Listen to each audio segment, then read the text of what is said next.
मेरी जनता का विनाश होगा, मेरे राज्य का विनाश होगा। ये राष्ट्रभक्ति ने उनको उठाया और उन्होंने उस सदी के सबसे बड़े विजय को प्राप्त किया। उन्होंने, वैसे वो एक राज परिवार में काम करने वाले परिवार में जब जन्मे, उनका प्रशिक्षण भी हुआ, मगर कभी भी पारिवारिक बैकग्राउंड को उन्होंने नहीं फायदा मिला उनको। आप उनकी पूरे जीवन काल को देखेंगे तो एक मामूली घुड़सवार से लेकर घोड़ा सेना के अध्यक्ष से लेकर राजा के अंगरक्षक तक सभी भूमिका निभाते निभाते उच्च सेनापति बनकर ये पराक्रम को निभाने का काम उन्होंने किया। हर क्षेत्र में, हर जगह पे, सेना के हर अंग में उन्होंने काम किया। इसलिए जब वो सेनापति बने तब सेना के सभी अंगों को सजोकर मुगलों के सामने इतनी बड़ी और सफल लड़ाई वो लड़ पाए। और उन्होंने बहुत अच्छे तरीके से आसाम की सभी जनजातियों की सेनाओं को इकट्ठा करने का काम किया। मित्रों, आज जब हम लसित बरफुकन को प्रयासों को देखते हैं तो लगातार प्रयासरत रहने से ही सफलता मिलती है, और अगर रुक गए तो रुके हुए पानी की तरह, पानी जैसे सड़ता है ऐसे विफलता मिलती है। ये उपदेश हमें मालूम पड़ता है। मित्रों, आज जब हम यहाँ पर आए हैं और हेमंत जी ने बाहर एक बहुत सुंदर म्यूजियम और प्रदर्शनी भी लगाई है। अभी मैं दिल्ली के जितने भी इतिहास के विद्यार्थी यहाँ पर आए हैं अलग अलग यूनिवर्सिटी से, इस सब को मैं निवेदन करना चाहूँगा कि इस प्रदर्शनी को आप जरूर देखें, जिससे देश के पूर्वोत्तर के हिस्से में देश की स्वतंत्रता के लिए जो लड़ाई लड़ी गई है इसका आप अध्ययन कर सको और इतिहास को फिर से करेक्ट करने का हम काम कर सकें। मैं कई बार सुनता हूँ, मैं अभी इतिहास का विद्यार्थी हूँ, मैं कई बार सुनता हूं कि हमारे इतिहास को गलत तरीके से लिखा गया है, हमारे इतिहास को तोड़ मरोड़ कर लिखा गया है। हो सकता है वो सही हो, परंतु हमारे इतिहास को गौरवमय तरीके से लिखने में अब हमें कौन रोकता है? कौन रोकता है? हमें पुरुषार्थ करना पड़ेगा, हमें संशोधन करना पड़ेगा और हमारे इतिहास को गौरवमय तरीके से विश्व के सामने रखना पड़ेगा। आज इतने सारे विद्यार्थी बैठे हैं, यूनिवर्सिटी के प्रोफेसर्स भी हैं, मैं तो उनको आह्वान करना चाहता हूं कि इतिहास को तोड़ा है, मरोड़ा है, गलत तरीके से लिखा है, ये विवाद से बाहर निकल जाइए। आप 30 बड़े साम्राज्य जो 150 साल से ज्यादा देश के किसी भी हिस्से में शासन किए और 300 ऐसी विभूतियां जिन्होंने देश के स्वतंत्रता के लिए अपना बलिदान दिया, पूरा जीवन जिए, विजयी हुए और जरूर पड़ी वहां जान का भी बलिदान दिया। ये 30 साम्राज्य और 300 विभूतियों के जीवन पर आप लोग R&D करिए, आप लोग रिसर्च करिए, इन पर लिखिए और नए इतिहास की शुरुआत करिए। नया इतिहास आएगा, जो असत्य है वो अपने आप चला जाएगा। और मैं आपको कहता हूं कि देश में एक ऐसी सरकार आई है जो देश के गौरव के लिए किए गए किसी भी पुरुषार्थ और किसी भी प्रयास की समर्थक है। आप आगे आइए, रिसर्च करिए और इतिहास को फिर से बनाने का प्रयास करिए और इसी प्रकार से हम आने वाली पीढ़ी को प्रेरणा दे सकते हैं। मित्रों, राम सिंह ने लड़ाई हारने के बाद, वो बहुत बड़े योद्धा थे, बहुत बड़े सेनापति थे, कंधार से लेकर बंगाल तक कई युद्ध उन्होंने जीते थे। इनके पिताजी से भी युद्ध कला को उन्होंने सीखा था, मगर उन्होंने ये जो लड़ाई लसित बरफुकन लड़े, इसके लिए कहा प्रत्येक असमिया सैनिक नाव चलाने में, तीर चलाने में, खाइया खोदने में, बंदूकें और तोपों चलाने में माहिर है।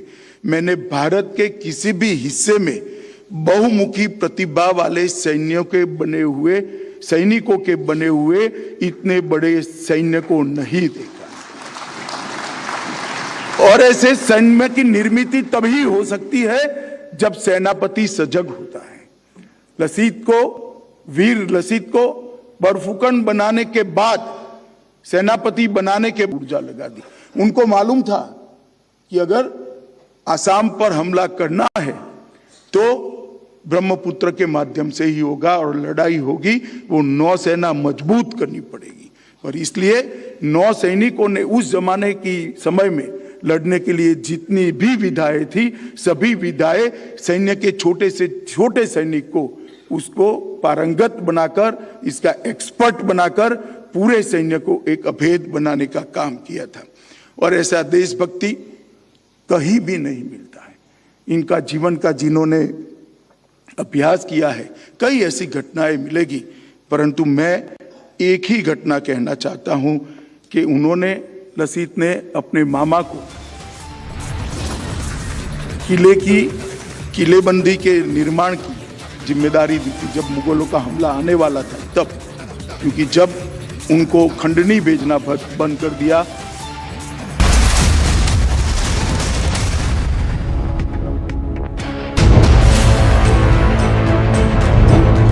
जो नया ट्रेंड बना है, ये प्रॉमिस करेंगे फ्री नौकरी, फ्री। मुझे कहता है लैमिनेटेड कार्ड बांटे जा रहे हैं गुजरात में। किसी ने कहा आम आदमी पार्टी बांट रही है कि आपको गारंटीड नौकरी मिलेगी।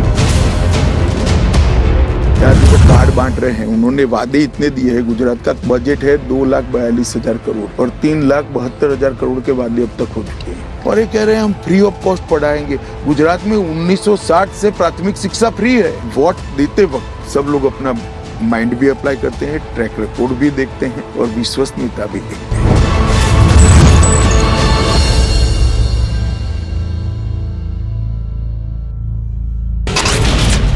Huge number of government employees are on the street. There's a ruckus on the street. Their demand about increasing the DA. This is one of the important issues here in West Bengal.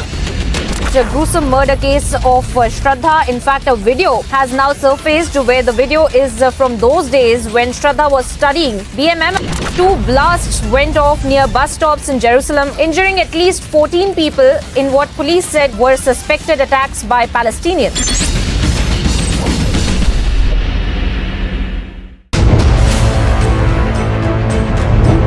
10 दिनों में चुनाव प्रक्रिया शुरू हो जाएगी। Picture क्या लग रहा है आपको इस वक्त? भारतीय जनता पार्टी बहुत अच्छी पोजीशन में है। 1990 के बाद गुजरात में भारतीय जनता पार्टी एक भी चुनाव नहीं हारी है। 2002 में 127 सीटें मिली थी। हम इससे आप कह रहे हैं 2002 के नंबर को आप क्रॉस करेंगे इस बार? जरूर, इससे ज्यादा सीटें।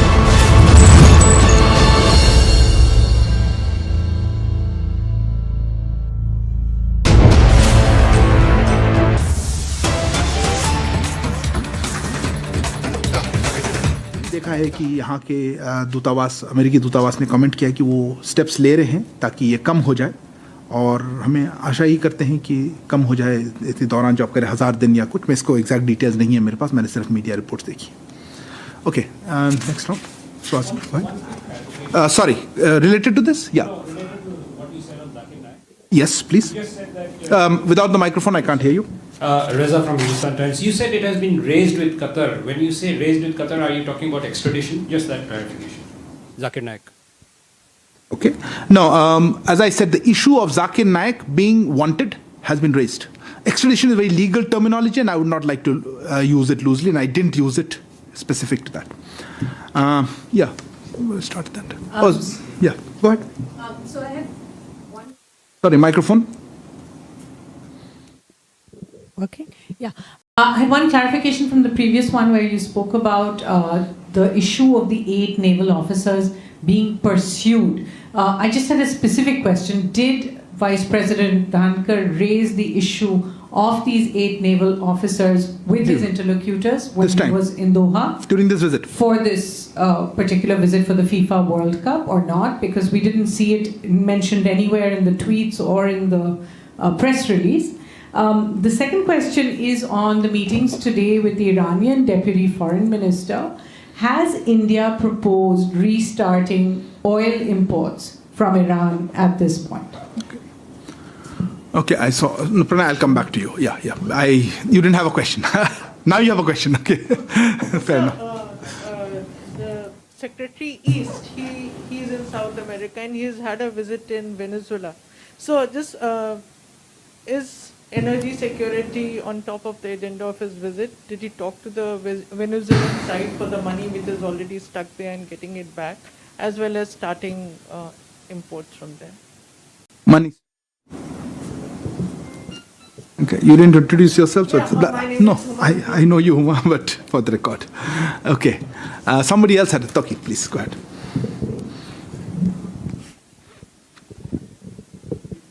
Microphone.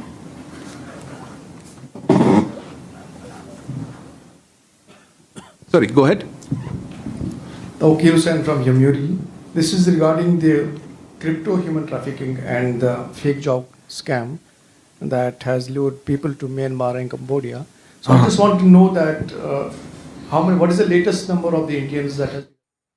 This was the first ever statement by the Ministry of External Affairs MEA spokesperson. They're speaking out on Zakir Naik, who's currently in Qatar for the FIFA World Cup. The first ever statement by the MEA, where India has clearly said that efforts are on to extradite Zakir Naik. India has very strongly told Qatar that Zakir Naik is wanted in India. MEA telling the media that the issue of Zakir Naik has been raised with Qatar. Abhishek is joining us on the phone line to give us more details about India's stand. Abhishek, we waited for many days for MEA's stand, MEA's official statement, and now they have said that this issue has been raised with Qatar.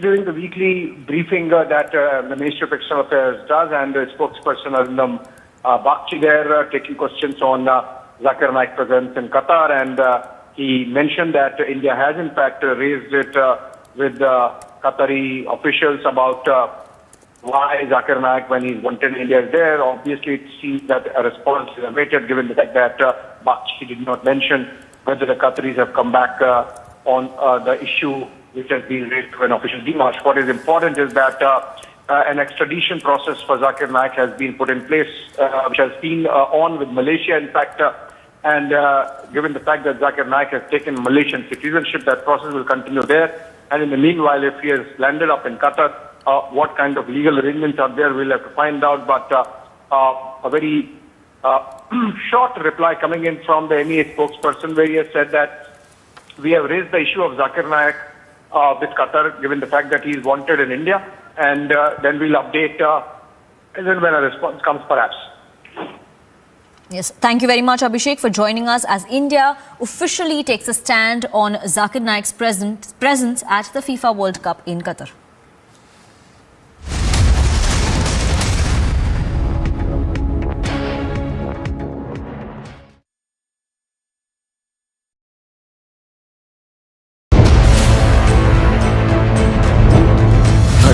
Seat के rally में आपने एक comment की, द्वारका में illegal constructions हुए हैं, उसको demolish करने के लिए मैं मुख्यमंत्री जी को कांग्रेचुलेट करता हूं। इसकी बैकग्राउंड में कई लोगों ने कहा कि एक समुदाय को टारगेट किया जा रहा है। द्वारका देश भर के करोड़ों लोगों की श्रद्धा का केंद्र है। बिल्कुल, देश में किसी भी जगह पे, विशेषकर दरियाई सीमा के द्वीप पर अगर इलीगल एंक्रोचमेंट होते हैं और इलीगल एंक्रोचमेंट रिलीजियस बेसिस पर होते हैं तो और बड़ा खतरा है। मैं अभी भी कहता हूं कि मैं गुजरात सरकार के मुख्यमंत्री और गुजरात सरकार के गृह मंत्री अभिनंदन देना चाहता हूं कि बड़ी दृढ़ता के साथ ये सफाई इन्होंने की है।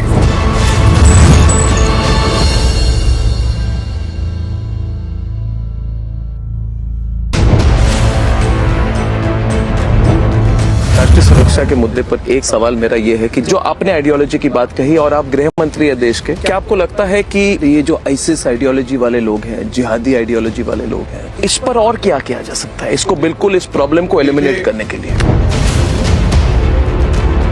आईसिस की आइडियोलॉजी हो या जिहादी आइडियोलॉजी हो या पीएफआई पहले जो अपनी प्रवृत्तियां करता था वो हो, जिस दिन कोई भी विचार, कोई भी संगठन, कोई भी गतिविधि इस देश की इंटरनल सिक्योरिटी के लिए खतरा बनेगी, इसको हम सहन नहीं करेंगे और बहुत दृढ़ता के साथ इसको क्रश करेंगे।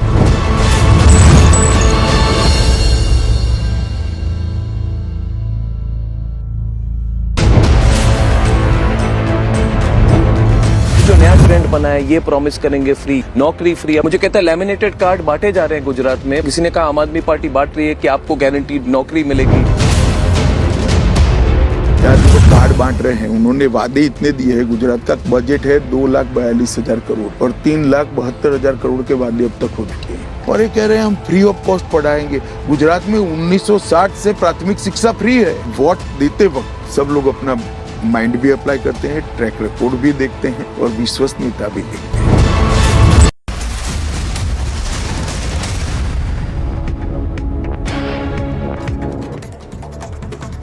Delhi High Court issued notice to Vijay Nair and Hyderabad-based businessman Abhishek Bonpalli on a CBI plea challenging a trial court order granting them bail. Both Vijay Nair and Abhishek Bonpalli are key accused in the Delhi liquor scam. Prime Minister Narendra Modi praised the Goa government in its step towards providing jobs to the youth via the distribution of appointment letters to the new recruits. Prime Minister Modi said that the step will strengthen Goa police further, enhancing the convenience of the people, especially tourists.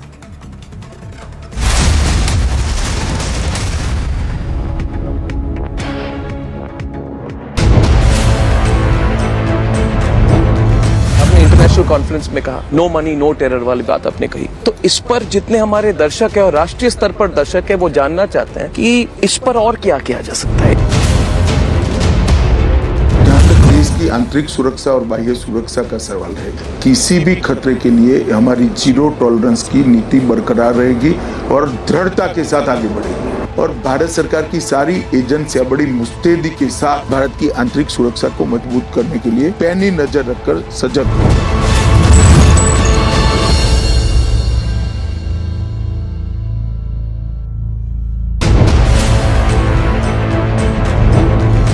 पहले आप वीर सावरकर को लेकर कुछ भी कह सकते थे। जो लोग हिंदुत्व में विश्वास रखते हैं वो पहले से ज्यादा असर्टिव हो गए हैं। हमारी पार्टी के विचार, हम सब के विचार, देश का इतिहास, इस सबको साइड पर रखकर उनकी दादी के भी स्टेटमेंट पढ़ लेते तो उनको मालूम पड़ता। वीर सावरकर के जीवन को आप पूरी बारीकी से देखेंगे तो हिंदू संस्कृति, भारतीय संस्कृति के लिए उनका पक्ष और एक मजबूत विचार एक डायमेंशन है।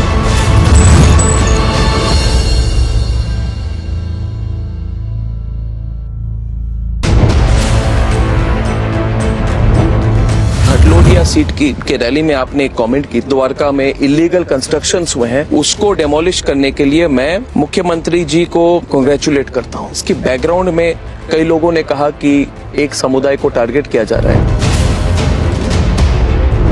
द्वारका देश भर के करोड़ों लोगों की श्रद्धा का केंद्र है। बिल्कुल, देश में किसी भी जगह पे, विशेषकर दरियाई सीमा के द्वीप पर अगर इलीगल एंक्रोचमेंट होते हैं और इलीगल एंक्रोचमेंट रिलीजियस बेसिस पर होते हैं तो और बड़ा खतरा है। मैं अभी भी कहता हूं कि मैं गुजरात सरकार के मुख्यमंत्री और गुजरात सरकार के गृह मंत्री अभिनंदन देना चाहता हूं कि बड़ी दृढ़ता के साथ ये सफाई इन्होंने की है।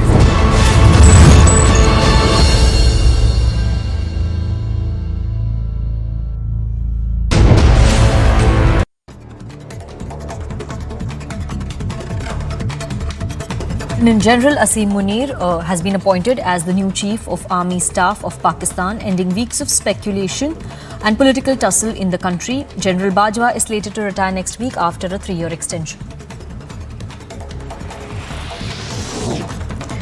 State Investigation Agency has conducted raids in Kishtwar area of Jammu and Kashmir. Raids are in connection with Pakistan's module of terror recruitment using cyberspace and providing logistic support to terrorists. JNK Police, CRPF and Army are also part of the raids.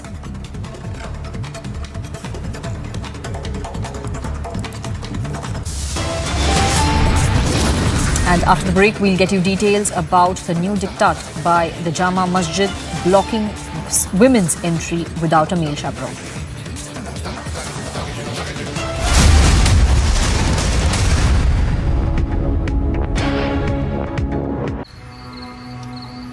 झाके रे झाके झरोखे से झाके हैरत से आंखें अपनी सी दुनिया नई रंगी लागे ख्यालों की खिड़की से मन कूदे भागे झाके रे झाके झरोखे से झाके देख के दंग है छोटे बड़े सारे झाके रे झाके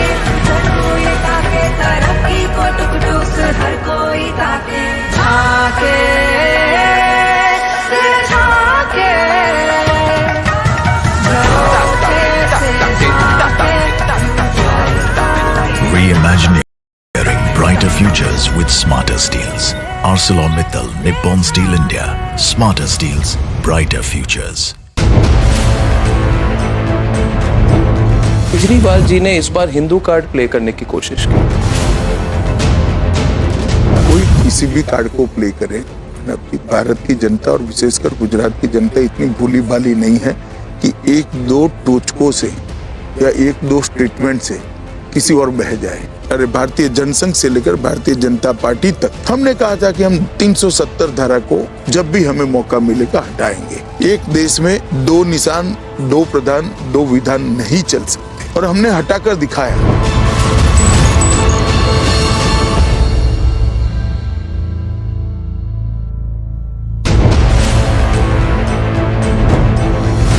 यूनिफॉर्म सिविल कोड की बात आपने जो उठाई, 3 राज्यों में क्यों, राष्ट्रीय स्तर पर क्यों नहीं?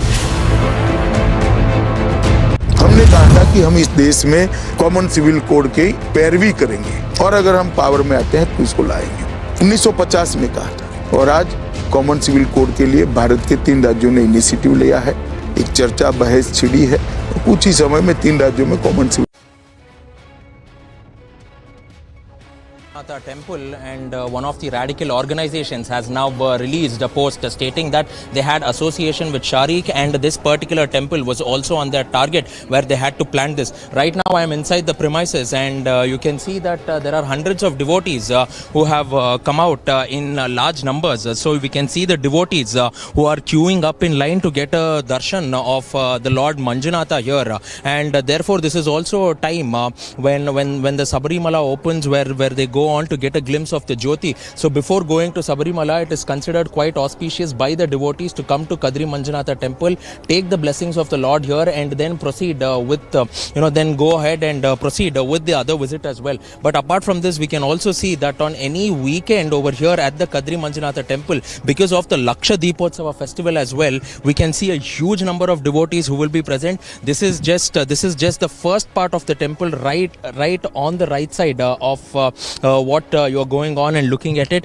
and this is the main entrance, the Gopuram as well as the temple where the inner sanctum sanctorum of Lord Manjunatha is here. So this clearly gives a picture of the entire geography of the area where a radical organization had gone on to claim that the temple was a point of target for them, and they also stated that they knew Sharik. But all said and done now, the police have still not verified this in Mangaluru, and it is being understood that they will go through this particular post which has been posted on the 23rd of November on dark web, and it has come out now in public platforms too.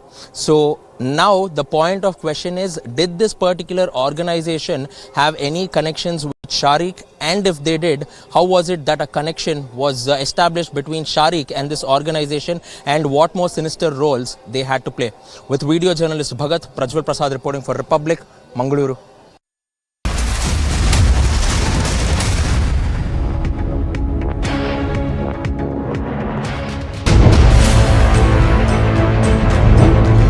दिनों में चुनाव प्रक्रिया शुरू हो जाएगी। Picture क्या लग रहा है आपको इस वक्त? भारतीय जनता पार्टी बहुत अच्छी पोजीशन में है। 1990 के बाद गुजरात में भारतीय जनता पार्टी एक भी चुनाव नहीं हारी है। 2002 में 127 सीटें मिली थी। हम इससे आप कह रहे हैं 2002 के नंबर को आप क्रॉस करेंगे इस बार? जरूर, इससे ज्यादा सीटें।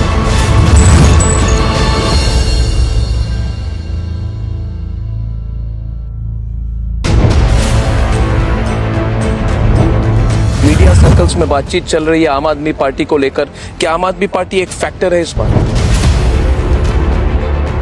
एरिया में जरूर है। गुजरात में जब मैं 50% से ज्यादा मत प्राप्त कर रहा हूँ, तब वोट कितना और कहाँ बढ़ता है इसके कोई मायने नहीं रहते। भारतीय जनता पार्टी इस बार 50% से ज्यादा वोट प्राप्त करने जा रही है।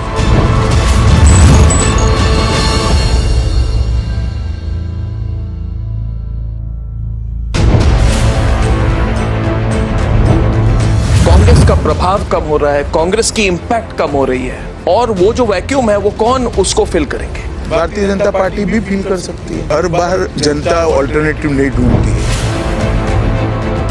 आप कह रहे हैं कि प्रिंस आपकी फाइट कांग्रेस पार्टी के साथ, कांग्रेस को प्रिंसिपल ऑपोजिशन क्यों कह रहे हैं गुजरात? क्योंकि वो है, मैं स्पेकुलेशन के आधार पर तो नहीं कर सकता, जमीनी हकीकत में वो है।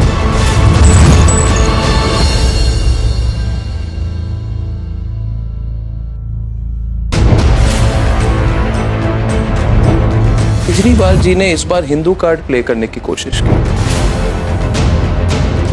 कोई किसी भी कार्ड को प्ले करे, भारत की जनता और विशेषकर गुजरात की जनता इतनी भूली भाली नहीं है कि एक दो टोचकों से या एक दो स्टेटमेंट से किसी और बह जाए। अरे भारतीय जनसंघ से लेकर भारतीय जनता पार्टी तक हमने कहा था कि हम 370 धारा को जब भी हमें मौका मिलेगा हटाएंगे। एक देश में दो निशान, दो प्रधान, दो विधान नहीं चल सकते और हमने हटाकर दिखाया।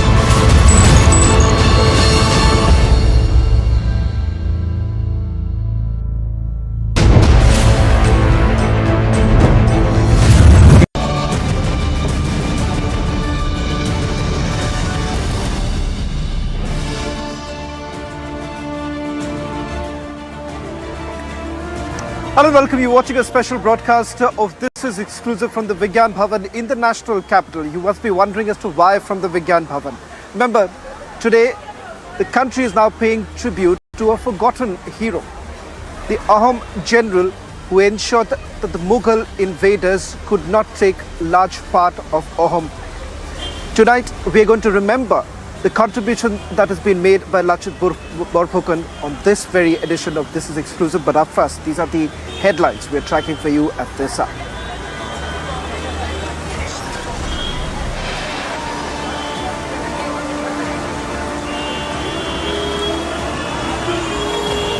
Big breakthrough in the Mangaluru terror plot. More testimonies and evidence suggest it was a fake Hindu terror plot by Shraddha.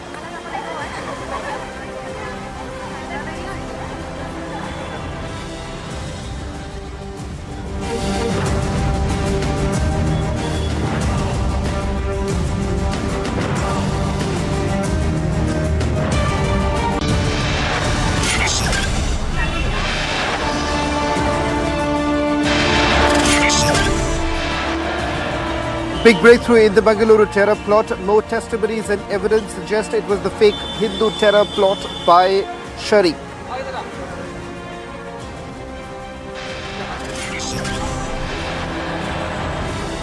Indian Army sacrificed, mocked and insulted and justifies as Bollywood actor Richa Chadda now faces boycott call. She is forced to apologize.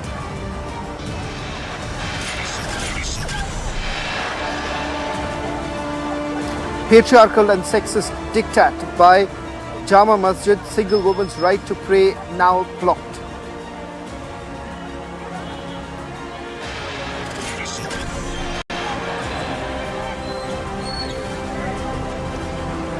Women's right to pray blocked by Jama Masjid, uproar over the move.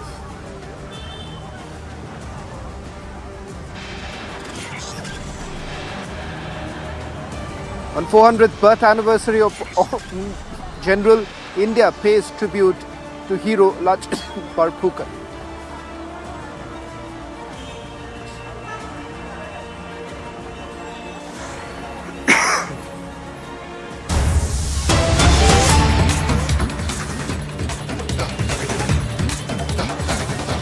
Getting in some more breaking news right now. Delhi LG VK Saxena has now spoken to Shahi Imam Bukhari of Jama Masjid, requested him to rescind the order restricting the entry of women in Jama Masjid. Imam Bukhari has agreed to revoke the order with the request that visitors respect and maintain the sanctity of the mosque. Now, we're getting in these details from our sources within the Raj Niwas. This comes in after the intervention that was made by the Delhi Lieutenant Governor VK Saxena, who's spoken to the Shahi Imam Bukhari. Remember, there was been a massive furor with that diktat that was basically passed by the authorities of the Jama Masjid, not allowing the entry of single women inside the mosque. Now, finally, with the intervention that has been made by the Delhi LG VK Saxena, it turns out that Imam Bukhari has now agreed to revoke the order with the request that the visitors respect and maintain the sanctity of the mosque. We'll try and go across to our reporters to get you the latest details Remember, this comes at a time when there was a massive furor over the decision that was taken by the authorities of the Jama Masjid. In fact, Republic TV did actually try to confront the Shahi Imam Bukhari of Jama Masjid to get you the latest as to what could be the reason behind this decision. In fact, joining us from outside Jama Masjid right now is my colleague Nivedra. Nivedra, this comes only after the intervention that has now been made by the Delhi Lieutenant Governor V.K. Saxena.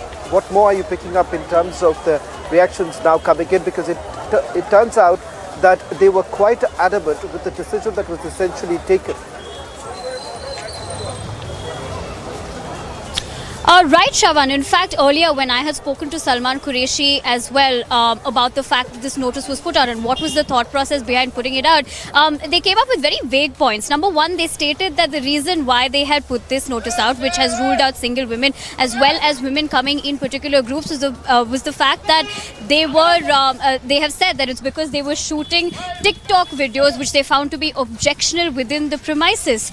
But when confronted with the question as to why it only talked about a certain gender, because at the end of the day social media is used by both genders, but then he did say that they felt that the notice could have been put out in a better way, and they said that they would rectify it. So the latest, of course, that we're picking up is that the Delhi Lieutenant Governor V.K. Saxena has spoken to the Shahi Imam Bukhari of Jama Masjid, of course requesting him to rescind the order restricting the entry of women. In fact, earlier when we tried talking to him, he declined to comment, but now we are understanding that Imam Bukhari has agreed to revoke the order with the request that visitors, of course, respect and maintain the sanctity of the mosque. Now, that was one of the major concerns that they had, that these videos were being shot inside, and also with the fact that they believed that, people were using the religious place for other reasons, which is one of the reasons why they did put out this notice, Shravan.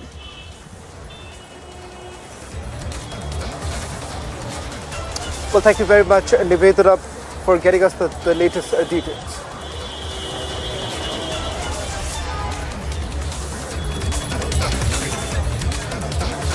It's a Republic Bangla exclusive, a story that will catch the eyeballs.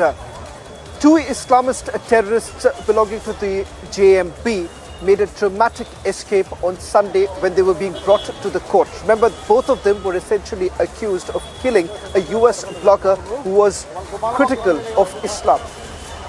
What turns out is that both the terrorists managed to escape from the court, that too from the police custody. But the bigger concern right now is the fact that Bangladesh essentially raising this concern that whether at all both the JMB terrorists could have actually fled from Bangladesh and entered India. And that is the reason why when my colleague Mayuk, senior editor with Republic Bangla, spoke to the Ministry of Home Affairs in Bangladesh, they've essentially raised the red flag. Let's listen in to that conversation that my colleague Mayuk had with the Ministry of Home Affairs in Bangladesh. Asaduzzaman সাহেব, ময়ূক বলছি Republic Bangla থেকে, এবং এর আগেও আমরা বহুবার আপনাকে যোগাযোগ করার চেষ্টা করেছি, এবারও আপনাকে যোগাযোগ করছি। আমাদের একটাই প্রশ্ন যে কোথাও গিয়ে কি মনে হচ্ছে যে যেভাবে আমরা একটা খবর করেছি, খুব বড় খবর, এবং সেই খবরটা অত্যন্ত গুরুত্বপূর্ণ এই কারণে জঙ্গি সংগঠনের যারা সদস্য, বাংলাদেশের যারা জঙ্গি সংগঠনের সদস্য, যারা অভিজিৎ রায় ব্লগার, বাংলাদেশের ব্লগার অভিজিৎ রায়, এবং যে প্রকাশক যারা মৃত্যুদণ্ডপ্রাপ্ত আসামি, তারা কার্যত তাদেরকে ছিনিয়ে নিয়ে যায়, যারা জঙ্গি সংগঠনের সদস্য, তারা ভারতে বা স্পেসিফিক্যালি বলতে গেলে উত্তরবঙ্গে পালিয়ে আসতে পারেন বলে ইন্টেলিজেন্স সূত্রে আমরা খবর পাচ্ছি। আপনার কি মনে হয় যে তারা ভারতে পালিয়ে আসতে পারেন? অনেক কিছু হতে পারে, আমরা কোনোটাই সন্দেহের ঊর্ধ্বে নয়, আমরা দেখছি। যেহেতু বলছেন যে গোটা দেশ জুড়ে হাই অ্যালার্ট জারি করেছেন, এবং আপনারা বলছেন যে বিদেশেরও যে কোনো মাটিতে পালিয়ে যেতে পারে, বা ল্যান্ড পোর্ট যেগুলো আছে, বা ল্যান্ড যে বর্ডারগুলো রয়েছে আমাদের ভারতের সাথে বাংলাদেশের একাধিক বর্ডার যেগুলোতে কাঁটাতার নেই, কোথাও গিয়ে কি মনে হচ্ছে যে অঞ্চল যেগুলো সীমান্তবর্তী অঞ্চল রয়েছে সেখানে তারা লুকিয়ে থাকতে পারে, বা আপনারা কি পদক্ষেপ গ্রহণ করছেন? বর্ডার আমরা সব জায়গায় অ্যালার্ট জারি করে দিয়েছি, সীমান্ত থেকে যাতে না যেতে পারে তার ব্যবস্থা করে দিয়েছি, এবং আমরা সব জায়গায় যথাসাধ্য প্রচেষ্টা নিচ্ছি তার ইনফরমেশন গ্যাদার করার জন্য। ঠিক এই জায়গা থেকেই আপনার কাছে প্রশ্ন যে তারা কি বাংলাদেশের মাটিতেই রয়েছেন, না তারা এতক্ষণে বাংলাদেশ পেরিয়ে অন্য কোথাও চলে এসেছেন? কারণ কি এটা যথেষ্ট আতঙ্কের বিষয় হতে পারে ভারতবাসী বা কলকাতাবাসীর ক্ষেত্রে দাঁড়িয়ে। এর আগেও আমরা দেখেছিলাম শেখ মুজিবুর রহমানের যারা হত্যাকারী তারা কলকাতায় লুকিয়েছিল, দীর্ঘদিন ধরে লুকিয়েছিল, এবং কলকাতাতে বা পশ্চিমবঙ্গের বিভিন্ন জায়গাতে বাংলাদেশ থেকে যারা জঙ্গিরা রয়েছেন তারা এপারে চলে এসেছেন, এখানে লুকিয়ে থেকেছেন। সুতরাং আপনার কি মনে হয় তারা ভারত বাদেও মিয়ানমার বা অন্য কোনো দেশে বিদেশের মাটিতে তারা পালিয়ে যেতে পারেন? এখনো আমাদের দেশেই আছে বলে আমরা মনে করছি। ভারত নিয়ে অত্যন্ত উদ্বিগ্নের একটি খবর যেহেতু আমরা এই মুহূর্তে পাচ্ছি, এবং ভারতেও তারা পালিয়ে আসতে পারেন, কতটা সম্ভাবনা আপনারা দেখছেন এক্ষেত্রে দাঁড়িয়ে? ভারতে পালিয়ে আসার যে সম্ভাবনার কথা বলা হচ্ছে সেটা আপনারা কতটা গুরুত্ব সহকারে দেখছেন? এখন আমরা শিওর। আপনাদের কাছে তথ্য আছে যে কোনো জায়গায় এই দুজন পালিয়ে যেতে পারে? মৃত্যুদণ্ডপ্রাপ্ত আসামি, ভয়ঙ্কর জঙ্গি সংগঠনের সদস্য, এবং যা কিছু করতে পারে ভারতের জন্য ক্ষতিকর হতে পারে, বাংলাদেশের জন্য ক্ষতিকর হতে পারে, তারা যেহেতু ভারতেও চলে আসতে পারে বা কোনো না কোনোভাবে বর্ডার পার করতে পারে আপনাদের ওখান থেকে, আপনাদের তরফ থেকে বা যারা অলরেডি হোম মিনিস্ট্রি আছে তাদের তরফ থেকে কি আপনাদের যে এজেন্সিসগুলো রয়েছে বা আপনাদের যে বর্ডার সিকিউরিটি সার্ভিস যারা সদস্যরা রয়েছেন বিজিবির যারা, তাদেরকে কি এই মুহূর্তে কোনো ধরনের কিছু বলা হয়েছে? আমরা অলরেডি খবর পেয়েছি যে রেড অ্যালার্ট জারি করা হয়েছে, কিন্তু বিএসএফ হোক বা বিজিবি হোক তাদের তরফ থেকে কি আলাদা করে নতুন কিছু করতে এই মুহূর্তে প্রচেষ্টা হচ্ছেন তারা? আমাদের আমরা বিজিবিকে অ্যালার্ট করে দিয়েছি, আমাদের বর্ডার পার হতে হবে। তারপরে বেশ, অনেক ধন্যবাদ আসাদুজ্জামান খান সাহেব, বাংলাদেশের স্বরাষ্ট্রমন্ত্রী, গৃহমন্ত্রী বাংলাদেশের, এবং অত্যন্ত গুরুত্বপূর্ণ কয়েকটি কথা আমাদের রিপাবলিক বাংলাকে বললেন, এবং তার পাশাপাশি যে তথ্যটা আপনি দিলেন যে যে কোনো সম্ভাবনাই উড়িয়ে দেওয়া যাচ্ছে না, ভারতেও এরা চলে আসতে পারে বা এতদিনে আসার পরিকল্পনাও করতে পারে, এই সমস্ত কিছু নিয়ে আমরা নজর রাখবো। এবং অবশ্যই এটা যথেষ্ট গুরুত্বপূর্ণ একটা স্টোরি হয়ে গেছে, শুধুমাত্র ভারতের জন্য নয়, বাংলাদেশের জন্য রিপাবলিক বাংলার এই স্টোরিটি যথেষ্ট গুরুত্বপূর্ণ হয়ে গেছে। ধন্যবাদ আপনাকে রিপাবলিক বাংলার সাথে কথা বলার জন্য।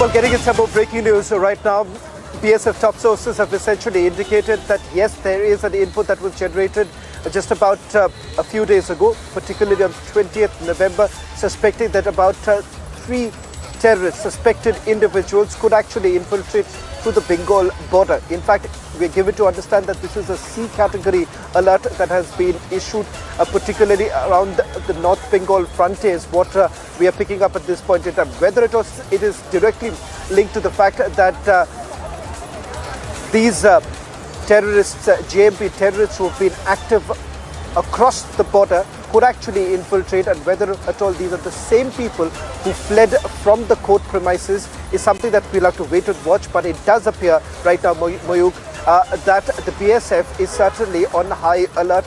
There is a high suspicion that the terrorists who fled from the court premises could actually enter through Bengal.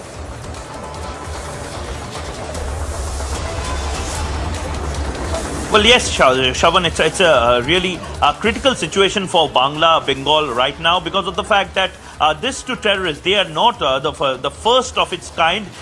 Earlier also we have seen the killers of Sheikh Mujibur Rahman, they were arrested from Kolkata itself. They took shelter in a very proper location in Kolkata for the last 20 years, and this Islamic terrorist, the organization behind it, that is also a very dreaded organization, Ansarullah Bangla as well as JMB. Both the organizations have time and again tried to activate its sleeper cells, time and again tried to activate its base in different districts of Bengal, and most importantly the bordering areas. This time also these two terrorists, if the concern is these two terrorists are in a very close proximity of the borders of Bengal. They are residents of Dinajpur on the other side of the border, and this side, the South Dinajpur and North Dinajpur districts in Bengal, they are very sensitive areas with lots lots of porous borders, and the Bangladesh Home Minister also, they said that they are not ruling out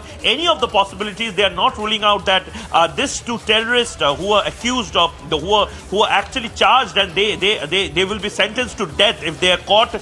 10 lakh rupees have been announced, will be awarded if someone gets hold of them, and if they get into this side of the border, if they get into Kolkata or any part of Dinajpur or Malda, it will be tough, difficult for the intelligence officers, because usually the pattern is they mingle, they mix with the local crowd here in the West Bengal, and it's a big concern for them. And obviously there's political implications, and lots of shelter homes that have been converted into this type of terror activities. Time and again, NIA has searched different premises in West Bengal, and most importantly, the JMB connection. This time also, this JMB connection is a matter of concern, because of the fact that earlier also they have tried to do some nefarious activities, and this time also, if this happens, it's a matter of concern for the Indian government. Well, thank you very much, Moyuk. Republic Bangla exclusive. Undoubtedly a big cause of concern for the security agencies, with the threat looming large, that there is a high possibility that these suspected terrorists could actually enter through the Bengal border. A story that we'll be keeping a close track.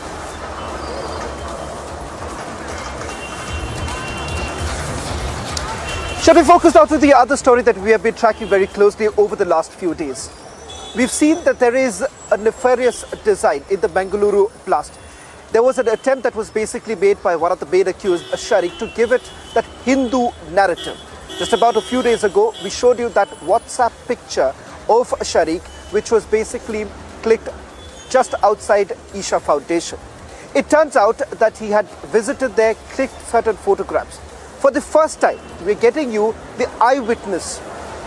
My colleague Varshini spoke to the auto rickshaw driver, who has now come out in the open to say that he was the one who was ferrying Sharik, and not just that, he had also seen Sharik clicking a picture of himself outside the Isha Foundation.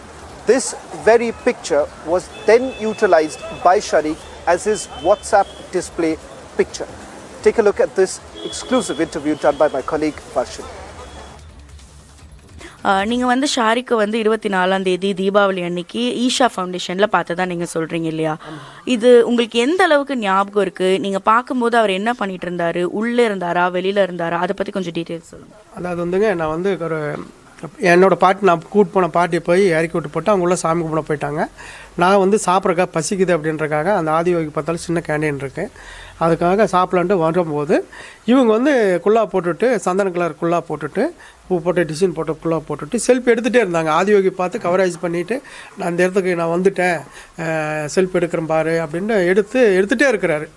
கூட 2 பேர் இருந்தாங்க, எடுத்துகிட்டு போயிட்டே இருக்கிறாங்க. அப்போ நான் பார்த்துட்டு இருந்தேன், இன்னும் வரவே மாட்டாங்களே இவங்களாம், நம்ம சாமி கும்பிட்றதுக்குள்ள வரவே மாட்டாங்களே. அந்த அடிப்படையில் வந்து சரி எல்லோரும் வருவாங்களாட்டிருக்கு அப்படின்னு நினச்சிட்டு நான் போயிட்டேன். இந்த நிகழ்ச்சியை வந்து நான் கவர்மெண்ட்டுக்கு நேற்று வந்து இந்த மங்களூர் நடந்த குண்டுவெடிப்பு சம்மந்தப்பட்ட பார்த்து அந்த போட்டோ பார்க்கும்போது இந்த நம்பர் அன்றைக்கி நம்ம பார்த்த மாதிரி இருக்கே, சரி இது வந்து கவர்மெண்ட்டுக்கு தெரியப்படுத்தணும்னு டிபார்ட்மெண்ட்டுக்கு நான் தெரியப்படுத்திருக்கிறேன். டைம் வந்து 24 காலையில் 10:45 வந்து 11:00 இருக்குங்க. நான் பார்த்துட்டு இவங்கள எடுத்துகிட்டு உள்ளே போயிட்டே இருக்காங்க. உள்ளே போயிட்டாங்க, வெளியே வரல, போயிட்டாங்க. ஆனால் எப்போ வெளியே வந்தாங்க எனக்கு தெரியாது. ஆனால் நீங்கள் வந்து இவர் ஷாரிக் தான் அப்படின்றத எப்போ உணர்ந்தீங்க? லைக் எப்படி பார்த்தீங்க? நேற்று ஒரு பிரைவேட் தொலைக்காட்சியில் நேற்று செய்தியில் வந்து நான் பார்த்தேன் அந்த அந்த மூஞ்சி பார்த்தோன்னா தான் நான் அடைய இந்த விஷயம் வந்து நம்ம சொல்லாமல் இருக்கக்கூடாது, கவர்மெண்ட் தெரியப்படுத்தணும் அப்படின்னு சொல்லி. நான் ஒரு டாக்ஸி டிரைவர், எனக்கு சேஃப்டி வேணும், கவர்மெண்ட்டு எனக்கு சேஃப்டி கொடுக்கணும், பாதுகாப்பு கொடுக்கணும், எல்லா விஷயங்களும் வந்து கவர்மெண்ட்டு தீப்பாக கவனிக்கணும். இது சாதாரண விஷயமா இது நம்ம போடக்கூடாதுன்னு நினைக்கக்கூடாது. அதனால் வந்து கவர்மெண்ட்டுக்கு நான் தெரியப்படுத்துறது என்னென்னா, இந்த விஷயங்களை வந்து நான் ஒரு டாக்ஸி டிரைவராக வந்து இதே மாதிரி டாக்ஸி டிரைவர், ஆட்டோ டிரைவர் யாரும் இருந்தாலும் ஒரு விஷயங்களை சொல்கிறதுக்கு ஏன் தயங்குறாங்கன்னா நாளைக்கு அவங்களுக்கு சேஃப்டி எல்லாம் போயிடும். ஏன்னா இது சாதாரண விஷயம் கிடையாது. இப்போ வந்து நீங்கள் ஷாரிக்கை பார்த்ததா சொல்கிறீங்க, இது வந்து நீங்கள் சொல்கிற தேதியே வந்து பார்த்தீங்கன்னா கிட்டத்தட்ட 1 மாதத்துக்கு முன்னாடி, சரியாக 1 மாதத்துக்கு முன்னாடி இல்லையா? 1 மாதத்துக்கு முன்னாடி பார்த்த ஒருத்தரோட முகம் வந்து எந்த அளவுக்கு சரியாக உங்களுக்கு ஞாபகம் இருக்கோ, இவர் தான் உங்களால் எப்படி அதை உங்களால் உணர முடியுதுன்னு அதாவது நேற்று வந்து இந்த தொலைக்காட்சியில் பார்க்கும்போது ஆதியோகி பற்றியே போட்டிருந்தாங்க. ஆதியோகி வந்து ரீச் ஆகிருக்கிறாரு, ஆதியோகி வந்துட்டு போயிருக்கிறாரு அப்படிங்கும்போது நான் வந்து என்னோட கணிப்பு, என்னோட கருத்தை நான் பார்க்கும்போது இவர் இருக்கலாமல்ல அப்படிங்கிறது என் மனசுக்குள்ளே படுது. ஓகே, இப்போ ஏன் நான் இந்த வாட்டி உங்ககிட்ட திருப்பி கேட்குறேன்னா, கர்நாடகா போலீஸ் என்ன சொல்கிறாங்கன்னா, ஷாரிக்கோட மொபைல் நம்பரோட சிக்னல் வந்து அந்த 24ஆம் தேதி வந்து கர்நாடகாவில் தான் இருந்திருக்கு அப்படின்ற மாதிரி சொல்கிறாங்க. ஸோ இப்போ இவர் கோயம்புத்தூரில் தான் அந்த ஃபோன் நம்பர் வாங்கியிருக்கிறாரு, இங்கேருந்து அவர் கர்நாடகாவுக்கு போயிட்டதா சொல்கிறாங்க. ஸோ அப்போ நீங்கள் சொல்கிறதும் போலீஸ் சொல்கிறதும் வச்சு பார்க்கும்போது எங்களுக்கு வந்து சில கேள்விகள் தோணும் இல்லையா? அப்படி அதனால தான் நான் திரும்ப கேட்குறேன், கன்ஃபார்மாக உங்களால் வந்து எந்த அளவுக்கு உறுதியாக சொல்ல முடியும்? அது வந்து அவர் போட்டுக்கிறக்குள்ள மூஞ்சி பேசு, ஆள் ஹைட்டு, அந்த ஒல்லியாக இருக்கிறது பேசு, இதெல்லாம் பார்க்கும்போது அவர் இருக்கிறதுக்கு ஒரு 190% வாய்ப்பு இருக்குன்னு என்னோட கருத்து. இது நீ அந்த சிசிடிவியில் கேமராவில் இந்த நம்பர் தானா, இல்லை நானும் அங்கே இருப்பேன், ஏன்னா அங்கே கிராஸ் பண்ணும்போது நான் இருக்கேன், நான் சொல்கிறேன், நான் இருந்தால் தானே சொல்கிறது உண்மையாக இருக்கும், இல்லைன்னா பொய்ய போயிருமல்ல, நான் விளம்பரத்தை தேடுற மாதிரி ஆயிடும். அதெல்லாம் நான் உண்மையாக நான் சொல்கிறேன். ஏன்னா வந்து தெரிஞ்சு கவர்மெண்ட்டுக்கு வந்து இந்த விஷயத்தை சரிப்படுத்தணும் சொல்கிறேன். இவர் இருக்குங்கிறது ஒரு 90% அண்டர் சைஸ். இன்னைக்கு வந்து டிபார்ட்மெண்ட் அதிகாரி, உளவுத்துறை அதிகாரி, அதுக்கு தகுந்த ஒரு நிபுணர்கள் அதை கண்டுபிடிச்சி இவர் தானே அப்படிங்கிறது கவர்மெண்ட்டு அவங்க தான் வந்து சர்ச் பண்ணணும். Okay. On the 400th birth anniversary of Om General, India pays tribute to hero Lachit Borphukan.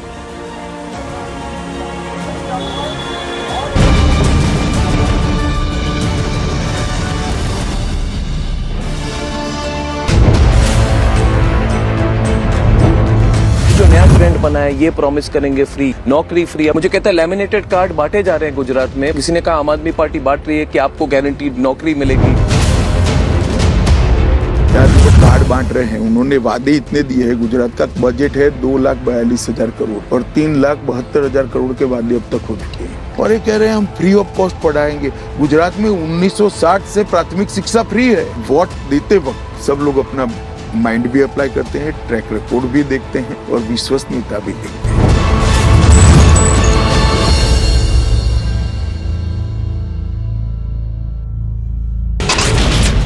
Huge number of government employees are on the street.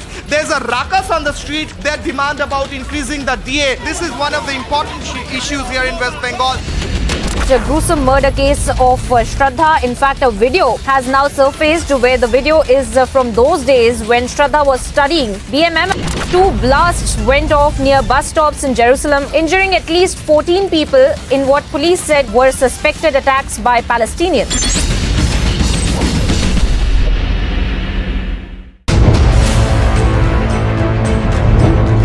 दिनों में चुनाव प्रक्रिया शुरू हो जाएगी। पिक्चर क्या लग रहा है आपको इस वक्त? भारतीय जनता पार्टी बहुत अच्छी पोजीशन में है। 1990 के बाद गुजरात में भारतीय जनता पार्टी एक भी चुनाव नहीं आ रही है। 2002 में 127 सीटें मिली थी। हम इससे आप कह रहे हैं 2002 के नंबर को आप क्रॉस करेंगे? जरूर, इससे ज्यादा सीटें।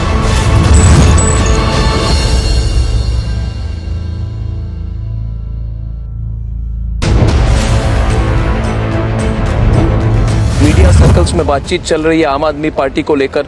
क्या आम आदमी पार्टी एक फैक्टर है इस बार? एरिया में जरूर है। गुजरात में जब मैं 50% से ज्यादा मत प्राप्त कर रहा हूं, तब वोट कितना और कहां बढ़ता है इसके कोई मायने नहीं रहते।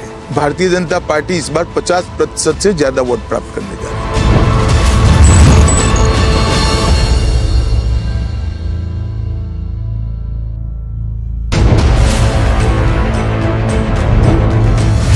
का प्रभाव कम हो रहा है, कांग्रेस की इंपैक्ट कम हो रही है, और वो जो वैक्यूम है वो कौन उसको फिल करेंगे? भारतीय जनता पार्टी भी फील कर सकती है। हर बार जनता ऑल्टरनेटिव नहीं ढूंढती है। आप कह रहे हैं कि आपकी फाइट कांग्रेस पार्टी के साथ, कांग्रेस को प्रिंसिपल ऑपोजिशन क्यों कह रहे हैं गुजरात? क्योंकि वो है, मैं स्पेकुलेशन के आधार पर।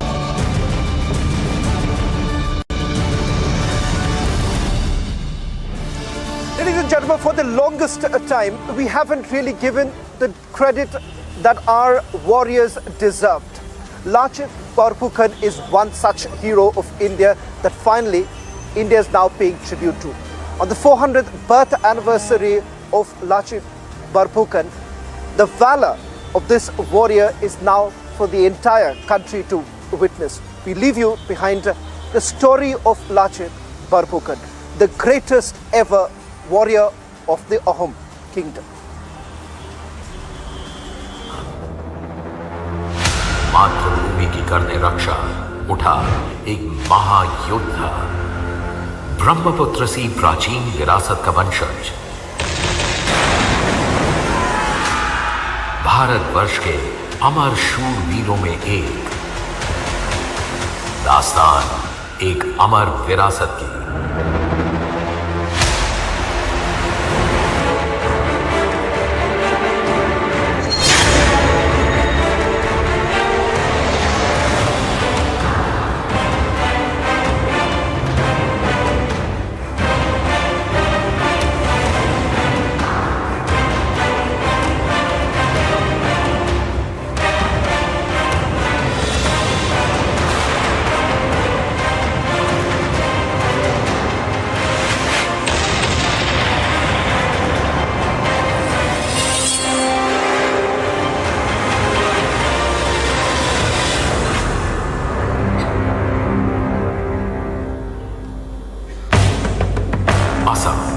पूर्वोत्तर का प्रवेश द्वार, प्राकृतिक सौंदर्य से भरपूर, जहां बसता है ब्रह्मपुत्र का सबसे भव्य रूप। रामायण और महाभारत की सचित्र पांडुलिपियां, जो 17वीं शताब्दी के जोरहाट में पेड़ की छाल पर पाई गई, असम के प्राचीन प्राग ज्योतिषपुरा होने का सशक्त प्रमाण है।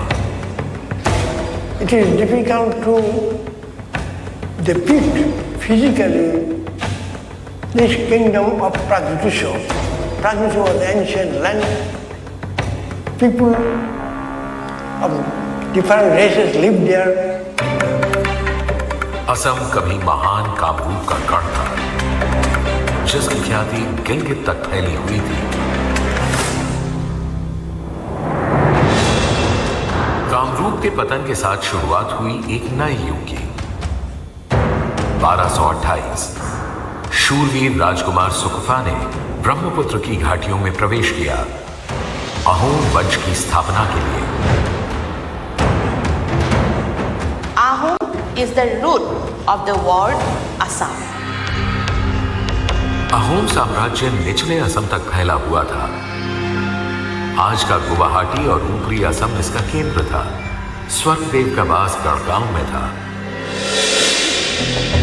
जनवरी 1662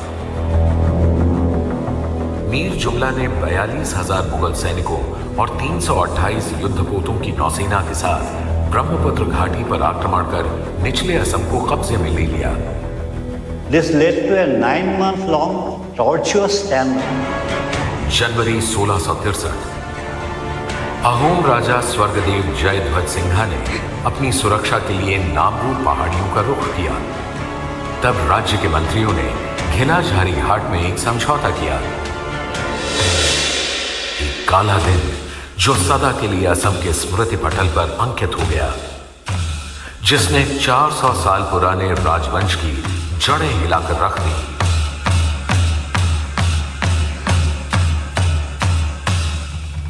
एक अपमानजनक समझौता, अहोम खजाने को कंगाल बनाने के लिए थोपी गई शर्तें।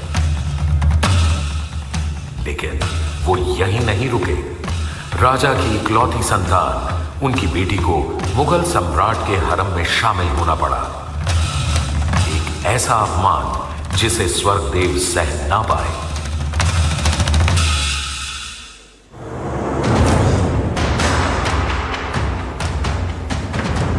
नवंबर 1663 नए स्वर्गदेव चक्रध्वज सिंहा ने गद्दी संभाली। लक्ष्य केवल एक, मातृभूमि की आजादी, अहोम गौरव की पुनः स्थापना। लेकिन ये काम इतना आसान नहीं था। कौन करेगा अहोम सेना का नेतृत्व?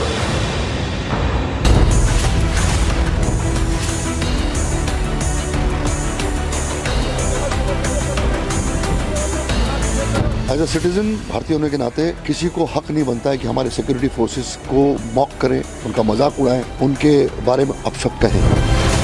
Arnab debates at 10 p.m.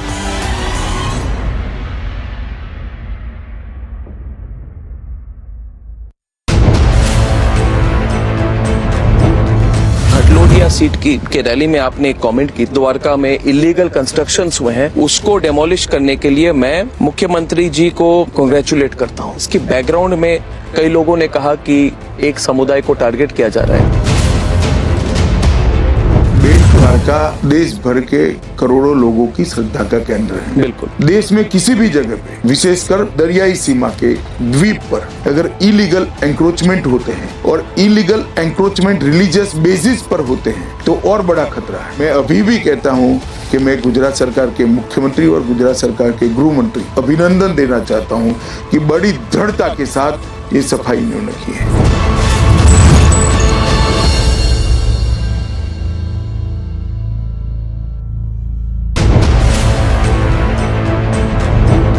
राष्ट्रीय सुरक्षा के मुद्दे पर एक सवाल मेरा ये है कि जो आपने आइडियोलॉजी की बात कही और आप गृह मंत्री है देश के, क्या आपको लगता है कि ये जो आईसिस आइडियोलॉजी वाले लोग हैं, जिहादी आइडियोलॉजी वाले लोग हैं, इस पर और क्या किया जा सकता है, इसको बिल्कुल इस प्रॉब्लम को एलिमिनेट करने के लिए?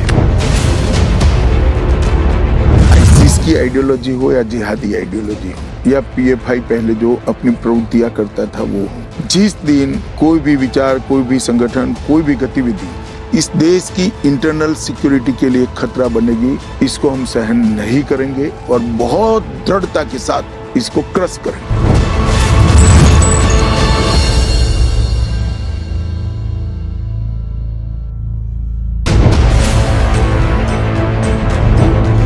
जो नया ट्रेंड बना है, ये प्रॉमिस करेंगे फ्री नौकरी, फ्री। मुझे कहता है लैमिनेटेड कार्ड बांटे जा रहे हैं गुजरात में। किसी ने कहा आम आदमी पार्टी बांट रही है कि आपको गारंटीड नौकरी मिलेगी। जो कार्ड बांट रहे हैं उन्होंने वादे इतने दिए हैं। गुजरात का बजट है 2,42,000 करोड़ और 3,72,000 करोड़ के वादे अब तक हो चुके हैं और ये कह रहे हैं हम फ्री ऑफ कॉस्ट पढ़ाएंगे। गुजरात में 1960 से प्राथमिक शिक्षा फ्री है। वोट देते वक्त सब लोग अपना माइंड भी अप्लाई करते हैं, ट्रैक रिकॉर्ड भी देखते हैं और विश्वसनीयता भी देखते हैं।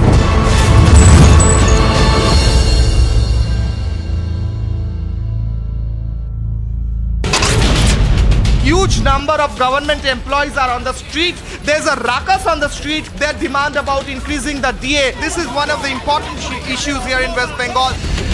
The gruesome murder case of Shraddha. In fact, a video has now surfaced where the video is from those days when Shraddha was studying BMM. 2 blasts went off near bus stops in Jerusalem, injuring at least 14 people in what police said were suspected attacks by Palestinians.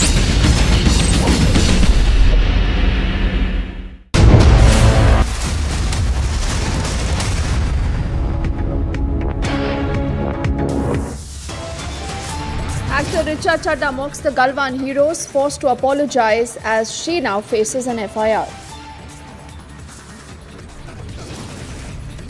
BJP hits out at the actor, claims Rahul Gandhi dialed her to target the army.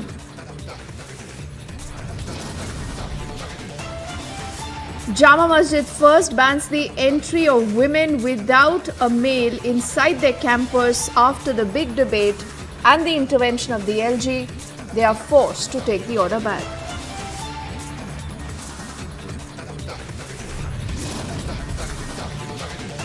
Polygraph test is underway on the murder accused Aftab. Will the test give more leads?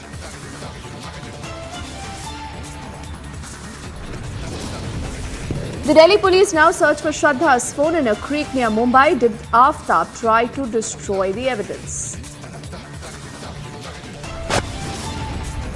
Union Home Minister and the Assam Chief Minister pay tribute to Assam's icon Lachit. Borphukan says it's time to rewrite history.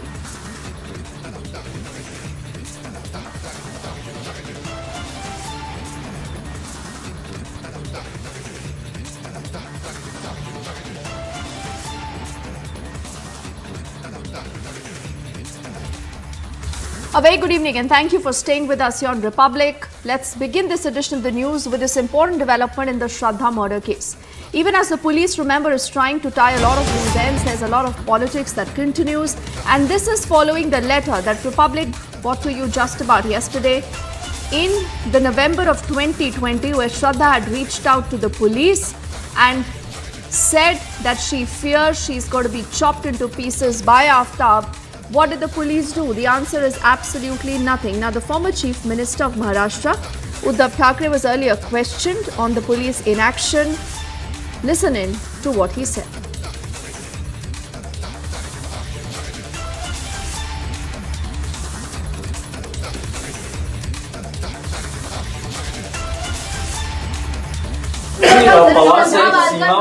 Mahavikas Aghadi पर आरोप लगाया कि महाविकास आघाड़ी ने जो श्रद्धा ने शिकायत की थी पुलिस ने महाविकास आघाड़ी सरकार के दौरान क्या नहीं, ठीक है, ये विषय बड़ा है, अलग है, गंभीर है। इस विषय में आप मत लिए, अलग से इसके ऊपर बात।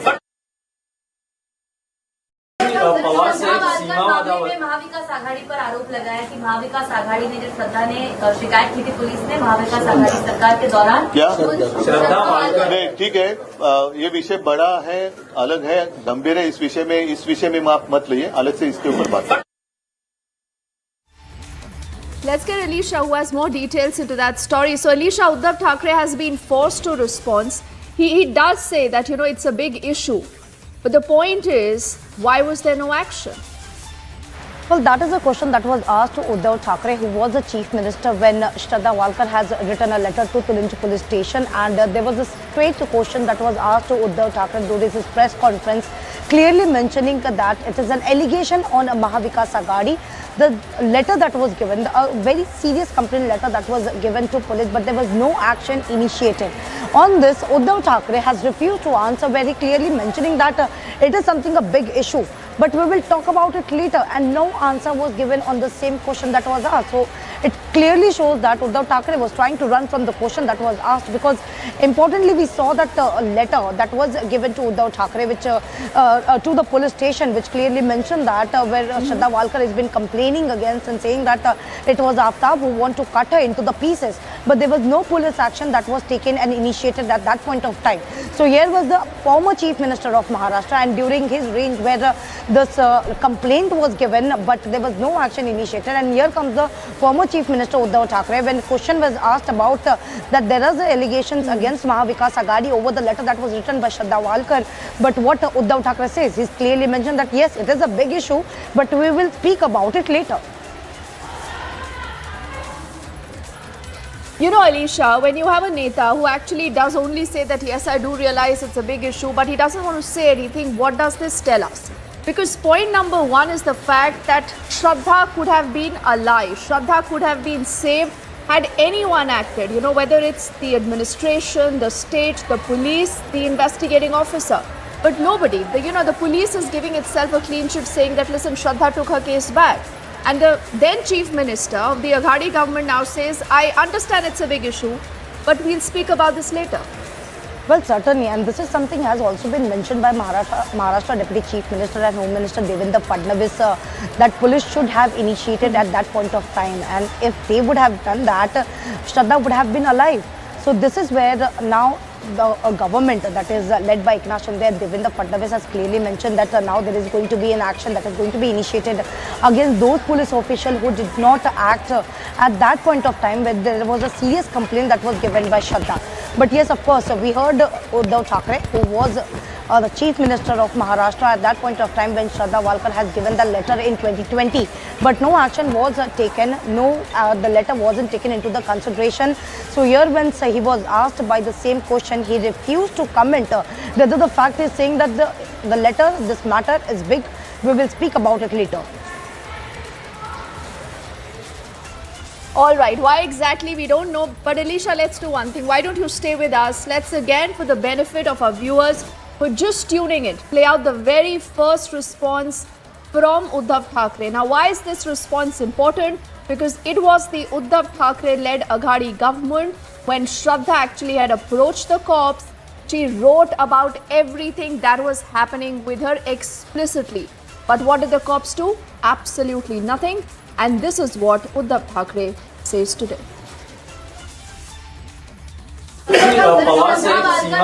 महाविकास आघाड़ी पर आरोप लगाया कि महाविकास आघाड़ी ने जो श्रद्धा ने शिकायत की थी पुलिस ने महाविकास आघाड़ी सरकार के दौरान क्या नहीं, ठीक है, ये विषय बड़ा है, अलग है, गंभीर है। इस विषय में आप मत लिए, अलग से इसके ऊपर बात। तो उद्धव ठाकरे सेज ये विषय बड़ा है, लेकिन अभी इस विषय पर बात नहीं करेंगे, बाद में अलग से बात करेंगे. Alisha has been trying to get us a lot of insight into that story. Let's also get in Atul Bhatlakar of the BJP with us. He's joining us on the broadcast right now. Atulji, thank you for speaking to us on Republic. What would you say to the response of the then Chief Minister Uddhav Thackeray, who says issue तो बड़ा है, लेकिन बाद में बात करेंगे? This is typical Uddhav Thackeray answer. Whenever he faces uncomfortable questions, which shows his total inefficiency regarding administration when he was Chief Minister, he gives such a type of answer. This is very sad and very sad part on part of Uddhav Thackeray that he is giving such a type of answer. We condemn his answer and he should come clean. Why at that time police has not taken any action regarding this letter? Because instruction of Uddhav Thackeray at that time police is to collect khandani monthly 100 crore to start fake cases against Arnab Goswami, how to demolish house of Kangana Ranawat, how to arrest Ketki Chitare, and these were all the priorities of Mumbai police and Maharashtra police at that time, and that's why police did not give importance to the letter of Shraddha at that time. And that is the real, in fact, answer. But as Uddhav Thackeray unable to give any answer, that's why he parried that question. But Atulji, before I let you go, then let me ask you one question. Today it is the Shinde-Fadnavis government. I want to know what will you do for Shraddha? What is the justice that you can hand out to Shraddha today? Because the father was speaking to us at Republic yesterday and he said, why is there no action against the cops even today? Already Home Minister of the state, Mr. Devendra Fadnavis, has issued a statement that he is going to investigate why that letter was neglected by that time police. So who was the in charge of that time of that particular police station, and that will be investigated, and concerned police officers, and if they might have acted because of their political masters at that time, they will be prosecuted. All right, Atulji, we'll be tracking that story closely. For the moment, thank you for speaking to us. Thank you also to Alisha for getting us that very first response from Uddhav Thackeray, who says on the Shraddha letter, it's a big issue, but we will talk about it later. That matter was related to some class about forest timbers. We have ordered a judicial inquiry. We have also referred the matter to the investigation by a CBI or NI. Compensation has been announced. Person responsible has been put under suspension. But just to clarify, that has nothing to do with border, the way it is reported in national media. It was a basically clash between the villagers and police regarding certain forest timbers. There was talk between you and Meghalaya. Do you think it will hamper this? It has nothing to do with border. This was not the clash relating to the border, and I don't think that it has anything to do with the border talks. गृह मंत्री जी खुद यहाँ आई ना हमारा अनुष्ठान में. We're heading into a break right now. When we come back, the BJP is hitting out at Chadda now. They claim it was Rahul Gandhi who dialed her to target the Indian Army. And Jama Masjid first bans the entry of single women. It's only after the intervention of the LG now that an order has been taken back.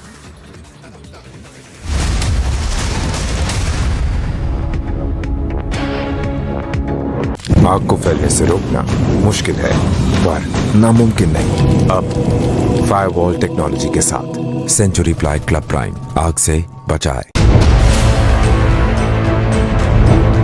आपने international conference में कहा no money no terror वाली बात आपने कही, तो इस पर जितने हमारे दर्शक है और राष्ट्रीय स्तर पर दर्शक है वो जानना चाहते हैं कि इस पर और क्या किया जा सकता है. देश की आंतरिक सुरक्षा और बाह्य सुरक्षा का सवाल है. किसी भी खतरे के लिए हमारी जीरो टॉलरेंस की नीति बरकरार रहेगी और दृढ़ता के साथ आगे बढ़ेगी. और भारत सरकार की सारी एजेंसियां बड़ी मुस्तैदी के साथ भारत की आंतरिक सुरक्षा को मजबूत करने के लिए पैनी नजर रखकर सजग हैं।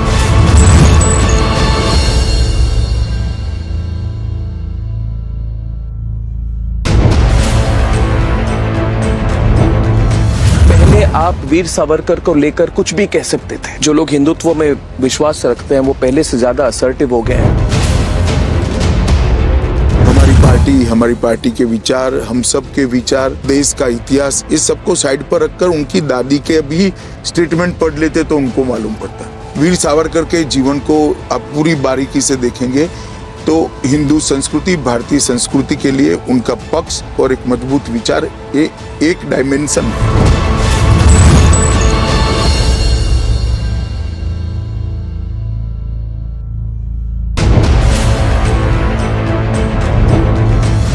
सीट के रैली में आपने एक कमेंट की, द्वारका में इलीगल कंस्ट्रक्शंस हुए हैं, उसको डेमोलिश करने के लिए मैं मुख्यमंत्री जी को कांग्रेचुलेट करता हूं। इसकी बैकग्राउंड में कई लोगों ने कहा कि एक समुदाय को टारगेट किया जा रहा है।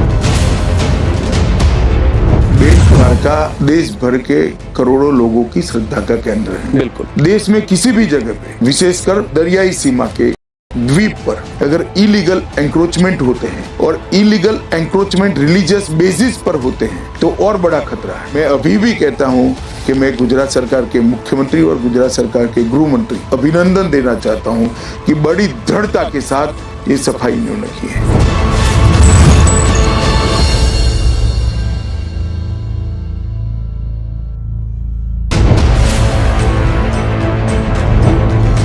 सुरक्षा के मुद्दे पर एक सवाल मेरा ये है कि जो आपने आइडियोलॉजी की बात कही और आप गृह मंत्री है देश के, क्या आपको लगता है कि ये जो आईसिस आइडियोलॉजी वाले लोग हैं, जिहादी आइडियोलॉजी वाले लोग हैं, इस पर और क्या किया जा सकता है, इसको बिल्कुल इस प्रॉब्लम को एलिमिनेट करने के लिए?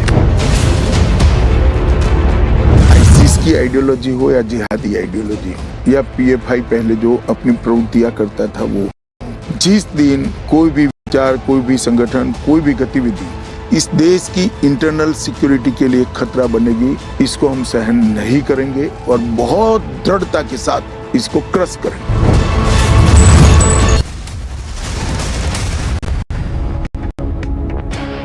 Welcome back. You're with us here on Republic, and time for us to put our spotlight on the big Gujarat election. Remember, we are just days away from the big election.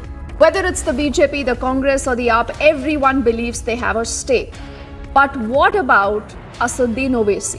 Now, what is Asaduddin Owaisi in Gujarat really mean? What is his kind of politics? What does he think about the Uniform Civil Code promise of the BJP?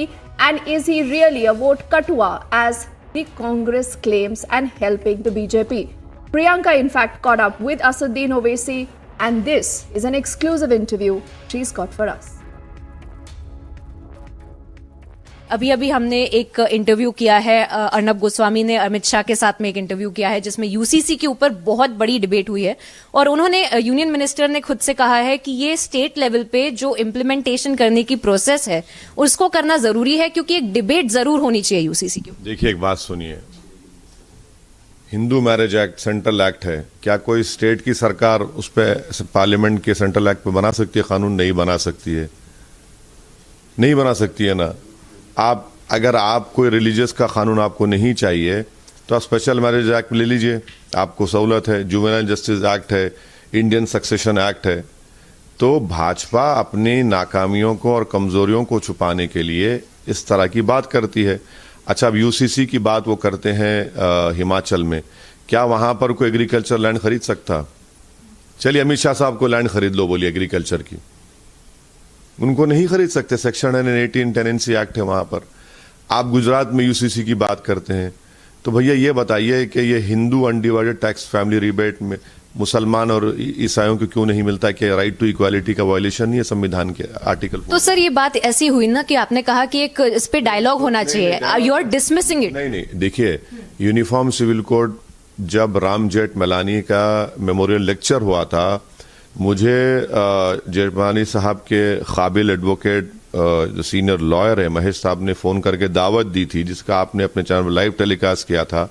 मैंने उसमें यह कहा था कि ये uniform civil code मुसलमानों के लिए होगा और हमारे मेजॉरिटी कम्युनिटी के लिए हिंदू कोड होगा। ये और मैं ये कह रहा हूं कि आर्टिकल 29 में राइट टू कल्चर एक अनफेटर्ड फंडामेंटल राइट है, जो आप मुझसे मेरा कल्चर नहीं छीन सकते।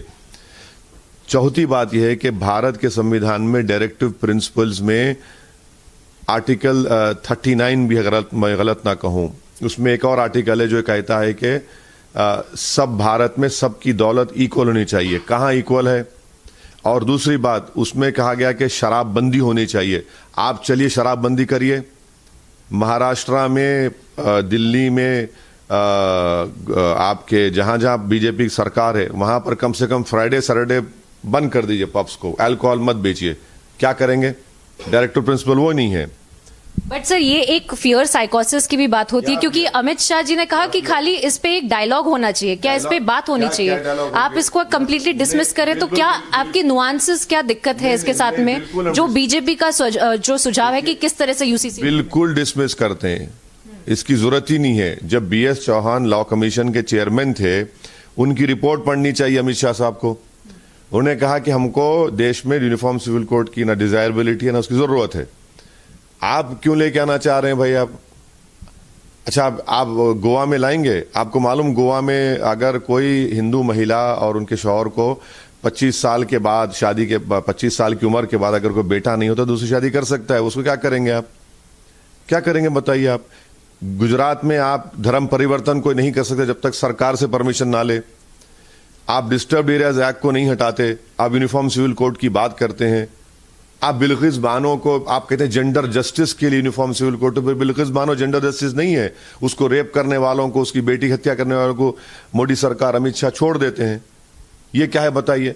ये फार्स है क्या? That is remission policy sir, उसका यूसीसी से कोई no, it is when you give an argument that UCC is needed for gender justice. What is Bilkis Bano? It is the union government headed by Mr. Amit Shah in his ministry. They completely ignored the CBI and the CBI judge who said, don't give these killers remission. You gave them remission. Why? Because you wanted to win an election. So this is the hypocrisy. BJP का दोहरा चेहरा है। कहाँ की UCC की बात कर रहे हैं? अच्छा, आप हमको Hindu undivided tax family rebate क्यों नहीं देते मुसलमान को, ईसाई को? आपको मालूम 3,000 करोड़ का फायदा हुआ उसमें उन लोगों को, और आप दूसरों को डिनाई कर रहे हैं। ये बताइए, पिछले 17-18 साल में भारत सरकार का डेटा है कि करीब 90 लाख बच्चियां मिसिंग है फीमेल इन्फेंटिसाइड में।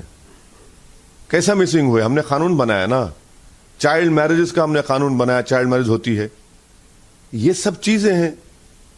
What about Hyderabad case sir? क्योंकि ये बात ऐसी भी हो रही है, जो रैगिंग का केस बाहर आया था, जिसमें जो रेडिकलाइजेशन का भी हमें एक वीडियो देखने को मिला था, जो लड़के को पूरी तरह से जो चांट करने को कहा जा रहा है, जो रैगिंग का केस आया था। No step has been taken, और आप गुजरात में थे उस वक्त चुनाव। आपकी रिपोर्टर अनेरी ने रिपोर्ट किया, पकड़े गए पूरे। अनेरी ने खुद रिपोर्ट किया, आप ऐसा क्यों पूछ रहे हैं? आपके चैनल रिपोर्ट किया, अरेस्ट किए गए वो लोग पूरे के पूरे, जबकि रैगिंग जो कमेटी थी उनके टीचर्स को भी अरेस्ट किया गया। दूसरी बात सर ये भी है कि ये बोला जा रहा है कि इस बार जो इलेक्शन है, चुनाव है, जो बाइपोलरिटी है पॉलिटिक्स की गुजरात की, उसको भी क्वेश्चन किया गया है आम आदमी पार्टी और AIMIM की तरफ से। तो किस तरह से आप देख रहे हैं? क्योंकि कांग्रेस अभी भी मानती है कि आप कुछ ज्यादा इसमें नहीं कर पाएंगे, क्योंकि कांग्रेस का जो लॉयल वोट बैंक है, you will not be able to cut into that. नहीं, ये तो गुजरात की जनता तय करेगी कि जीतेगा, कौन हारेगा, किसको कितने वोट डालेंगे। जहां तक हमारी पार्टी का मामला है, हमने 14 कैंडिडेट खड़ा किए। एक हमारा बापू नगर के कैंडिडेट को नॉमिनेशन डालने के बाद कांग्रेस ने उसको खरीद लिया और उसके जमीर को खरीद लिया, उसको बेजमीर बना दिया। तो ये कांग्रेस के ये बड़ी बड़ी बातें करते हैं, probity in public life, transparency, फुला जो कहते हैं। अब हम सिर्फ 13 असेंबली विधानसभा पर चुनाव लड़ रहे हैं, हमको सिर्फ वहीं पर तवज्जो ले रहे हैं। अब जो इल्जाम हम पे लग रहा है, भाई हम 13 लड़ रहे हैं ना, तो 169 बचे, जीत जाइए आप। कौन रोक रहा है आपको? जीत जाइए। और अब नहीं जीतेंगे तो बताइए आकर जनता को कि आप क्यों नहीं जीत पाए। 27 साल से आप जिता रहे हैं, कांग्रेस जिता रही है भाजपा को, और आप हम पे उंगलियां उठाते हैं। असउद्दीन जी, ये एक और लास्ट प्रश्न है आपका, जो एक लव जिहाद का ऊपर एक जो बात हो रही है, आफ्ताब के ऊपर सर थोड़ा सा बात करनी, क्योंकि जो श्रद्धा मर्डर केस के ऊपर सर लास्ट मैं आपको पूछना चाहती हूँ, बोल रहा हूँ आपको जाना है मेरे को, आप फ्लाइट है मेरी, फिर आप सर आखिरी सवाल का खाली आप जवाब दे पाए तो, क्योंकि ये काफी चर्चा में आ चुका है और आपने भी कई बार जो लव जिहाद है उसके बारे में भी बात की है, तो उसके ऊपर क्या आपका मानना है, क्योंकि ये जो केस अभी बाहर निकल कर आ रहा है वो कहीं ना कहीं उसके ऊपर। सुनिए, आपके एडिटर को बोलिए कि अगर उसमें हिम्मत है तो राहुल गुरुग्राम में जिसने अपनी बीवी को मर्डर करके उसकी बॉडी को सूटकेस में डाल दिया, क्यों मारा? क्योंकि उसकी वाइफ उसको मोबाइल और टीवी के पूछती थी। फरीद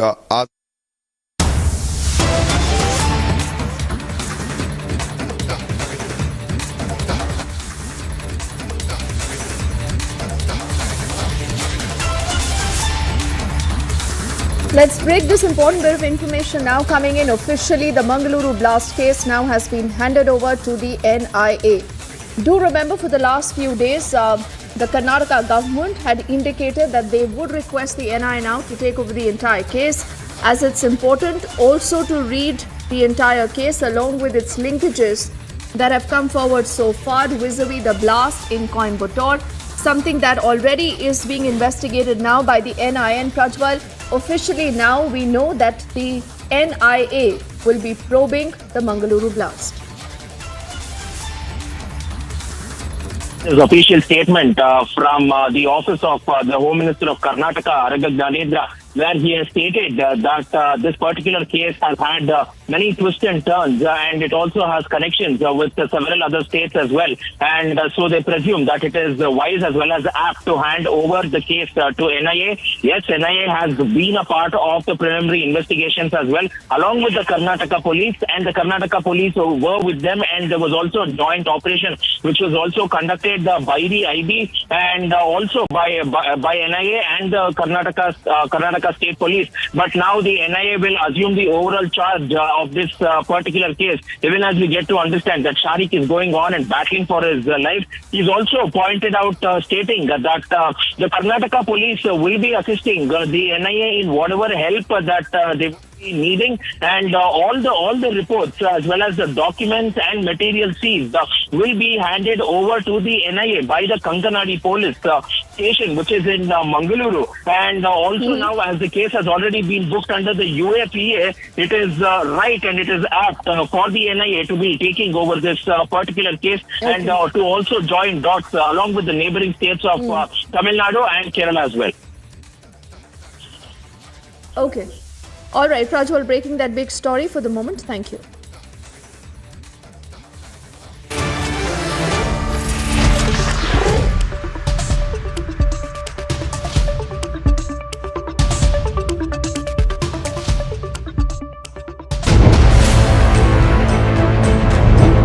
केजरीवाल जी ने इस बार हिंदू कार्ड प्ले करने की कोशिश की। कोई किसी भी कार्ड को प्ले करे, भारत की जनता और विशेषकर गुजरात की जनता इतनी भोली भाली नहीं है कि एक दो टोचकों से या एक दो स्टेटमेंट से किसी और बह जाए। अरे भारतीय जनसंघ से लेकर भारतीय जनता पार्टी तक हमने कहा था कि हम 370 धारा को जब भी हमें मौका मिलेगा हटाएंगे। एक देश में दो निशान, दो प्रधान, दो विधान नहीं चल सकते, और हमने हटाकर दिखाया।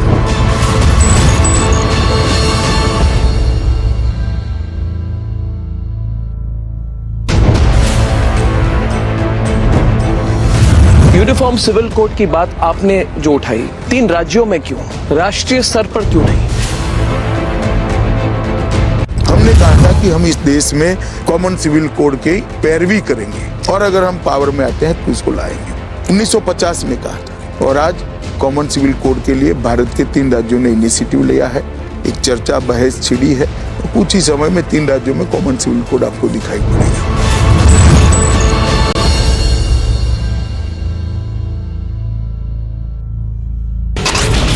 CCTV footage that we have now accessed, the jailed minister Satyendra Jain in these pictures given food of his choice.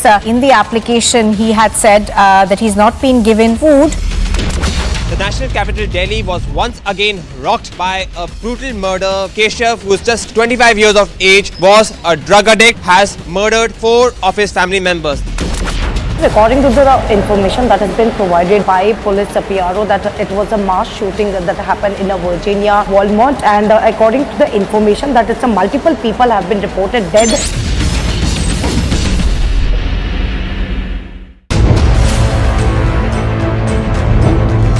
International conference में कहा नो मनी नो टेरर वाली बात आपने कही, तो इस पर जितने हमारे दर्शक है और राष्ट्रीय स्तर पर दर्शक है वो जानना चाहते हैं कि इस पर और क्या किया जा सकता है। जहाँ तक देश की आंतरिक सुरक्षा और बाह्य सुरक्षा का सवाल है, किसी भी खतरे के लिए हमारी जीरो टॉलरेंस की नीति बरकरार रहेगी और दृढ़ता के साथ आगे बढ़ेगी। और भारत सरकार की सारी एजेंसियां बड़ी मुस्तैदी के साथ भारत की आंतरिक सुरक्षा को मजबूत करने के लिए पैनी नजर रखकर सजग हैं।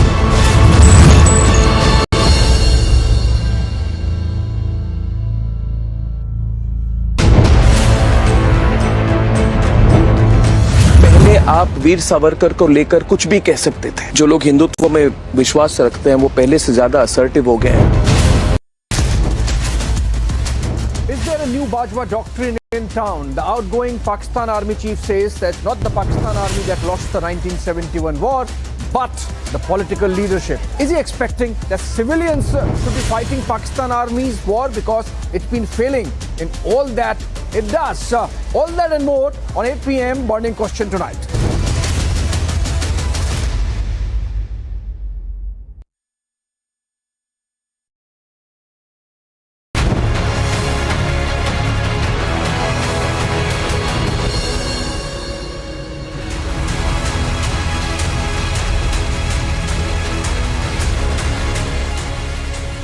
Thank you for joining us here on Republic TV on the biggest story tonight. There are some people, there are very few people, in fact, who know about the army, especially in Bollywood. And we're going to talk about those people, some of whom know nothing about India's forces or the valor of our forces, but they like to make big comments, like to give lectures to the media. Often we'll tell you all about those people and what they tried to do today and how the country has taught them a lesson. That's our biggest story tonight, as an actor called Richa Chadha tries to insult our Galwan heroes. Here are the headlines on the biggest story tonight.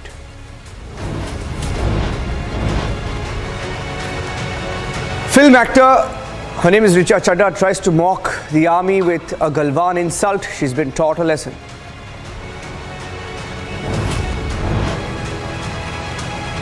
Can those who really know nothing about Galwan or our heroes try to make comments on the army, on India's forces?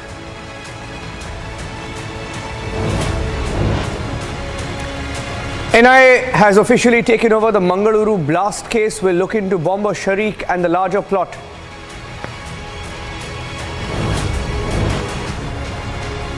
Did Aftab destroy evidence in Mumbai? Search continues on the outskirts of Mumbai for the phones that he may have destroyed.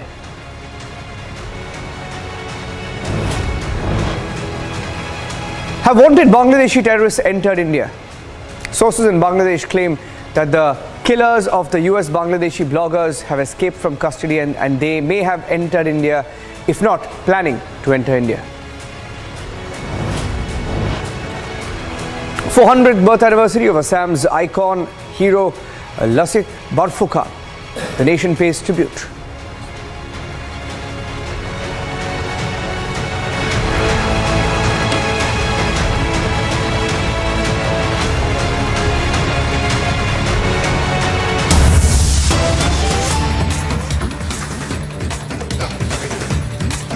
And in fact, getting into some breaking news right now, Sachin Pilot has attacked Ashok Gehlot once again, the Chief Minister of Rajasthan.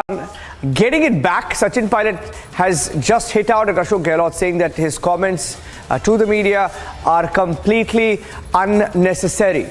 He says it's gone out of hand, it shouldn't have happened, and it continues to happen. And the Congress mess deepens, worsens, the gloves are off again. That's why people in the Congress party tasked to Rajasthan want to just give up their job. Listen in.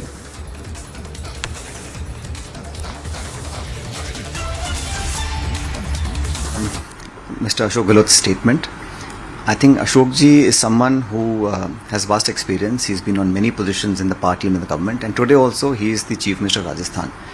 I think it's unbecoming of someone with such experience and with so much of opportunity that the party has given him to make such baseless and false allegations. I think this is not the time for mudslinging. This is the time to work collectively to make sure that the Bharat Jodo Yatra that Rahul Gandhi is leading becomes a success. It is entering Rajasthan next month. We must make sure that the scope and the aim of the Yatra becomes successful. The Bharatiya Janata Party was squarely defeated in Rajasthan when I was the Congress Party president. And Ashok Gehlot ji has been Chief Minister twice. Both times under his leadership, the Congress Party lost badly. Despite that, when we won in 2018, the leadership in the Congress Party decided that he should become CM for the third time. And we all agreed to that. Now is the time not for accusations and allegations and mudslinging and throwing mud on each other. Now is the time for someone with experience to work not only in Gujarat, where he is the main observer, to defeat the BJP. Today the country, the only party that can defeat the BJP all over India is the Congress Party. We have to work unitedly, and I think no one should be so insecure about anything. Nothing in life is permanent. In politics, as in life, things come and go. One must not get insecure and say things which are unbecoming of someone who with such vast experience is holding a position of power. Idea is to make sure that the Congress Party wins the next round of elections in Rajasthan. 11 months we have to go to polls. We have made certain promises in Rajasthan and we have to fulfill those promises. And unless we work together, work unitedly, we will not be able to win those elections. So I think we have to focus on winning those elections that are coming in Rajasthan as in other states of India, and really move forward in a way that the Congress Party and the country at large expects us to move. Well, it's called a free-for-all and a free fall for the Congress Party. What a fall it's been, and it's playing out. Ashok Gehlot being called insecure by Sachin Pilot. That story is one of our biggest stories tonight, and one of the biggest headlines today has been an actor called Richa Chadda trying to act smart, pretend like she's smart, pretend like she knows everything about our army, our forces, when the Northern Army commander said that our forces are ready to take back POK when the order is given. And this is something that India has said with its intent being made clear again and again. The Prime Minister has spoken about it, the Home Minister has spoken about it, the Defence Minister has spoken about it, the generals, the topmost generals in the army have said that we are ready to take back POK when needed. And then you have this actor, this small-time actor called Richa Chadda, who likes to, by the way, lecture the media, likes to talk about what is right or wrong in our society. But she's nothing but a beta of the government, the forces. And sometimes people ask whether they get confused between forces and India, and they end up targeting the country sometimes. And that's Richa Chadda, who was forced to apologize after many people said it's time to boycott her movies. People started saying her movie's coming up, we have to boycott it. The moment they said boycott it, that's when they all got scared. Let me go across to Major Gaurav Arya. Major Gaurav Arya, it appears, I think that's the only language that they understand. Major Arya, the moment you tell them that we will boycott your movie, and all the movies that you try to make using the army, right? All the movies that they've tried to make using the bravest of the brave and the bravehearts, the stories they've turned into scripts. Recently they had a hit, right, in Uri. They like those movies. They like to act in those movies. They want a part in those movies. They know nothing about the army. What did you think of this comment and the way it's played out today, Major Arya? I don't know, Niranjan, because I'd never heard of Richa Chadda in my life. And then I tried to Google, and then I figured out he has been in a few movies. Now, I haven't seen any successful film star making anti-national and controversial comments. I have not seen the Khans doing it. I have not seen the Kapoors doing it. I have not seen Akshay or even Kangna Ranaut or Katrina Kaif or Deepika Padukone or any one of these actresses or actors making controversial comments, because they have work, they have a job to do. They do their job and they do it very well, and that's about it. Now this lady here, she has made a comment, and then when the pressure got too much, she shot her mouth off, and then she got scared, and then she deleted a tweet, and then there was an apology in which there was this whole victim card throwing trick of hers, very old, in which, she said that my Nana ji was a paratrooper and shot in the leg in the 60s, and my Mama ji was in the army and all that. I don't remember Richa Chadda, I looked for her interviews, ever saying that she belonged to an army family. She's never said that. You take out these old relatives and, from the dark, absolutely, and then you say that I have so much of respect for the army. My only question to Richa Chadda, and people have been asking, her all sorts of questions, but my only question to Richa Chadda is that what did you mean by, your tweet on Galwan? What exactly were you wanting to convey? She's lying, obviously, Niranjan. She's lying through her teeth, and she's been caught, and now she's up against a wall. She's lying, Niranjan. Yeah. Major Arya, do you think such people should, and there are many of them, in fact, there was one, it's become political, and there is a lot of anger even within the fraternity, the film fraternity. There are people who speak usually, take a stand on these issues, because there are, the big names who won't speak because they don't want to upset perhaps their own industry, but there are some with a conscience who speak, and they feel that there is this gang called the Tukde Tukde gang, and they often, mistake the country of, if they have an agenda against the government, that's okay. You have a freedom to do that, to have a choice, to make a comment, to have your view. But they often, the lines are blurred for them between government, army, and the country. And I am not so sure they know even about what happened in Galwan, about the bravery of our forces in Galwan and how we resisted the Chinese and pushed them back. For those who may not know about what happened in Galwan, Major Arya, can you please educate them? Niranjan, what happened was at Galwan was very simple. The Chinese, especially at PP-15, the Chinese wanted to cross over and bang on the line of actual control. They established a tent, they pitched a tent, which our boys uprooted and threw away. And there was a clash. That is what happened at Galwan. They were trying to enter India, and our soldiers, led by Colonel Babu, highest level of gallantry and selfless sacrifice displayed. He got the Mahavir Chakra, and our soldiers and our officers, they fought like tigers, and they pushed back the Chinese. And the Chinese initially said there was nothing which happened in Galwan, and slowly they said, we lost 4 people, and that 4 became 14. And then the Russians came back and said over 47 people had been killed in Galwan. And the CIA came up with a similar report of 50 plus people, or Chinese soldiers who had been killed in Galwan. So I don't know what Richa Chadda meant by her tweet. I have no idea. But, in modern day warfare, and in these times today, this is reminiscent of some of the highest standards of gallantry and self-sacrifice that is practiced by the Indian Army. And, we salute our martyrs from Galwan.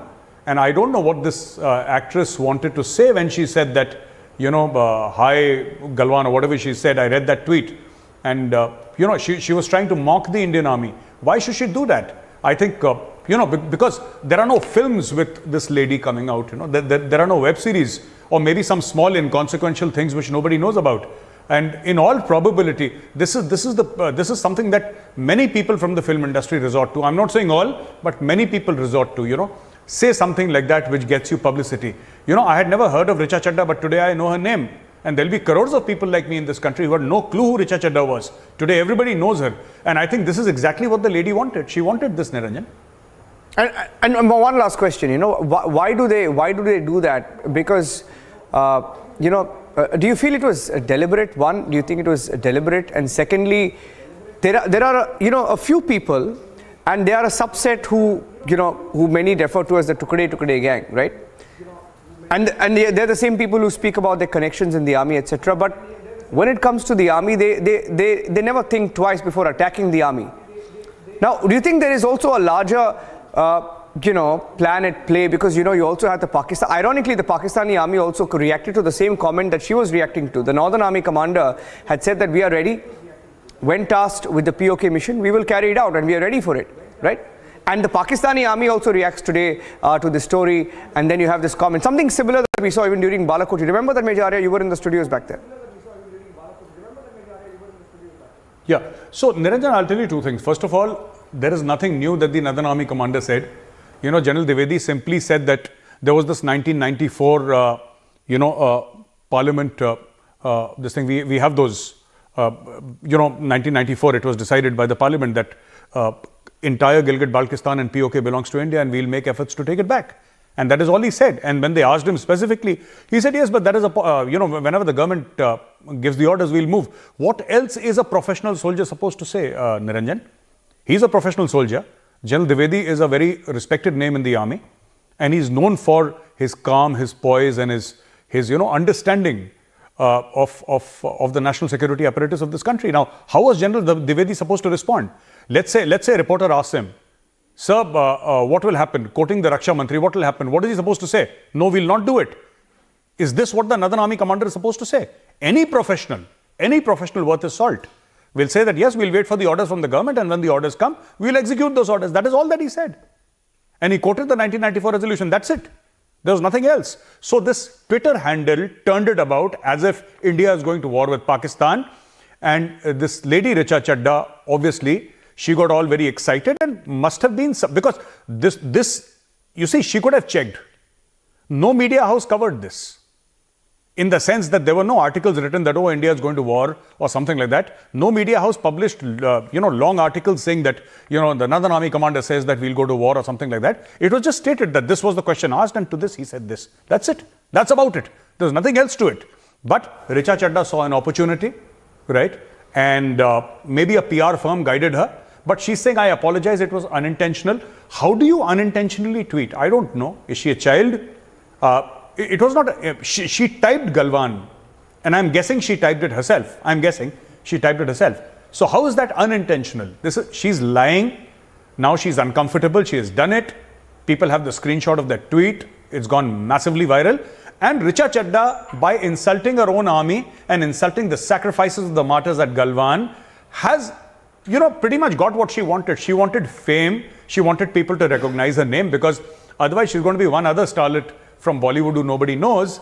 Obviously, Richa Chadda. People are saying, oh, she acted very well in that movie. Maybe so. But if you're not a good Indian, it does not matter how good an actor or actress you are. How does that matter to me, for example? I will judge you by the way you treat your army and by the way you treat your own country and how respectful you are of the armed forces in the country. And she's been very disrespectful. And she did it deliberately because she wanted people, she wanted publicity, she wanted people to know her name. Maybe there's a project she's doing.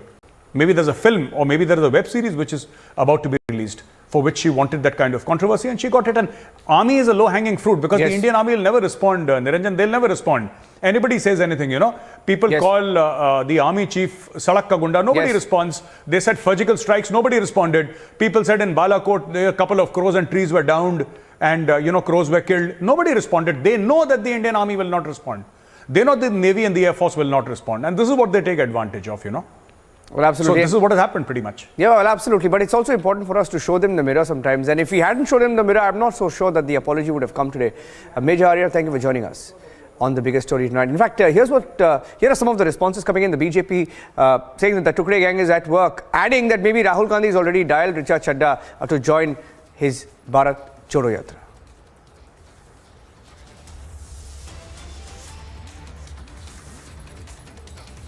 और वो विषय PoK का है। मुझे आश्चर्य लगता है कि आप देखिए कुछ विषय ऐसे हिंदुस्तान में होते हैं जिन विषयों पर कोई संशय नहीं होना चाहिए। आर्मी के साथ खड़ा होना, आर्मी को प्रोत्साहित करना, आर्मी पर विश्वास करना, उस पर गर्व करना, भारतवर्ष पर गर्व करना, अपने देश के साथ खड़ा होना, इसमें किसी प्रकार की कुंठा कैसे, इसमें किसी प्रकार की लज्जा कैसे? मगर आश्चर्य है, कुछ टुकड़े टुकड़े गैंग वाले ऐसे हैं जो बार बार हिंदुस्तान के खिलाफ बयानबाजी करते हैं और हिंदुस्तान की आर्मी को कोसने का काम करते हैं। इसमें नंबर 1 इनका कोई सरदार है तो वो कांग्रेस पार्टी है। यही वो कांग्रेस पार्टी है। आप याद करिए जब नरेंद्र मोदी जी ने सर्जिकल स्ट्राइक किया था, सर्जिकल स्ट्राइक करके पाकिस्तान के अंदर घुस करके पाकिस्तान को सबक सिखाया था, तो राहुल गांधी जी ने सर्जिकल स्ट्राइक को खून की दलाली कही थी। राहुल गांधी और कांग्रेस पार्टी ने उसमें सबूत मांगने का काम किया था। एक गुजराती ने जिस प्रकार से पाकिस्तान को सबक सिखाया, बजाय इसके कि इस पर गर्व महसूस करे कांग्रेस पार्टी ने सवालिया निशान लगाया था। Quick check of the top stories we're tracking from across the country. Actor Shraddha, who insulted our forces with a tweet in which he referred to the deadly clash in Galwan Valley in 2020, has been forced to issue an apology. In the now deleted tweet, the actor had written "Galwan says hi" in response to the Northern Army Commander Lieutenant General Upinder Dwivedi's statement that the Indian Army was waiting for orders from the government to reclaim POK. Bombay की police से कहना चाहता हूं, Mumbai police से तुरंत इस ऋचा चड्ढा के खिलाफ कार्रवाई करें, एप्रोप्रिएट धाराओं में मुकदमा दर्ज करें, ताकि ऐसे लोग जो भारत का अपमान करना, भारत की सेना का अपमान करना एंजॉय करते हैं और अपनी शौहरत को बढ़ाने के लिए हमारी भारतीय सेना को नीचे लाने की कोशिश करते हैं, इनको मुंह तोड़ जवाब दिया जा सके, ऐसी जिंदगी में दोबारा कोशिश ना कर सके। The BJP claimed that the Tukde gang couldn't tolerate our forces and that comments were being deliberately made to target India and also our forces. Several groups, including film fraternity unions, filed complaints against actor Richa Chadha for her comment insulting our martyrs. The MEA has said that India has raised the Zakir Naik issue with Qatar formally and communicated to the FIFA host that the terror backer was wanted in India. They spoke this evening. वो हमारे यहाँ पे कानूनी system में उनके आरोपी हैं और कानून द्वारा घोषित भगोड़ा हैं। हमने मलेशिया के साथ उनके एक्सट्रेडिशन की बात उठाई है, कोशिश कर रहे हैं। हमने कतर के साथ भी इस मामले को उठाया है। हम उनसे भारत में न्याय का सामना करने के लिए सभी आवश्यक स्टेप्स कदम उठाने की जारी रखेंगे। A team of Delhi police, which is probing the Shraddha Walkar murder case on Thursday, conducted a search in Bhayandar Creek near Mumbai for a mobile phone. The search was conducted with the help of personnel of the Mira Bhayandar Vasai Virar police on the outskirts of Mumbai. The police team from the national capital is camping in Vasai near Mumbai, from which Walker and her, that is Shraddha, and her live-in partner Aftab Poonawala hailed for a week. Maharashtra former Chief Minister Uddhav Thackeray has admitted that the letter written by Shraddha, which was not acted upon, is a huge lapse. He's admitted it's a lapse but refused to answer specifically to the questions asked on why that lapse happened.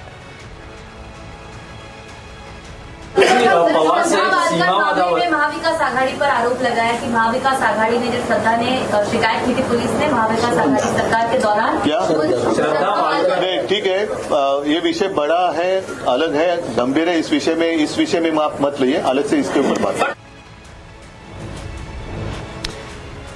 Kuldeep Bishnoi, wanted in the Sidhu Moosewala murder case, has been transferred to NIA custody and he's been brought to the national capital. Other stories we're tracking from across India. It appears now that the bomber Sharik in the Mangaluru blast case used cryptocurrency. That's one of the angles being looked at. Terrorists using cryptocurrency as a form to transfer funds and use that money to carry out attacks on Indian soil. Some more details coming in. Actor Jacqueline was in court today where charges are being discussed which are likely to be framed against her in the money laundering case. The Jama Masjid authorities and Imam Bukhari have been forced to revoke the order. Earlier today, Republic TV broke details of how the Jama Masjid had decided not to allow women alone or women in a group to enter. Basically, they wanted a male always with a girl or a group of girls. We called it a sexist order. It's now been revoked after the Delhi LG dialed Imam Bukhari.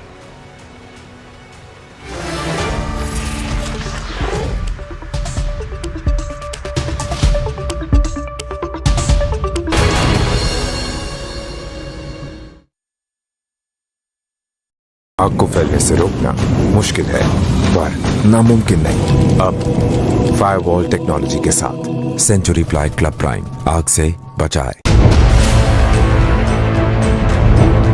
हटलोडिया seat के rally में आपने एक comment की, द्वारका में illegal constructions हुए हैं, उसको demolish करने के लिए मैं मुख्यमंत्री जी को कांग्रेचुलेट करता हूं। इसकी बैकग्राउंड में कई लोगों ने कहा कि एक समुदाय को टारगेट किया जा रहा है।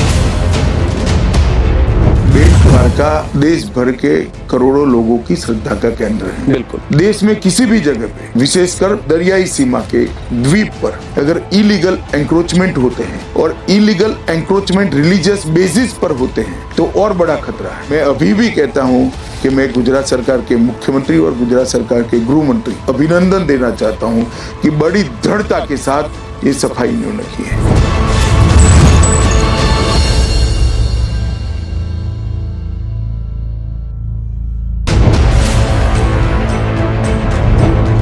राष्ट्रीय सुरक्षा के मुद्दे पर एक सवाल मेरा ये है कि जो आपने आइडियोलॉजी की बात कही और आप गृह मंत्री है देश के, क्या आपको लगता है कि ये जो आईसिस आइडियोलॉजी वाले लोग हैं, जिहादी आइडियोलॉजी वाले लोग हैं, इस पर और क्या किया जा सकता है इसको बिल्कुल इस प्रॉब्लम को एलिमिनेट करने के लिए?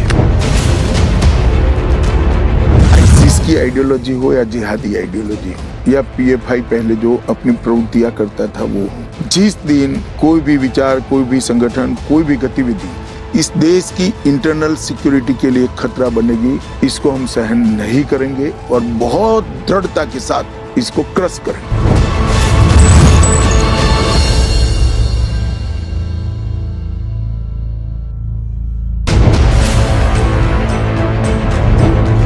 जो नया ट्रेंड बना है, ये प्रॉमिस करेंगे फ्री नौकरी, फ्री। मुझे कहता है लैमिनेटेड कार्ड बांटे जा रहे हैं गुजरात में। किसी ने कहा आम आदमी पार्टी बांट रही है कि आपको गारंटीड नौकरी मिलेगी।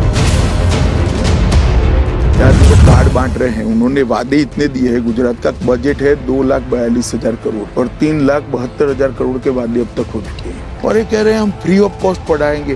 गुजरात में 1960 से प्राथमिक शिक्षा फ्री है। वोट देते वक्त सब लोग अपना माइंड भी अप्लाई करते हैं, ट्रैक रिकॉर्ड भी देखते हैं और विश्वसनीयता भी देखते हैं।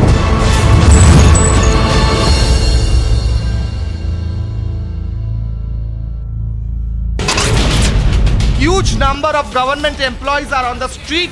There's a ruckus on the street. Their demand about increasing the DA. This is one of the important issues here in West Bengal. A gruesome murder case of Shraddha. In fact, a video has now surfaced where the video is from those days when Shraddha was studying BMM. 2 blasts went off near bus stops in Jerusalem, injuring at least 14 people in what police said were suspected attacks by Palestinians.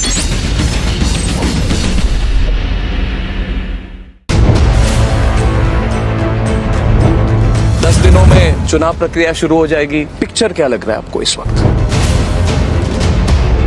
Bharatiya Janata party बहुत अच्छी position में है। 1990 के बाद गुजरात में भारतीय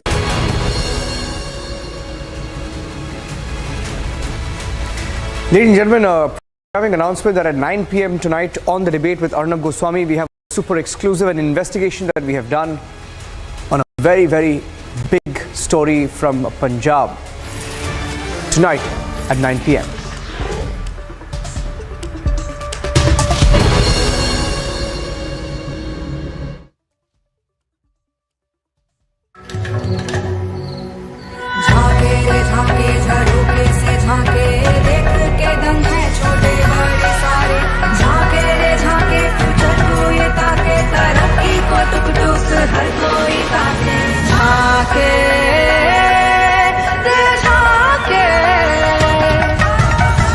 Reimagineering brighter futures with smarter steels. ArcelorMittal, Nippon Steel India. Smarter steels, brighter futures. आपने international conference में कहा नो मनी नो टेरर वाली बात आपने कही, तो इस पर जितने हमारे दर्शक है और राष्ट्रीय स्तर पर दर्शक है वो जानना चाहते हैं कि इस पर और क्या किया जा सकता है। जहाँ तक देश की आंतरिक सुरक्षा और बाह्य सुरक्षा का सवाल है, किसी भी खतरे के लिए हमारी जीरो टॉलरेंस की नीति बरकरार रहेगी और दृढ़ता के साथ आगे बढ़ेगी और भारत सरकार की सारी एजेंसियां बड़ी मुस्तैदी के साथ भारत की आंतरिक सुरक्षा को मजबूत करने के लिए पैनी नजर रखकर सजग है।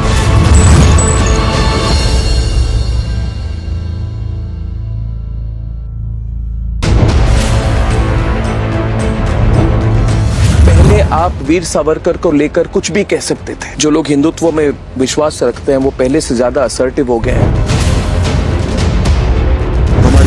हमारी पार्टी के विचार, हम सब के विचार, देश का इतिहास, ये सबको साइड पर रखकर उनकी दादी के भी स्टेटमेंट पढ़ लेते तो उनको मालूम पड़ता।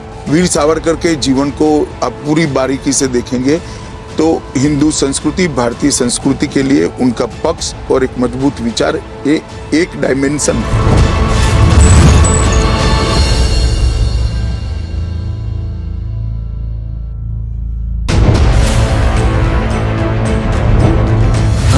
सीट के रैली में आपने एक कमेंट की, द्वारका में इलीगल कंस्ट्रक्शंस हुए हैं, उसको डेमोलिश करने के लिए मैं मुख्यमंत्री जी को कांग्रेचुलेट करता हूं। इसकी बैकग्राउंड में कई लोगों ने कहा कि एक समुदाय को टारगेट किया जा रहा है।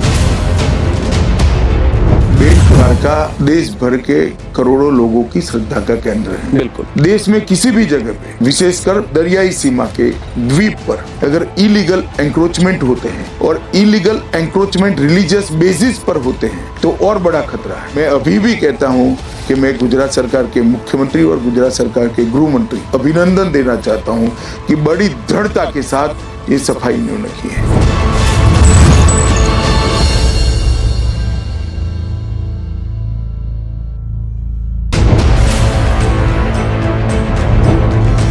सुरक्षा के मुद्दे पर एक सवाल मेरा ये है कि जो आपने आइडियोलॉजी की बात कही और आप गृह मंत्री देश के, क्या आपको लगता है कि ये जो आईसिस आइडियोलॉजी वाले लोग हैं, जिहादी आइडियोलॉजी वाले लोग हैं, इस पर और क्या किया जा सकता है इसको बिल्कुल इस प्रॉब्लम को एलिमिनेट करने के लिए? आईसिस की आइडियोलॉजी हो या जिहादी आइडियोलॉजी हो या पीएफआई पहले जो अपनी प्रवृत्तियां करता था वो। If you're in Delhi, you want to go and visit the Jama Masjid and you happen to be a single woman or a group of women, this is the notice that you will see outside. You are not allowed. We are asking why. And why is this diktat only and only for women? What about their right to pray? Those are the burning questions we take up tonight at 8:30 with me on Republic.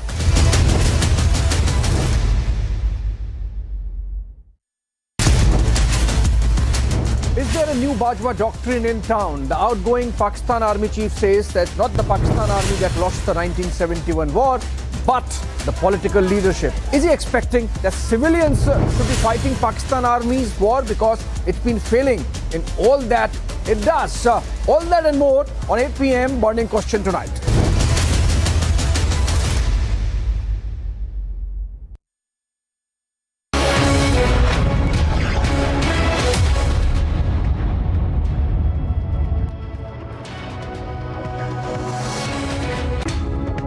Viewers, it's time for Superfast 50. I'm Shivangi Shukla. Let's get started. Actor Richa Chadha, who insulted our forces with a tweet in which she referred to the deadly clash in Galwan Valley in 2020, has been forced to issue an apology in the now deleted tweet. The actor had written, "Galwan says hi," in response to the Northern Army commander, Lieutenant General Upendra Dwivedi's statement that the Indian Army is waiting for orders from the government in reclaiming Pakistan-occupied Kashmir.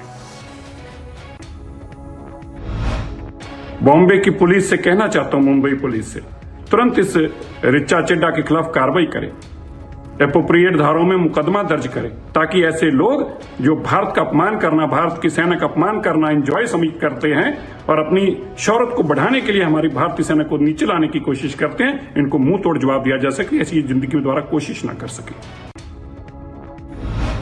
BJP claimed that the Tukre gang could not tolerate our forces and that such comments were deliberately made to target India and its army. विषय TV पर चल रहा है सुबह से और वो विषय पीओके का है। मुझे आश्चर्य लगता है कि आप देखिए, कुछ विषय ऐसे हिंदुस्तान में होते हैं जिन विषयों पर कोई संशय नहीं होना चाहिए। आर्मी के साथ खड़ा होना, आर्मी को प्रोत्साहित करना, आर्मी पर विश्वास करना, उस पर गर्व करना, भारतवर्ष पर गर्व करना, अपने देश के साथ खड़ा होना, इसमें किसी प्रकार की कुंठा कैसे, इसमें किसी प्रकार की लज्जा कैसे? मगर आश्चर्य है, कुछ टुकड़े टुकड़े गैंग वाले ऐसे हैं जो बार बार हिंदुस्तान के खिलाफ बयानबाजी करते हैं और हिंदुस्तान की आर्मी को कोसने का काम करते हैं। इसमें number 1, several groups, including film fraternity and unions, filed complaints against actor Richa Chadha for her comment insulting our martyrs. आप इस तरीके से मजाक नहीं उड़ा सकते सिक्योरिटी फोर्सेस का। आप ये कहना चाह रही हैं कि हमारी हैसियत ही नहीं है सिक्योरिटी फोर्सेस की कि वो पीओके को अपने साथ लें और वो लड़ाई जंग जीते। तो आपको तो हक ही नहीं बनता है सिक्योरिटी फोर्सेस के बारे में। और ये सिर्फ सिक्योरिटी फोर्सेस जिन्होंने जाने दिए हैं, जो प्रोटेक्ट कर रहे हैं हमारे हम लोगों को, पूरे देश को, आपको, ये उनके लिए नहीं, ये बेइज्जती उनके परिवार की भी है, क्योंकि उनके परिवार ने जो है वो अपने घर का एक लाल खोया हुआ है।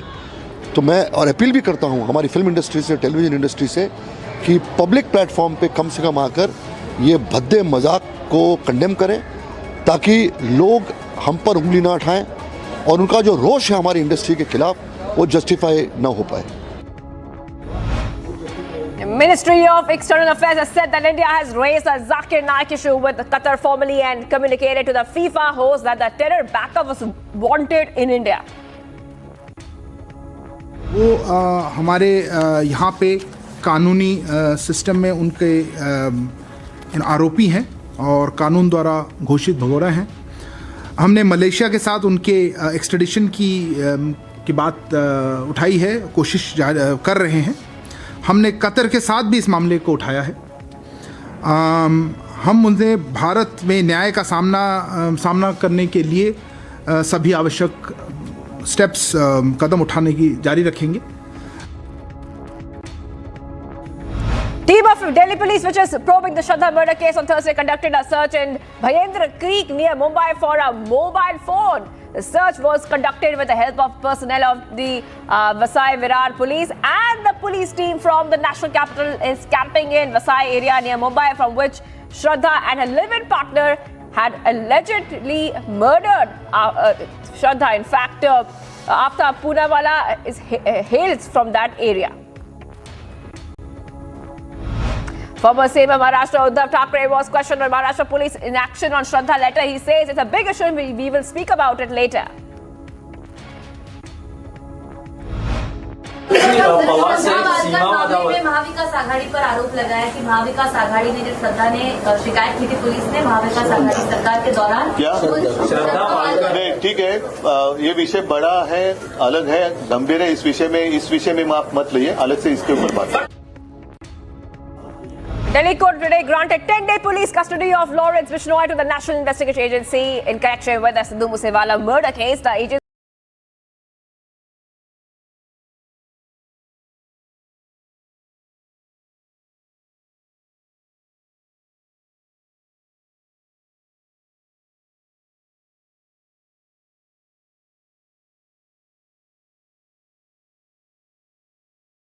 and Mysuru. Sharik, who used multiple Aadhaar cards, traded in bitcoins and received funding online from Middle East. Delhi court has deferred the hearing of the alleged money laundering case involving actress Jacqueline Fernandez and conman Sukesh Chandrasekhar's case for December 12th.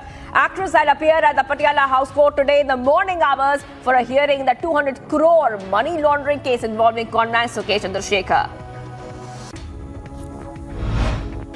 Ordered by the Delhi's Jama Masjid banning the entry of unaccompanied women or girls, whether alone or in groups, has triggered outrage. The Masjid administration put up a poster at its gates that declared it's improper when women come alone. The notice has been condemned and slammed as regressive and unacceptable. As the controversy escalated, the Masjid later said its order did not apply to girls offering prayers. CRPF and Chhattisgarh police have 12 IEDs recovered and state police from the area as well. The IEDs concealed in the thick foliage area of the village there. They were demolished, in fact, there at the site itself. Further investigation on the same is now underway. With Gujarat elections around the corner, Union Home Minister Amit Shah will hold public meetings in a couple of areas as well. And this will happen tomorrow. He will also hold a road show in some areas, including Surya Darwaja, to other areas like the Har Siddhi Mata temple. कर लिया, एक तरफा है। इतने साल ऐश्वर्य भाई, मैं इतने साल से राजनीति का कार्यकर्ता के रूप में काम कर रहा हूँ। यह चुनाव एक तरफा दिख रहा है। मुझे तो कार्यकर्ताओं को बोलना पड़ रहा है कि भाई एकदम तुम कॉम्प्लेसेंट मत हो जाना। आप आ रही है, ये वो, इनका रिकॉर्ड क्या है? ये बैनर बेस्ड पार्टी है, ये एडवर्टीजमेंट बेस्ड पार्टी है। Exclusive interview with Republic TV's political editor Shraddha Kapoor. BJP President JP Nadda asserted that the Gujarat Assembly election is one-sided, predicting that the BJP will get no less than 150 seats. He also asserted that Congress was the party's main competitor, even as Aam Aadmi Party has mounted an intense campaign highlighting the track record of Aam Aadmi Party. He dubbed it as an advertisement-based party.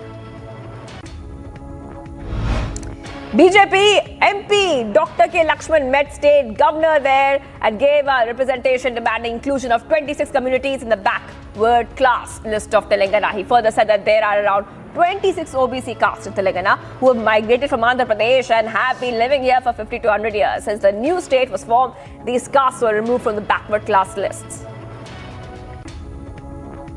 The major push to induct indigenously developed weapon systems. The Indian Air Force has moved a proposal worth over 1,400 crores to the government for acquiring the Withdrawn next generation anti-radiation missile to search and destroy enemy radar locations.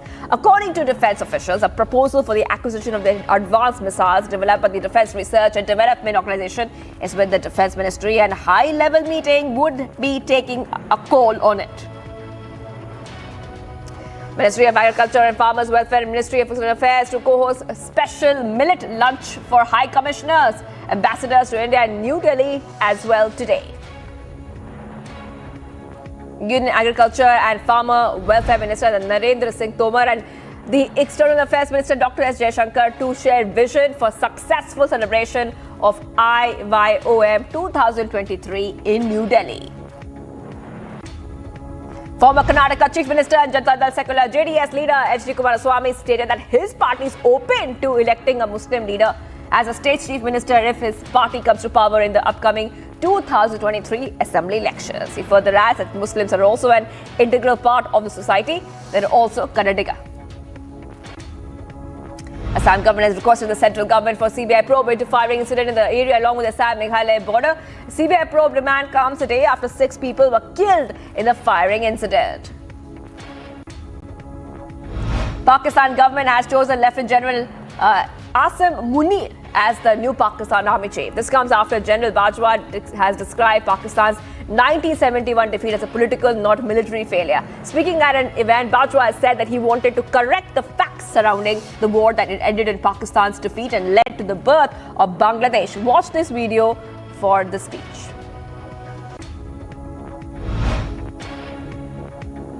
Delhi High Court issued a notice to Vijay Nair and Hyderabad-based businessman Abhishek Bonpalli on a CBI plea challenging a trial court order granting them bail.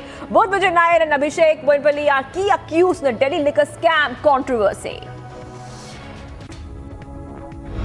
PM Modi lauded the Goa government in its step toward providing jobs to the youth via the distribution of appointment letters to the new recruits. Prime Minister said that the step will strengthen the Goa police, further enhancing the convenience of the people, especially tourists. Constitutional bench of Supreme Court to hear the pleas challenging centre's decision to demonetize currency notes, 500 rupees and 1000 rupees in the year 2016. A state investigation agency has conducted raids in Kishtwar area of Jammu and Kashmir. Raids in connection with Pakistan's module of terror recruitment using cyberspace and providing logistic support to terrorists. SIA, Jammu and Kashmir Police, CRPF and Army were also part of those raids.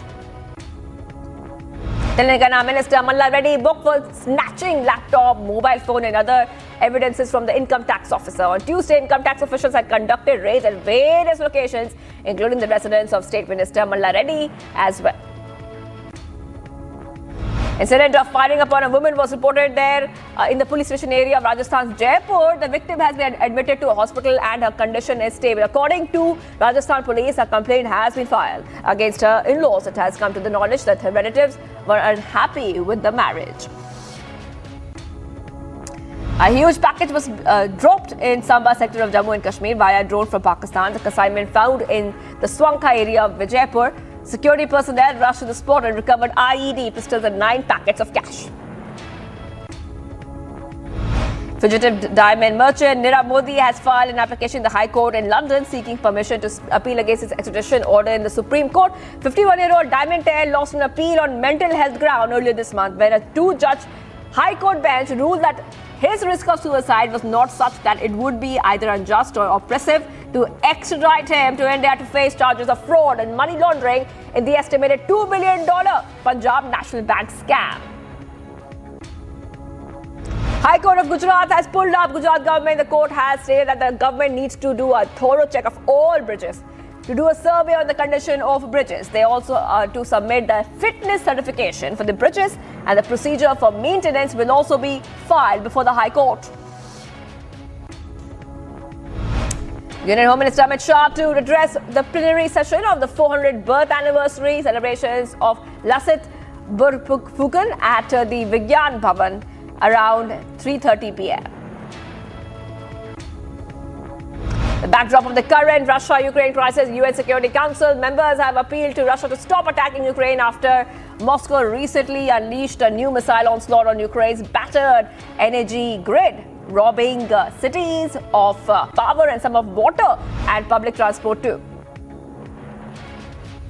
Russia's defense ministry spokesperson denied striking any objects in Kiev the previous day and said only energy facilities related to the military command and control system of Ukraine had been targeted. He further added that all the destruction there announced by Kiev regime in the city was a result of the fall of missiles of foreign and Ukrainian air defense system located in residential areas of the Ukrainian capital.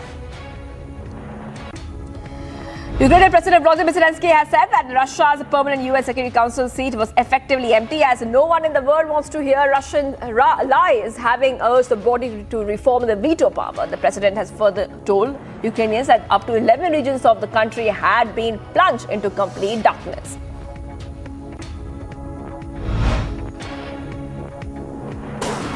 With over 30,000 cases, China's daily COVID tally has hit record high. Although numbers are relatively small when compared with China's vast population of 1.4 billion, under Beijing's strict zero COVID policy has caused fatigue and resentment among many areas of the population, sparking sporadic protests and hitting productivity in the world's second largest economy. More rescuers and volunteers have been deployed in devastated areas of Indonesia's main island of Java to search for the dead and missing from an earthquake that killed at least 271 people. The death toll was likely to, in fact, rise, with many people still missing. Some remote devastated areas still untraceable, and more than 2,000 people injured in Monday's 5.6 magnitude earthquake. 10 days after 4 University of Idaho students were stabbed to death in their rooms, police have said that they still have not identified a suspect or found a murder weapon, and they continue asking for tips and surveillance videos. As the family members of the victims still await justice, police authorities continue to promise that they are doing their best for a breakthrough. The alleged shooter facing possible hate crime charges in the fatal shooting of 5 people at a Colorado Springs gay nightclub was ordered held without bail in initial court appearance as the suspect sat slumped over a chair. Extending apology, suspect's father said that there was no excuse for going and killing people. Syria and Russia expressed their concern over Turkey's military activities in northern Syria at the latest round of talks in Kazakhstan. Russia leader negotiator has said that on Turkey to refrain from any sort of large-scale land operations.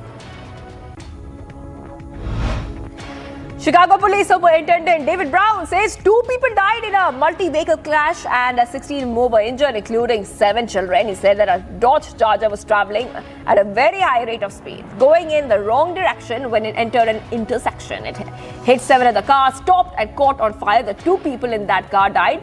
Brown also said that 9 adults and 7 minors were taken to the hospital.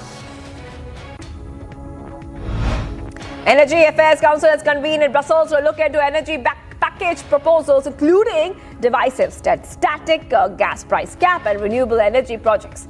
Market correction mechanism has been proposed by EU Commission to address gas shortage.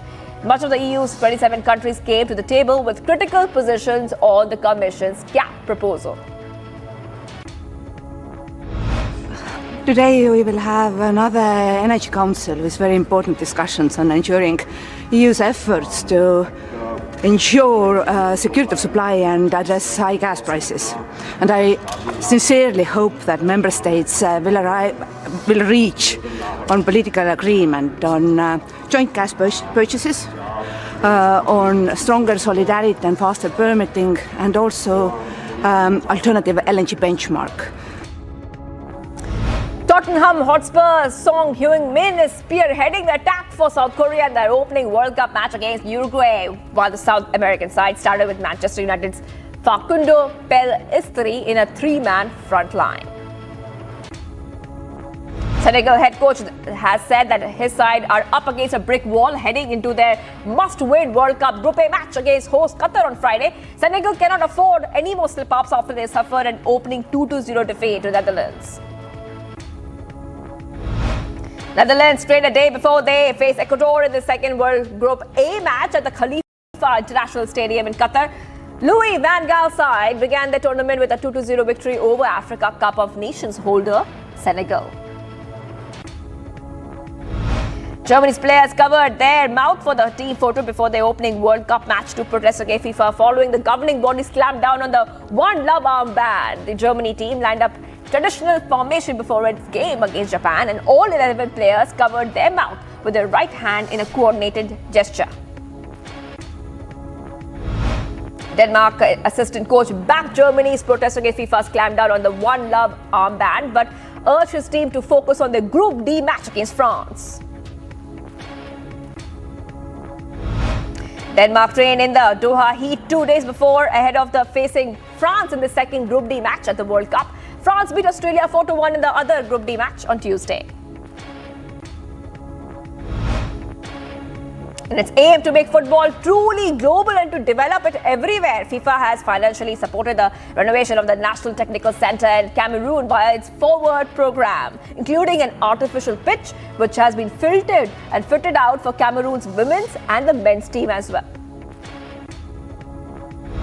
USA and Arsenal goalkeeper Matt Turner has termed England as the favourites to elevate the FIFA World Cup trophy in Qatar. USA are set to lock horns with England of the Group B match on November 26th. Trials are over at the APP World Tour event, and the World Pros got to show off their skills for real this time. New men's and women's world champions will be announced soon. And the Panthers took advantage of 7 power play chances by scoring 3 goals with a man advantage, including 2 in the second period, and beat the Bruins 5-2.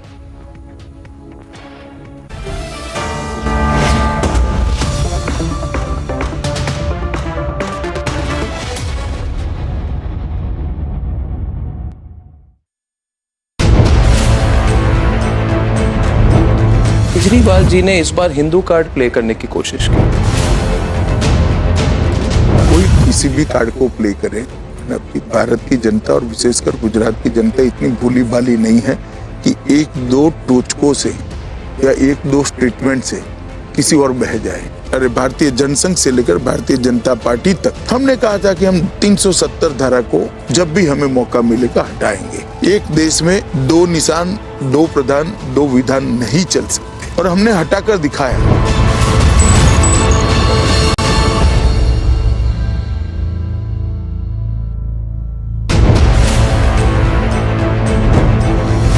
Uniform civil code की बात आपने जो उठाई, 3 राज्यों में क्यों, राष्ट्रीय स्तर पर क्यों नहीं? हमने कहा था कि हम इस देश में कॉमन सिविल कोड की पैरवी करेंगे, और अगर हम पावर में आते हैं तो इसको लाएंगे। 1950 में कहा था, और आज कॉमन सिविल कोड के लिए भारत के 3 राज्यों ने इनिशिएटिव लिया है। एक चर्चा बहस छिड़ी है, और कुछ ही समय में 3 राज्यों में कॉमन सिविल कोड आपको दिखाई पड़ेगा।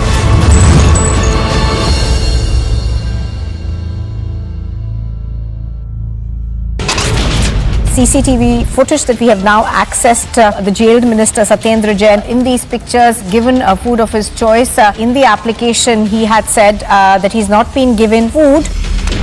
The national capital Delhi was once again rocked by a brutal murder. Keshav, who is just 25 years of age, was a drug addict, has murdered 4 of his family members. According to the information that has been provided by police PRO, that it was a mass shooting that happened in a Virginia Walmart, and according to the information that it's multiple people have been reported dead.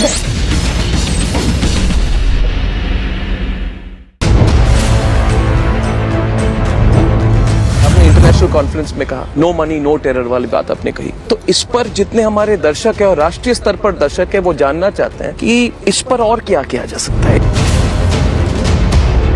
जहाँ तक देश की आंतरिक सुरक्षा और बाह्य सुरक्षा का सवाल है, किसी भी खतरे के लिए हमारी जीरो टॉलरेंस की नीति बरकरार रहेगी और दृढ़ता के साथ आगे बढ़ेगी। और भारत सरकार की सारी एजेंसियां बड़ी मुस्तैदी के साथ भारत की आंतरिक सुरक्षा को मजबूत करने के लिए पैनी नजर रखकर सजग हैं।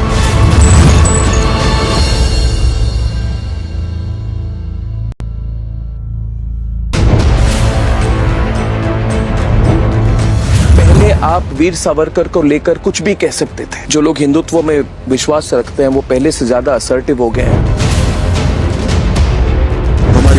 हमारी पार्टी के विचार, हम सब के विचार, देश का इतिहास, इस सबको साइड पर रखकर उनकी दादी के भी स्टेटमेंट पढ़ ले।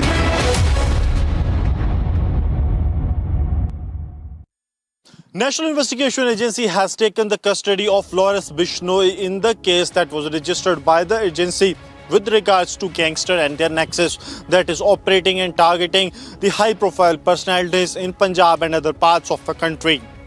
Today morning, the teams of the NIA reached the Bathinda jail and took the custody of Lawrence Bishnoi. It is expected that Bishnoi will now be taken to New Delhi for the further investigation. This case was registered by the National Investigation Agency after the killing of Sidhu Moosewala and recent incidents wherein the gangster networks have emerged that how on the behest of ISI and other foreign powers they are carrying out killings in Punjab and other parts. Over 100 locations have already been raided by the National Investigation Agency in the subsequent raids that have happened after the case was registered, and now Lawrence Bishnoi has been taken into custody by NIA. With Sir Jeevan Kumar, Gursimran Singh for Republic Media Network. 10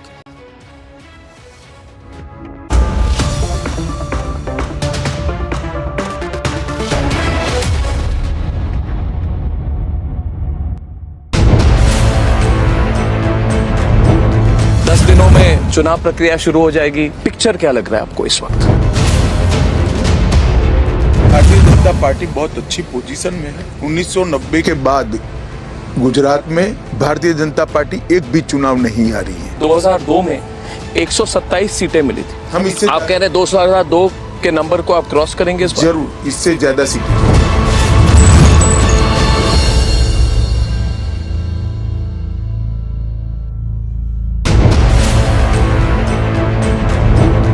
media circles में बातचीत चल रही है आम आदमी party को लेकर। क्या आम आदमी पार्टी एक फैक्टर है इस बार? इंडिया में जरूर है। गुजरात में जब मैं 50% से ज्यादा मत प्राप्त कर रहा हूँ तब वोट कितना और कहाँ बढ़ता है इसके कोई मायने नहीं रहते। भारतीय जनता पार्टी इस बार 50% से ज्यादा वोट प्राप्त करने जा रही है।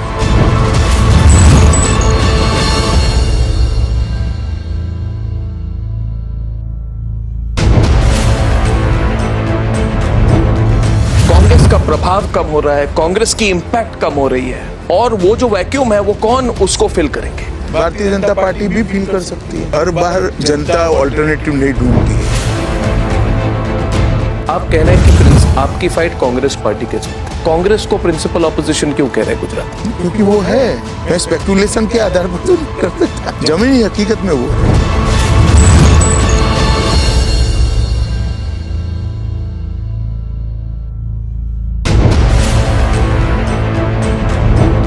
केजरीवाल जी ने इस बार हिंदू कार्ड प्ले करने की कोशिश की।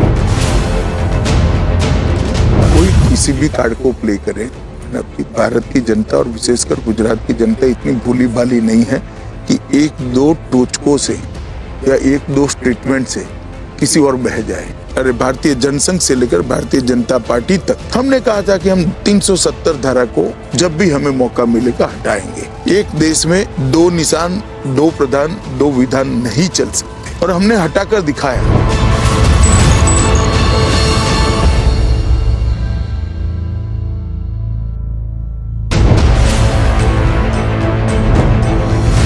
यूनिफॉर्म सिविल कोड की बात आपने जो उठाई, 3 राज्यों में क्यों, राष्ट्रीय स्तर पर क्यों नहीं? हमने कहा था कि हम इस देश में कॉमन सिविल कोड की पैरवी करेंगे और अगर हम पावर में आते हैं तो इसको लाएंगे। 1950 में कहा था, और आज कॉमन सिविल कोड के लिए भारत के 3 राज्यों ने इनिशिएटिव लिया है। एक चर्चा बहस छिड़ी है। तो कुछ ही समय में 3 राज्यों में कॉमन सिविल कोड आपको दिखाई पड़ेगा।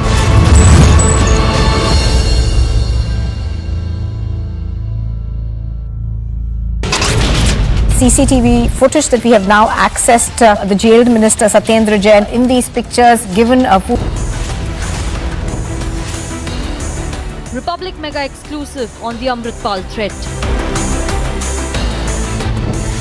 Openly anti-India but gets a free run by AAP.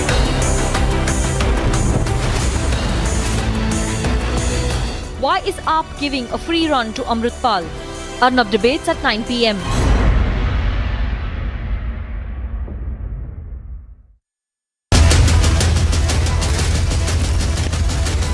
Burning question.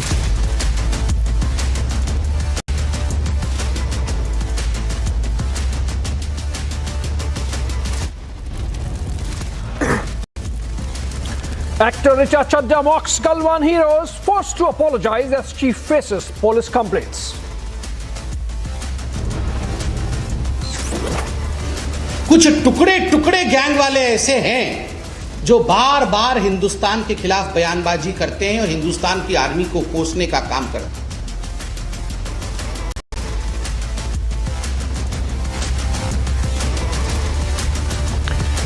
BJP hits out at the actor for her Galwan insult, claims Rahul Gandhi dialed her to target army.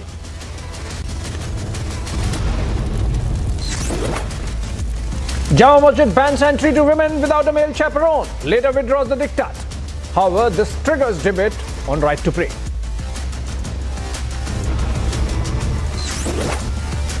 Delhi police search for Shraddha's phone in a creek near Mumbai. Did Aftab try to destroy evidence? Ajal Bajwa tries extricating Pakistan's army from the embarrassing defeat of 1971. Union Home Minister says it's time to rewrite history at a special event to mark 400 years of Assam's icon Lachit Borphukan.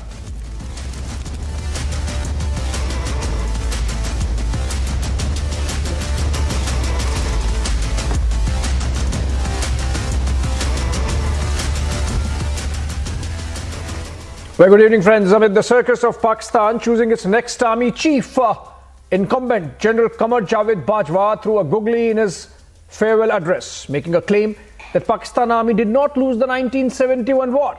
Can you imagine? Why this new Bajwa doctrine? Guilty mind? Easy scapegoat in Pakistani politicians? No accountability perhaps of Pakistan army to their nation. Let's look at this report and discuss with some Pakistani guests.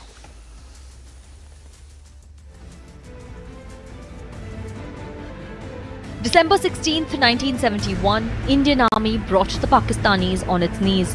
General Niazi signed the instrument of surrender. Pakistan lost its territory and East Pakistan became Bangladesh. 51 years later, this embarrassing defeat still haunts Pakistan. And in a bid to exonerate its army, Pakistan's outgoing army chief General Bajwa pinned the blame on politicians. मैं आज आपके सामने एक ऐसे मौजू पर भी बात करना चाहता हूं जिस पे अमूमन लोग बात करने से गुरेज करते हैं और ये बात 1971 में हमारी फौज की साबका मशरकी पाकिस्तान में कारकर्दगी से मुतालिक है। मैं यहाँ पर कुछ हकायक दुरुस्त करना चाहता हूँ। सबसे पहले साबका मशरकी पाकिस्तान एक फौजी नहीं, एक सियासी नाकामी थी।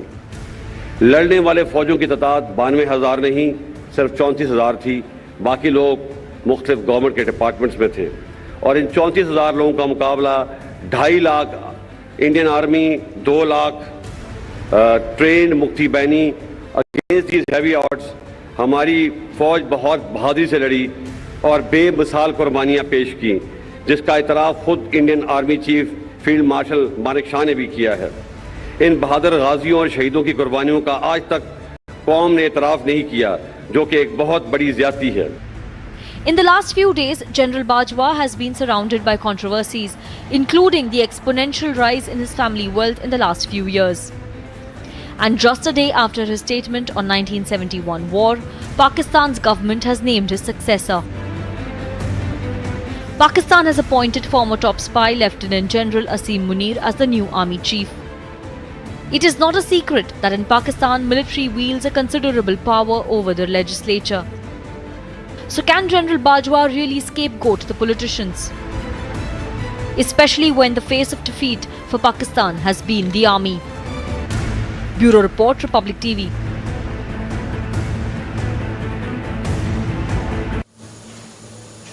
All right, it's an unending circus so far as Pakistan Army is concerned, and to discuss that, joining me from the Indian side, Indian point of view, being presented by Major Dhruv Katoch, retired Director, India Foundation, live from Delhi. In a while, I would be joined by Major Gaurav Arya from our studios, and Pakistani side, in which we are really interested today to understand what's happening.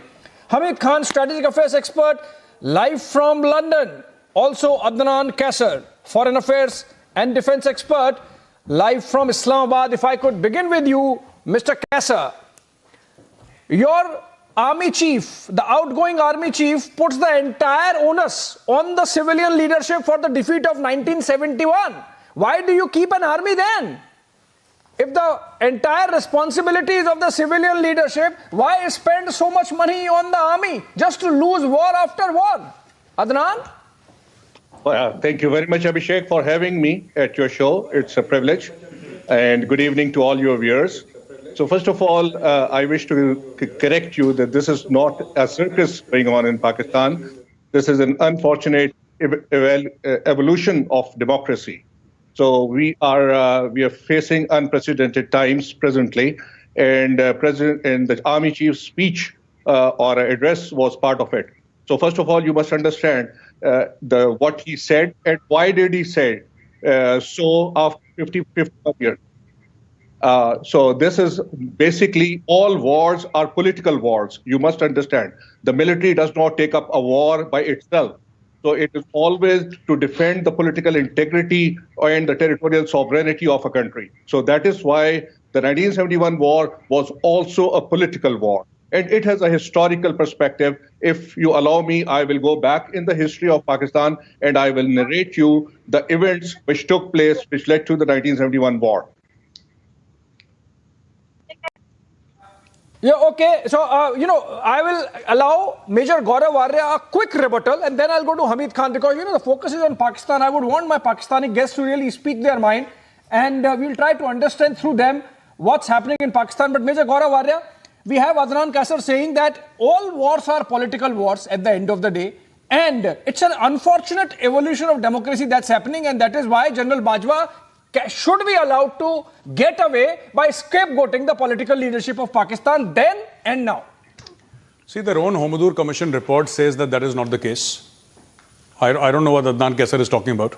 And who was the head of the political leadership in Pakistan then? It was General Yahya Khan. And before General Yahya Khan, who was the political leadership? It was General Ayub Khan. The fact of the matter is that the generals are into politics and politicians are into the army headquarters. So nobody knows who's doing what. And as far as him saying, as far as Abhishek Adnan Kassar saying that, we don't know what is happening and in the sense that all wars are political, this is exactly what Nawaz Sharif said about the Kargil war. He said, I had no clue. Exactly. Also, Major, just so that you build up on this argument, let's verbatim quote what General Bajwa has said.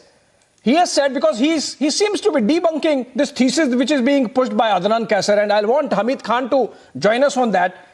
General Bajwa said, our army is often subjected to criticism. I think the reason for that is army's involvement in politics. So, Major, you're right. He is admitting beforehand that we have been tinkering too much with politics, because of which we are criticized.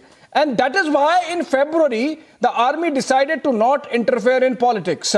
Now, that change of heart perhaps has happened because for the first time, Major, perhaps, we are hearing slogans like, ये जो दहशत गर्दी है, इसके पीछे वर्दी है. I think this facade of invincibility of Pakistan army, Hamid Khan, is really falling apart, and the generals are concerned that the onus, the credibility of Pakistan army is at stake. So make one more attempt and put the entire responsibility on the political leadership. Hamid Khan.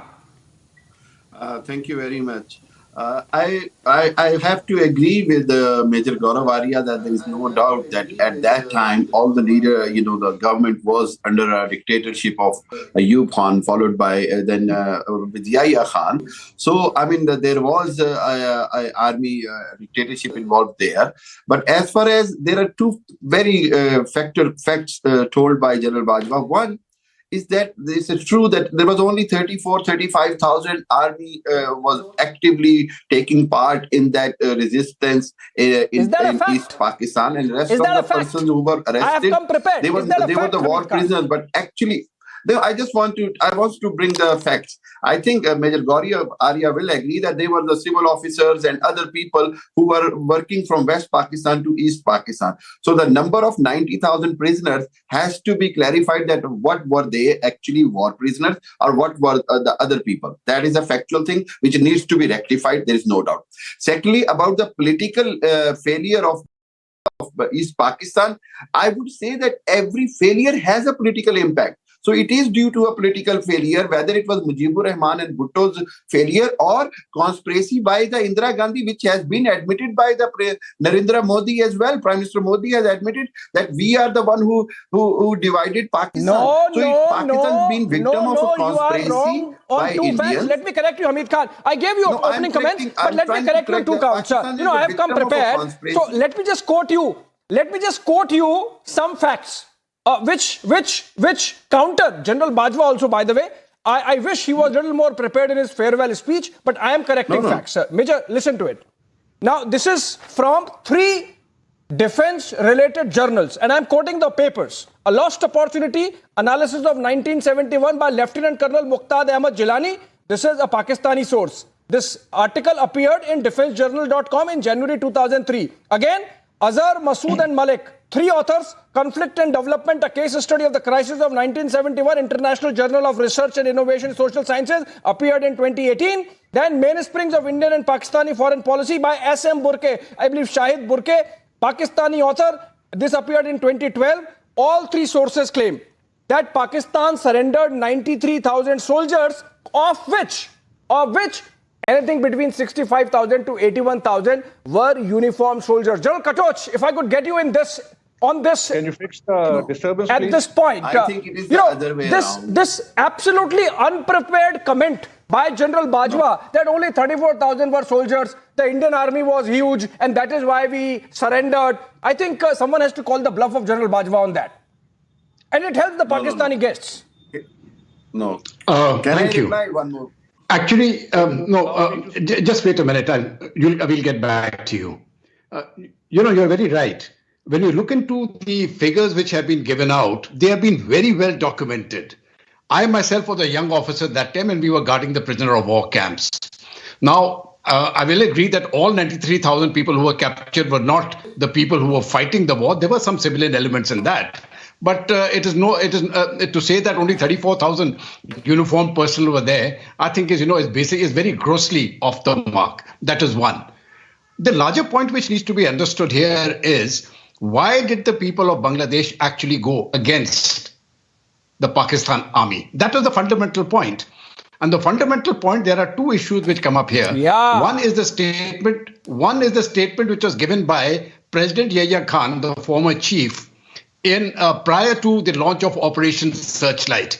And in a conference held at Rawalpindi, he made this statement: kill 3 million of them and the rest will fall at your feet. That was one. And the second statement was given by General Niazi to a foreign reporter.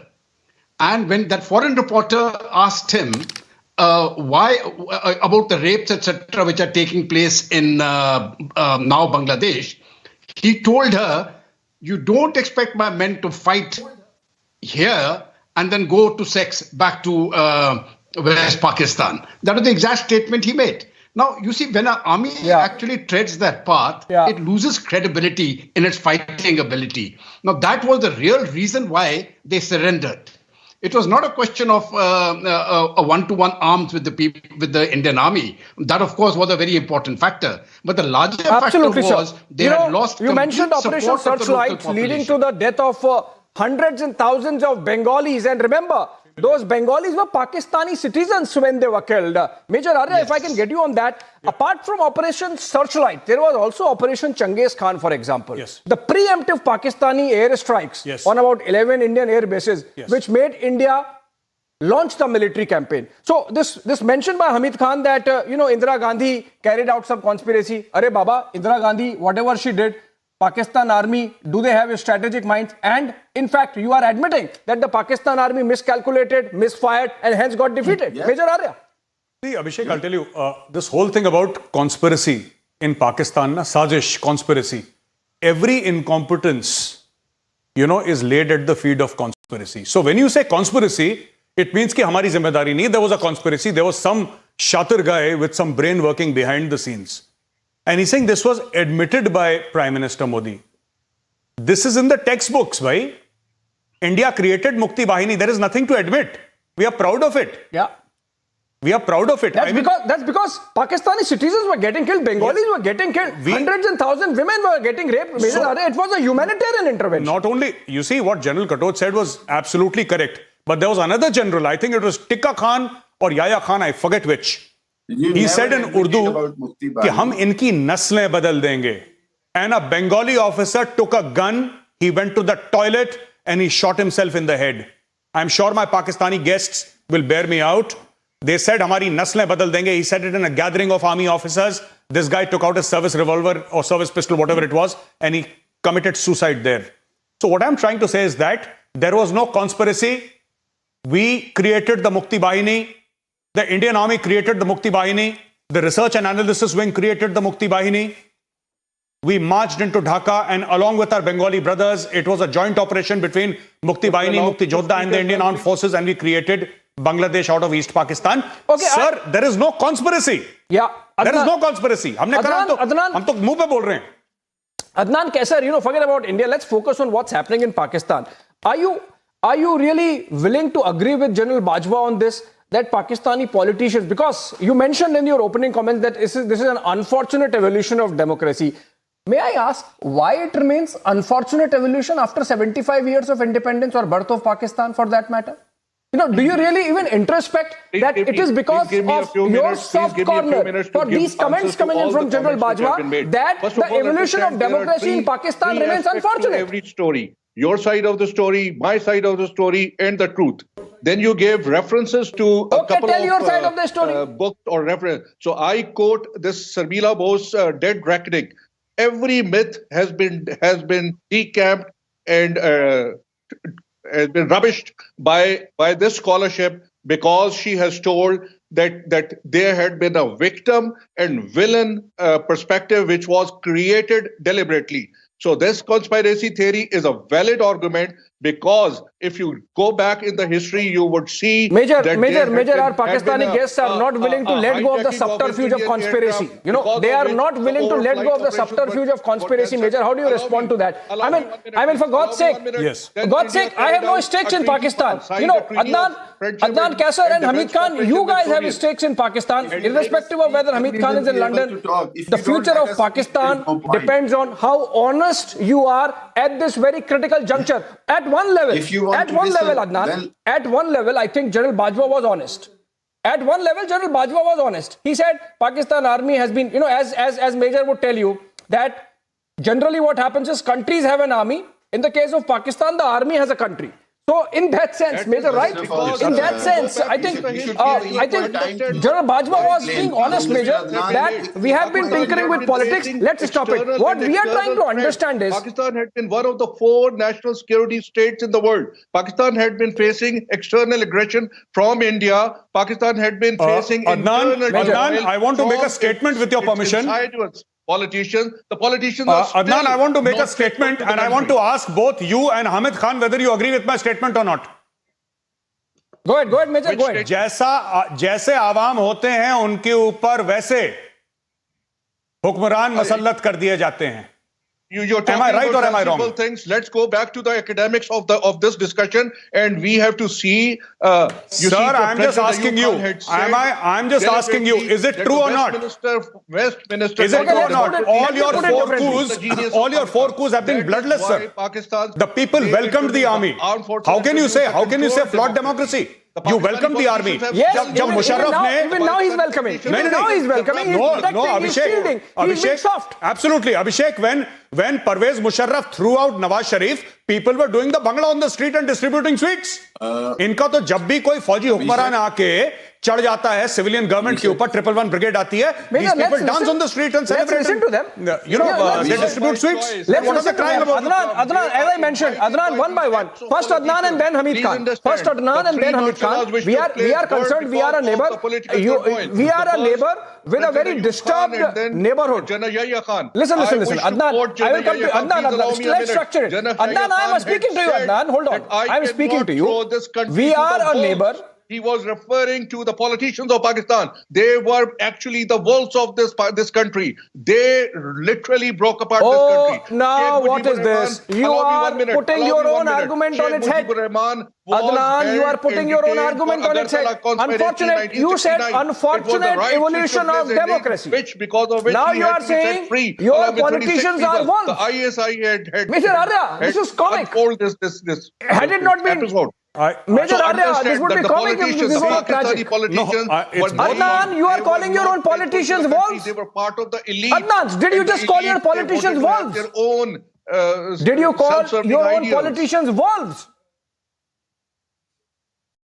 Pardon me? Adnan, you just called your politicians wolves. That's really unfair to your politicians, perhaps. Hamid Khan, do you also see it in that same light that your politicians are wolves and the Pakistan army is there at the vanguard of protecting the nation from these wolves, irrespective of the number of wars it loses? 51 years only to tell to the people of Pakistan as well as to the world at large that Pakistan's internal stability is at stake. And I wish to quote Richard Armitage, who was the U.S. Assistant Secretary of State in, I think, 2011. He gave an interview to Newsweek. Yeah, and he they are quoted these words that in 25 years, there would be an Afghanistan, Afghanistan with more or less the same geographical area. But I cannot say the same about Pakistan. So Pakistan's internal stability, all because of the politicians, is at stake. And Major, to use these words. Major, क्या debate करें Major? Major, क्या debate करें? He's saying the Pakistani politicians in 1955, Pakistani politicians in 1967, Pakistani politicians in 1972, 1975, 1999, they were wolves. Nawaz Sharif was wolf, Bhutto was wolf, Liaquat Ali Khan was wolf. बस जिन्ना कैदे आजम को wolf कहना रह गया है. नहीं, but you know, कैदे आजम की death जल्दी होगी. नहीं, मैं बता रहा हूं अभिषेक, नहीं, इन्होंने कायदे आजम की बहन को भी कहां छोड़ा. फातिमा जिन्ना, the circumstances under which she went was extremely tragic. Anyway, forget about that.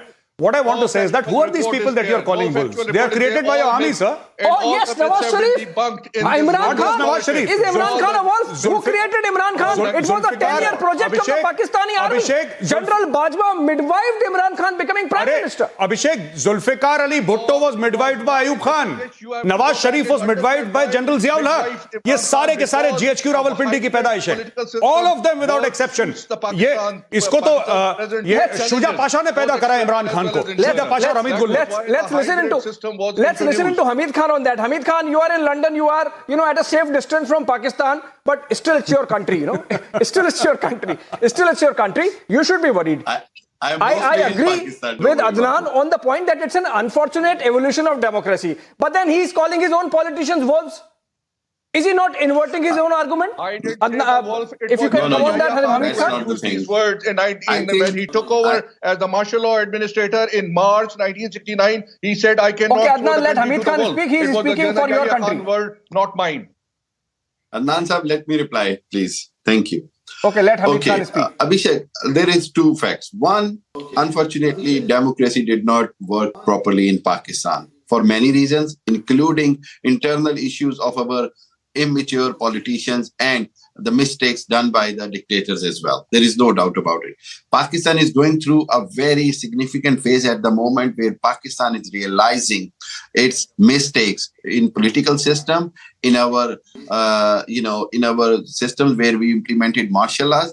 I'll tell you two things. One, you have given so many references of 1971. I have written a very detailed article published here in UK about the truths and the false of 1971, and it is clearly, whether it was the attack of March, whether you made the stories of killing of intellectuals of Bengalis, whether you make the stories of raping the thousands of women, when it goes to the facts, it is entirely different. It was a false propaganda against the Pakistan army to create the hatred for the West Pakistan and Pakistan army. There is no doubt about it. If Major Gauri Arya is admitting that they created the Mukti Bani, what Mukti Bani did, they make the false accusation against the Pakistan army and West Pakistanis. So this is the fact that we have been victims of the conspiracy, what I like about which was developed developed by the Indira Gandhi and prior to that. Hamid Khan Sahab, I just want to say something very interesting. Insurgency element. I think never in the history. Just 1 second, Hamid Khan Sahab.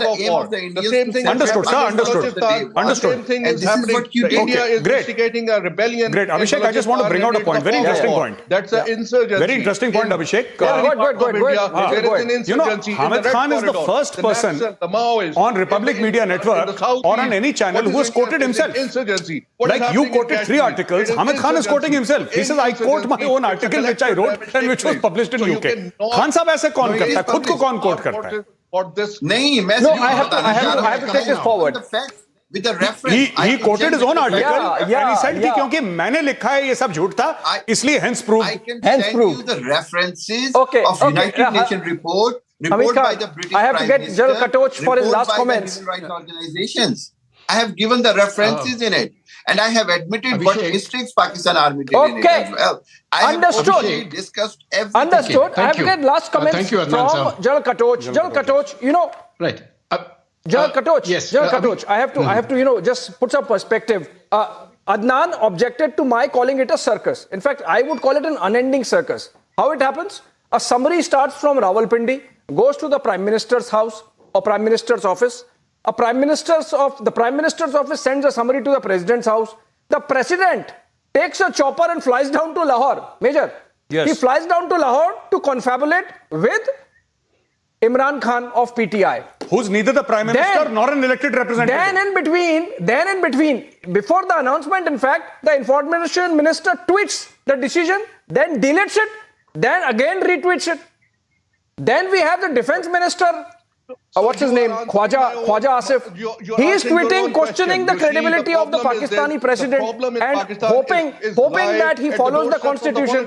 Then after Imran Khan makes a statement saying constitution would be followed, and then finally an announcement happened. General Katoch, you know, this brouhaha about announcing the name of the senior most 3-star general as the next chief of army staff. Is this not a circus, General Katoch? Or from Badigala. So this Abhishek, is absolutely. So that is what I am saying. Ultimate, that Pakistan democracy is evolving. No, could you just hold a minute? Really 1 minute. Worried about the future of Pakistan because these politicians. Okay, Adnan, let it evolve, but let's listen to General Katoch also. He's a veteran of the Indian Army, participated in 1971 war. He knows something about what happened in 1971. Listen to it. I think balkanization is a real all threat. Pakistanis need to be worried about the future of Pakistan.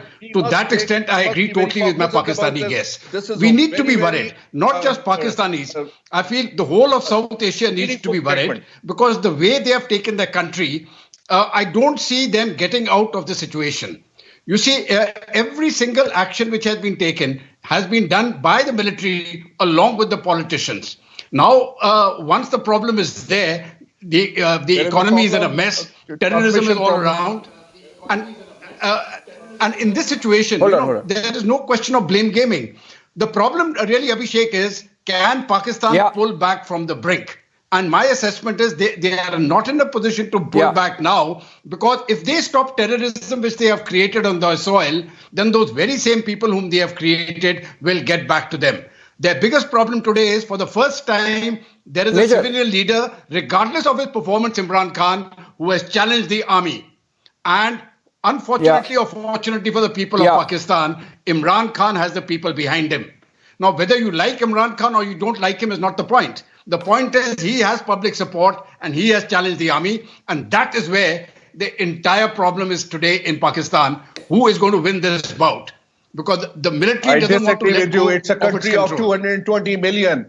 A throng of 100,000 people does not represent the whole of Pakistan. So Imran Khan's following, we have to see it in the elections. If the elections take place today, then we can see. So I agree there is a cult of Imran Khan and has a strong following. I agree with you. But again, you cannot discredit the armed forces of Pakistan, and that is Adnan, the most unfortunate thing happening in Pakistan.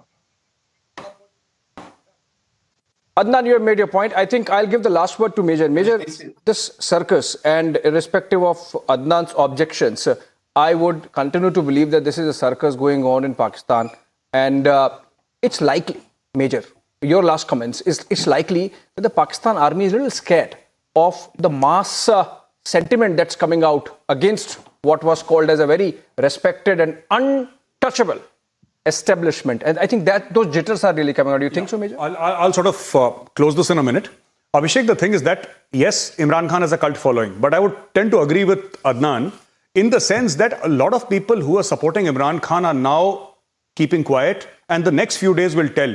Because everybody knows, see, this entire brinksmanship was happening till the time the army chief's name was announced. Now that General Munir is the army chief and the president is signed off, 29th he takes over as the army chief. General Munir was the guy who went to Imran Khan and told him that your wife is corrupt. He said that your wife and Farah Gogi are, taking bribes worth billions of rupees, and you got to stop this. Imran Khan threw him out. He told General Bajwa, throw this man out. The same man who Imran Khan threw out is now Pakistan's army chief. And I don't think this cult of Imran Khan will last very long because it is based on a lot of external factors also. And those factors the army will finish slowly and slowly. Well, the cult of Imran Khan might not last, Major Gaurav Arya, for the simple reason that the cult was in fact midwifed, as we have discussed, by the Pakistan army. In fact, we have seen some unbelievable pictures, friends, coming out of Pakistan over the last few months. For example, the residence of Corps Commander of the 10th Corps, which essentially overlooks Punjab and the area from where they put in terrorists into Kashmir, that was geared out by protesters. We have seen slogans like, "Ye jo dehshat gardi hai, iske piche vardi hai." We have seen Pakistan army, irrespective whether it was Imran Khan, being called a bunch of beasts of burden. We have seen the Pakistan army being hurled abuses on the streets, not just by Imran Khan. I think that is the reason why the general got jitters. And when it comes to the 1971 war, obviously, I believe the ghost of that defeat, glorious defeat for the Pakistan army, does not leave any of those Pakistani generals. And that's why I think, in a sense, General Bajwa on his last day as the former chief of army staff decided to put the entire onus on the political leadership. On that note, thank you so much, Adnan and Hamid Khan, for joining us, putting us face to face with the Pakistani side. Thank you so much, General Katoch, and of course, Major Gaurav Arya here in my studios. And for the next debate, it's over to Deepthi Sachdeva. Thank you, Abhishek. You know, there's a lot common between what you are talking about as in the country and what we'll talk about now. Because this is about as regressive as it can get. This is also about orthodoxy. And this is also about the Talibani mindset, you know, Abhishek, that we've seen actually playing out in Pakistan. But India in 2022, is this what we want? You know, earlier today what happened, viewers, is that at the 3 gates of the Jama Masjid, we saw boards. Now, these boards said that if you are a solo woman, or even if it's about a group of women, you cannot enter the Jama Masjid. Why? Because you need to be accompanied by some male member, as if, you know, they're there for your moral policing. Lot of outcry. There has been a lot of anger, a lot of shock about the fact that this is happening in the India of 2022.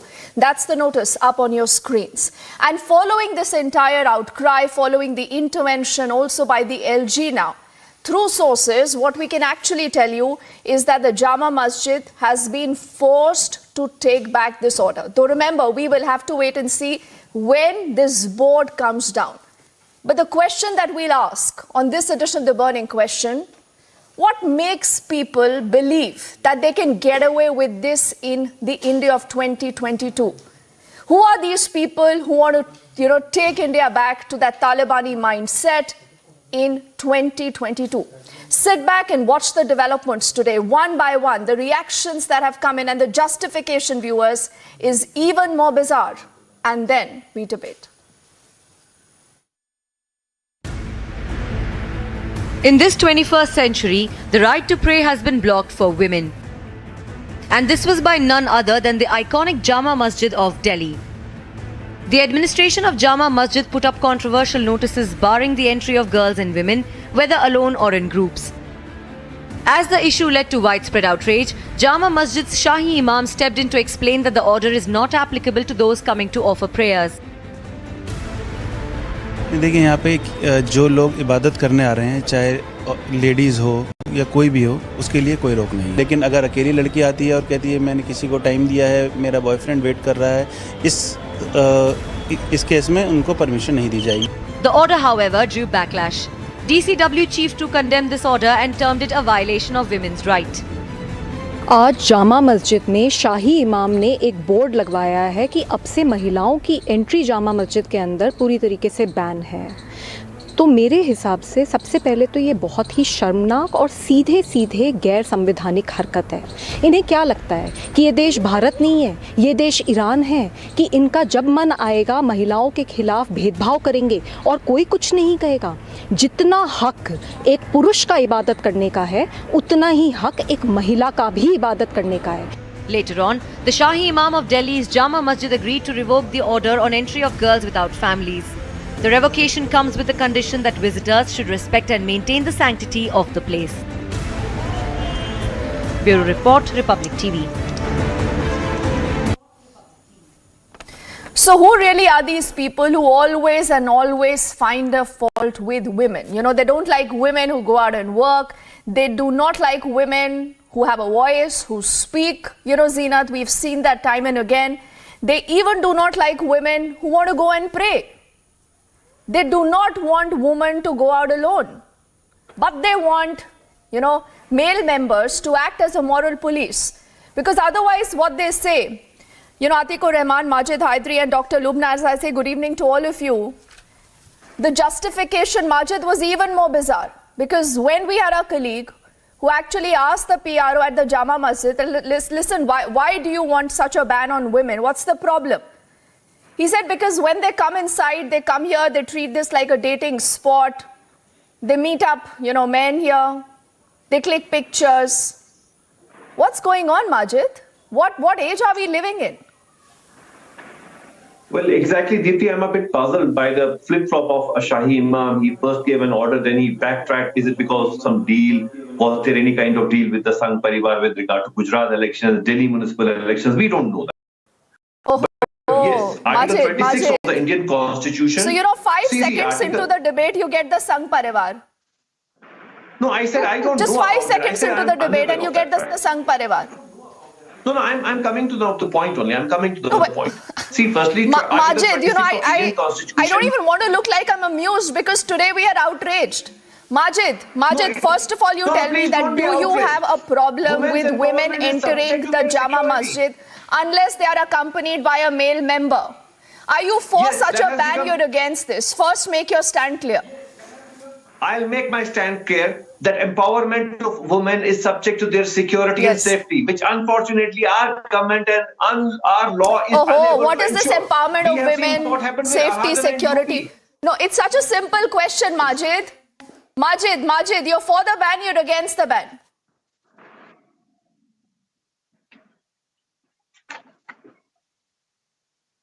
Hello? Majid. I'm not getting any audio. Yeah. You are for the ban, you're against the ban. I am for the safety and security of women, which unfortunately our government and law is unable to ensure. Aradhna was cut to 6 pieces in Yogi Ji's UP. Shilpa was killed in Jabalpur by Vanabiji. So we have women getting insecure in our country. Don't try that here, please. Majid, please don't try that here. You know, this is abominable, Zeenat, that in today's day and time, you know, on national television, you have people who will, you know, sit and use fancy words like women empowerment, you know, Nari Shakti. But they cannot call out the hypocrisy of the Jama Masjid. Zeenat. No, there is no hypocrisy. Article 26 Absolutely. The message that the Jama Masjid has given. Please listen to her at least. You want women to be safe, so they should be locked up at home. They better don't have a voice. Zinat. The message, unfortunately, that has come out from, the Jama Masjid is a very regressive, a very backward, very anti-Islamic, very pro-Taliban and absolutely anti-constitutional. Islam gave women rights. At the time of the Prophet Muhammad, may peace be upon him, women went to mosques. There are many traditions which have said that even in the very early morning prayer, when women went to mosque and they had small children, they used to pray in the back rows so that when their children cried, they would offer the obligatory prayer and leave. So, there is absolutely no restriction on women coming to a mosque. And you find that all over the world, whether it is in the Arabian countries, whether it is, in the Maghrebi countries, whether it is in Southeast Asia, you do not have these kinds of bans. And in a secular democratic country like India, I'm quite shocked that even a thought like this should occur. And what makes, gives anyone the authority to say that it is women who go to the mosque to tempt men? Why don't you ban the boys?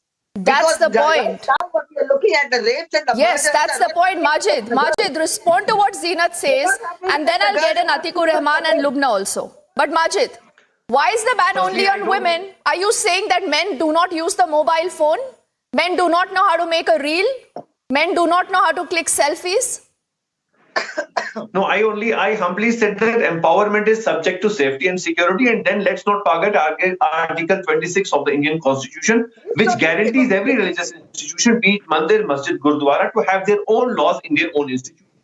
So there is any Tom, Dick and Harry cannot poke their nose into religious affairs of any community, be it Hindus, Muslims, Sikhs, Christians, whatever. No. One second. No, Majid, you know exactly where you're going. Insecurity. You know what happened in the Haji Ali case also. Let me get in Atikur Rahman. Because Majid, this evening you're not making sense. Atikur Rahman, what about you? Would you want to help your friend Majid Hydari see any rationale behind this? Are you going to be supporting him today? Or you will speak for the country, you will speak, because it's not that women are less equal than men. God has made everyone equal, and Allah will not say that because a woman is coming to me alone for prayer, I do not accept her prayers. Deepti, I am so glad today orthodoxy has been brought to their knees. They will have to be learning some lessons out of this. We, the community, accord the position to these imams. A very high position which is known as Naib-e-Rasul, that is the deputy of Prophet Muhammad. What in return they give it to us is misogyny, patriarchal attitude which discriminates between men and women, which the Prophet never accepted.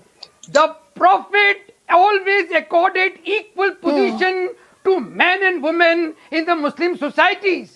And that was very core to the spread of Islam and the acceptability of Islam. I am so glad that even the media since afternoon took up the cudgels and they were brought to their knees. This is a lesson to them. So you are against the ban, no? Whatever they are doing, you are against as this regards ban. To our women, Majid Hydari has been cornered on the panel. Am I right, Atikur Rahman? Because Majid Hydari today cannot tell us that why can't you then have also written boys? लड़कों और लड़कों के groups को भी अकेले नहीं जाने देना चाहिए. मतलब are men some kind of a moral police or what? Or who are they? Majid Hydari.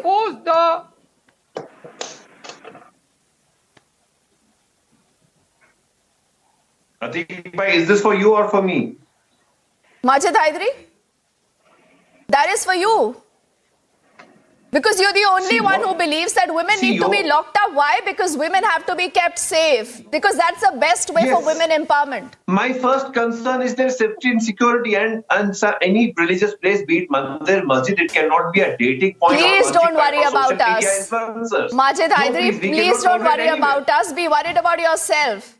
Because you've been singled out on the panel, and even your best friend Atikur Rahman tonight is not willing to support you. He's not willing to support you. Quickly, Atikur Rahman, then I want to get in Lubna. Aradhana cut into 6 pieces in Yogi ji's UP. How can I forget that just recently her body has been fished out from the well? So don't defend this. Please, Majid, do not defend this. Do not defend this, Majid, please. You exactly know where you're taking this debate. Do not do that. Convicted rapists Atikur Rahman. How can I forget that? Convicted rapists are on. So lock the boys, no, lock the boys. Ensure that the boys do not get inside the Jama Masjid. Girls will be safer inside. Hello, listen, Majid Hydari, why don't you lock the boys inside? Tell the boys to stay inside. Girls will be safer outside. That doesn't make any logic. That doesn't make Atikur any Rahman. logic.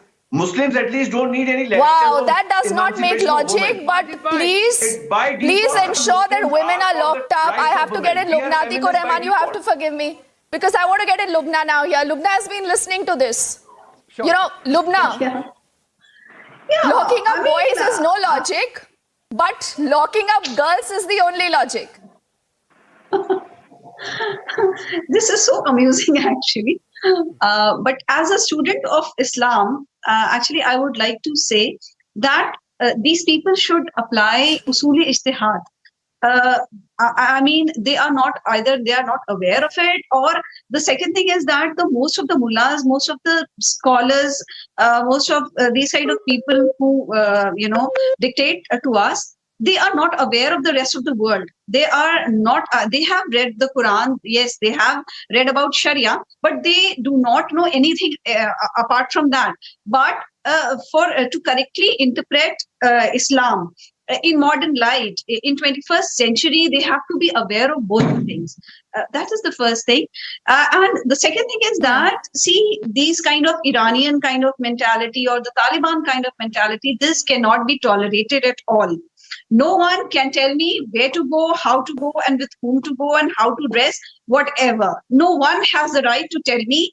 I am answerable to Allah, to my God alone. And no one is supposed to interfere with that. But Majid, yes, you heard but yes, there is one more thing.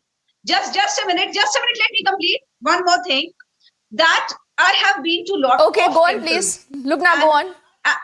I have been to a lot of religious places, including temples and gurdwaras and all. And there are places where they pose restrictions, like you have to cover your hair, or you cannot wear a short dress there, or you cannot embrace. If there is a couple, and even if they are married, then too they cannot embrace each other over there. So these are the things. Yes, this is something they should clearly put up, that it is not a place to date. But that is for everyone. No, Lubna, then perhaps they can just put up a notice saying, Dr. Zina, that mobile phones are not allowed. That would be actually sensible. They should just simply say that, Majid. Sensible. But it's not about a girl or a boy, but you're making it very gender specific. Majid Hydari.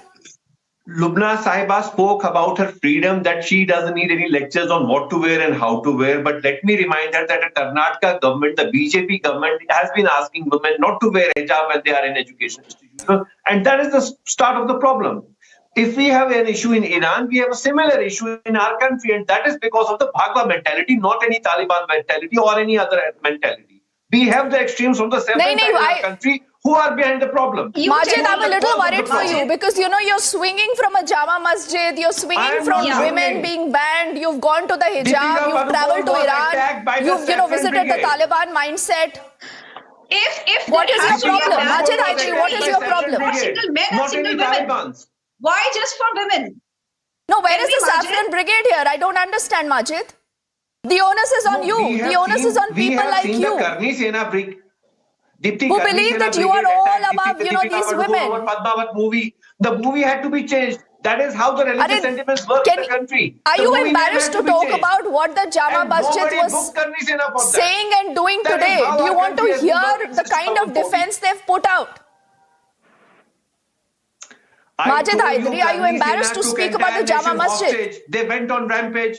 And then what happened? What about the Jama Masjid? The debate is on the Jama Masjid, Dr. Zina. Just focus on that, Majid. Majid, please, just focus on that. Why shouldn't I draw parallels? Why are you after Jama Masjid? Why shouldn't I draw parallels? Should I remind you what Honorable Justice Bopte said? He said even the Sabrimala verdict was not final word. So you should understand the niceties of religious sentiments and issues. Let's not discuss. See, you are the these same things. people. Let's discuss You know, other Zina, ones. that's the hypocrisy. When it comes to the Sabrimala issue, they want women to have access to the sanctum sanctorum. But when it comes to the Jama Masjid, these people have another stand because they do not even want to let solo women enter the Jama Masjid. That is the hypocrisy. May I say something? Are you asking me this question? May I respond? Yes, Dr. Zina, that's for you. I want to come back to this very important issue that is being raised again and again. The High Court has not said that, it has said only within the classroom, there should be no religious symbolism in any kind of an institution inside the classroom. Nobody is asked not to wear the hijab or cover themselves. Let us get out of this big No, we are not going to that hijab debate. Yes, Zina, we must not let Majid Haidari escape this debate by, digressing it. We must not let him run away today by digressing the debate. Absolutely. He has said that women are unsafe for women empowerment. We are not letting women enter the Jama Masjid. You see, this holier than thou That is his attitude defense, Dr. Zina. Yeah, this is very unfortunate.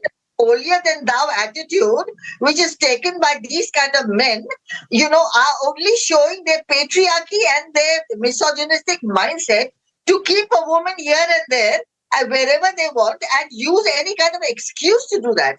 Now, that is not permissible because nowhere in the Muslim world, cutting across the Muslim world, these kind of things exist. So for you to bring it into India and to also imply that it's something to do with, security and safety is absolutely a dead argument. It is, it is unacceptable and it is a dead argument. So, let's not go that way. And it is extremely clear that, it is women who are to blame for everything. It is women who date. Well, who told you that? It is women who want to attract the men there. It is women who do everything. So you have to put the gun on the woman's shoulder and shoot. And for how long? I have been, ever since I was a little girl, I've been listening to this. Majid Haidari, for how long? Today you've been defeated. Yes, Majid Haidari, today you've been defeated. I want to give the last word still to you. Today you've been defeated. Will you still try this? In our Desi language, we say Begani Shadi mein Abdullah Divana. This is an internal matter of one community. Let it be for every community. Let's not poke nose into each other. What is an internal matter? Come on. What is an internal matter? 1 second. No, it's exactly about this patriarchal mindset, Zina. He says it's an internal matter. Who are you to take a call on behalf of everyone? Absolutely. You always make this about faith, about religion, when it is not like that. You can't have uniformity in everything. It's about unity. Does a woman not have a right to equality in the country? And are you who will decide how far a woman can go? Can she travel out or not? What she's supposed to wear? What she's supposed to eat? Can she go solo or not solo? Majid Haidari? That is what the Who's given you Karnataka that government right? has taught me. That is what the Karnataka government has taught me. And that is what Gujarat recently taught me over Really? Karpa. That is what I know about this. I want to say something. Do you know what happened in the Haji Ali verdict? Because you get cornered. Do you know what the Haji Ali verdict was? Atikur Rahman, we are running out of time, but I think we must give a befitting reply to Majid Haidari. We can't let him go like this. Atikur Rahman, very quickly. Deepti, the women of India have learned the Quran and they will abide by the Quran and teach every orthodox their true position in Islam, and they will get their pound of flesh no matter what they do. This is against the tenets of even Islam, Atikur Rahman. And equality is at the See, you core run of with the Islam. hare, you hunt with the hound. Just when I thought that you're beginning to see logic in this entire story, you again try to give us, a spin here. But Dr. Zirat Shaukat Ali, only for word of time, the point is very clear. Today they've been defeated. They will be defeated every single time because a Taliban-like decree is something that will never be tolerated in the country. We are waiting when those boards from the Jama Masjid will come down. I thank you, Dr. Zeenat and all gentlemen, for joining us. On the other side, Arnab joins you with the debate.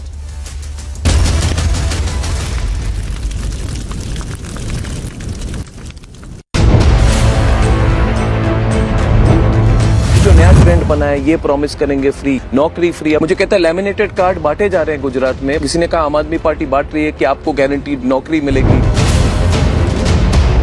जो card बांट रहे हैं, उन्होंने वादे इतने दिए हैं। गुजरात का बजट है 2,42,000 करोड़ और 3,72,000 करोड़ के वादे अब तक हो चुके हैं। और ये कह रहे हैं हम फ्री ऑफ कॉस्ट पढ़ाएंगे। गुजरात में 1960 से प्राथमिक शिक्षा फ्री है। वोट देते वक्त सब लोग अपना माइंड भी अप्लाई करते हैं, ट्रैक रिकॉर्ड भी देखते हैं और विश्वसनीयता भी देखते हैं।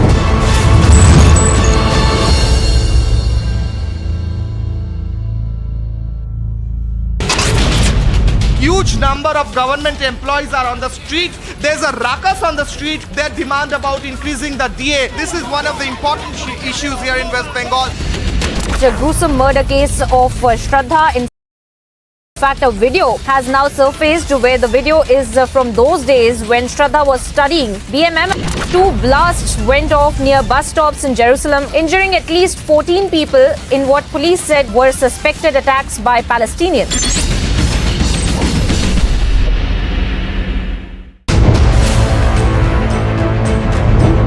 10 दिनों में चुनाव प्रक्रिया शुरू हो जाएगी। पिक्चर क्या लग रहा है आपको इस वक्त? भारतीय जनता पार्टी बहुत अच्छी पोजीशन में है। 1990 के बाद गुजरात में भारतीय जनता पार्टी एक भी चुनाव नहीं हारी है। 2002 में 127 सीटें मिली थी। हम इससे आप कह रहे हैं 2002 के नंबर को आप क्रॉस करेंगे इस बार? जरूर, इससे ज्यादा सीटें।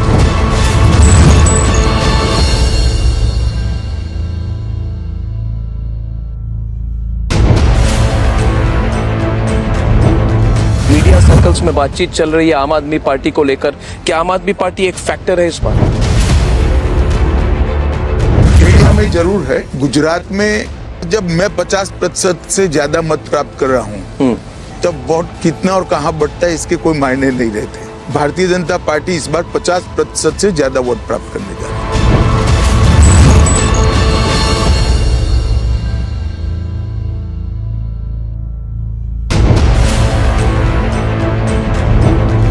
कांग्रेस का प्रभाव कम हो रहा है, कांग्रेस की इंपैक्ट कम हो रही है, और वो जो वैक्यूम है वो कौन उसको फिल करेंगे? भारतीय जनता पार्टी भी फील कर सकती है। हर बार जनता ऑल्टरनेटिव नहीं ढूंढती है। आप कह रहे हैं कि आपकी फाइट कांग्रेस पार्टी के साथ, कांग्रेस को प्रिंसिपल ऑपोजिशन क्यों कह रहे हैं गुजरात? क्योंकि वो है। मैं स्पेकुलेशन के आधार पर तो नहीं कर सकता, जमीनी हकीकत में वो है।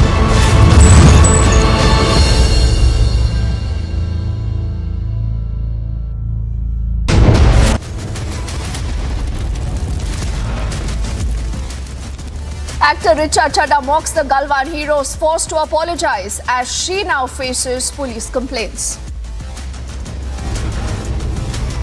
आश्चर्य, कुछ टुकड़े टुकड़े गैंग वाले ऐसे हैं जो बार बार हिंदुस्तान के खिलाफ बयानबाजी करते हैं और हिंदुस्तान की आर्मी को कोसने का। The BJP hits out at the actor for her Galwan insult, claims Rahul Gandhi dialed her to target the Indian Army. Jama Masjid bans entry of women without a male companion, later withdraws the diktat. However, this has triggered a big debate on the right to pray.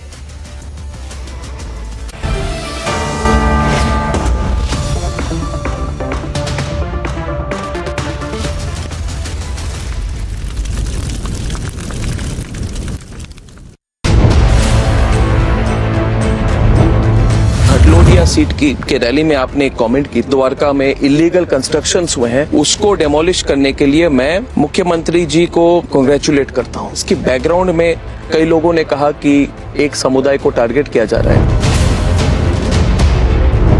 Dwarka देश भर के करोड़ों लोगों की श्रद्धा का केंद्र है। बिल्कुल, देश में किसी भी जगह पे, विशेषकर दरियाई सीमा के द्वीप पर अगर इलीगल एंक्रोचमेंट होते हैं और इलीगल एंक्रोचमेंट रिलीजियस बेसिस पर होते हैं तो और बड़ा खतरा है। मैं अभी भी कहता हूं कि मैं गुजरात सरकार के मुख्यमंत्री और गुजरात सरकार के गृह मंत्री अभिनंदन देना चाहता हूं कि बड़ी दृढ़ता के साथ ये सफाई इन्होंने की है।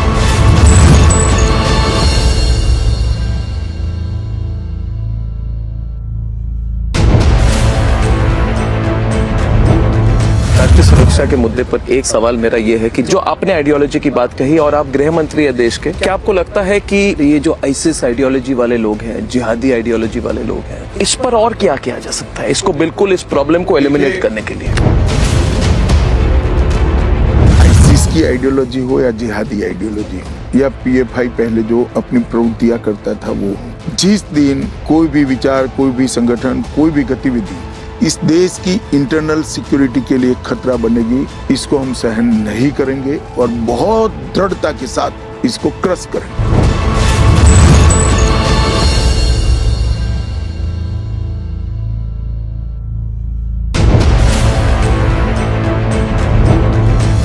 ट्रेंड बना है, ये प्रॉमिस करेंगे फ्री नौकरी, फ्री। मुझे कहता है लैमिनेटेड कार्ड बांटे जा रहे हैं गुजरात में। किसी ने कहा आम आदमी पार्टी बांट रही है कि आपको गारंटीड नौकरी मिलेगी। जो कार्ड बांट रहे हैं उन्होंने वादे इतने दिए हैं। गुजरात का बजट है 2,42,000 करोड़ और 3,72,000 करोड़ के वादे अब तक हो चुके हैं और ये कह रहे हैं हम फ्री ऑफ कॉस्ट पढ़ाएंगे। गुजरात में 1960 से प्राथमिक शिक्षा फ्री है। वोट देते वक्त सब लोग अपना माइंड भी अप्लाई करते हैं, ट्रैक रिकॉर्ड भी देखते हैं और विश्वसनीयता भी देखते हैं।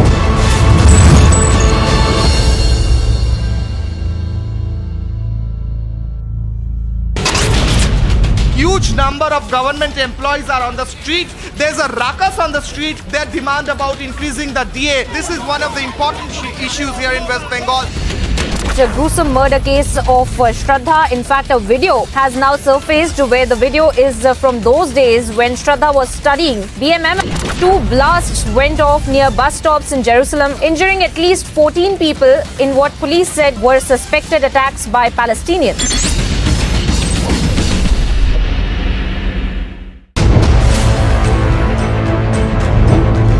दिनों में चुनाव प्रक्रिया शुरू हो जाएगी। पिक्चर क्या लग रहा है आपको इस वक्त? भारतीय जनता पार्टी बहुत अच्छी पोजीशन में है। 1990 के बाद गुजरात में भारतीय Republic Mega exclusive on the Amritpal threat. Openly anti-India but gets a free run by AAP.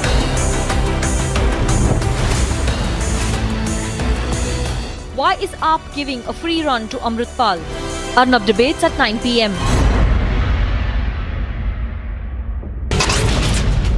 Huge fires erupted at an oil field in northeast Syria after they were targeted by Turkish airstrikes in Catania on Wednesday. In J&K, the multi-location raids which are taking place in several locations, and these raids, we are told, are linked to terror funding. The cylinder blast which has been reported, which has claimed lives of 2 people, which includes a 35-year-old woman as well as her 3-year-old child in Pooch district.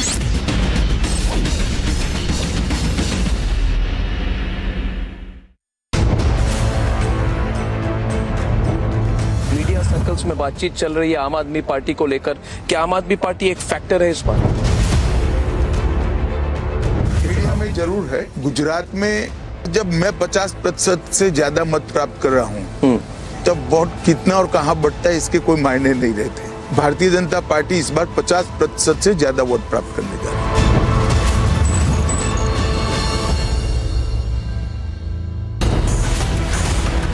What does Richa Chadda know about Galwan? As a citizen भारतीय होने के नाते किसी को हक नहीं बनता है कि हमारे सिक्योरिटी फोर्सेस को मॉक करें, उनका मजाक उड़ाएं, उनके बारे में अपशब्द कहें। Can those ignorant on Galwan insult our heroes? Arnab debates at 10 p.m.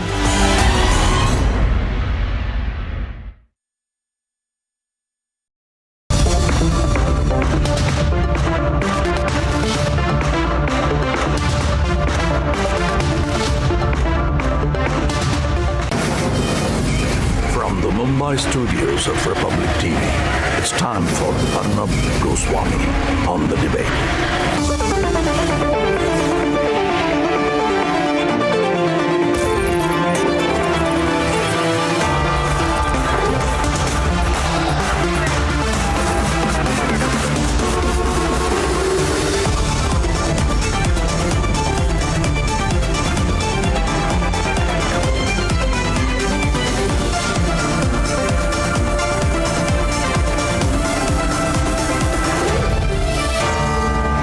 Arnab Goswami on the debate at 9. Presented by Amity University. Powered by RP Sanjeev Goenka Group, Century Ply, Sarah and Havels.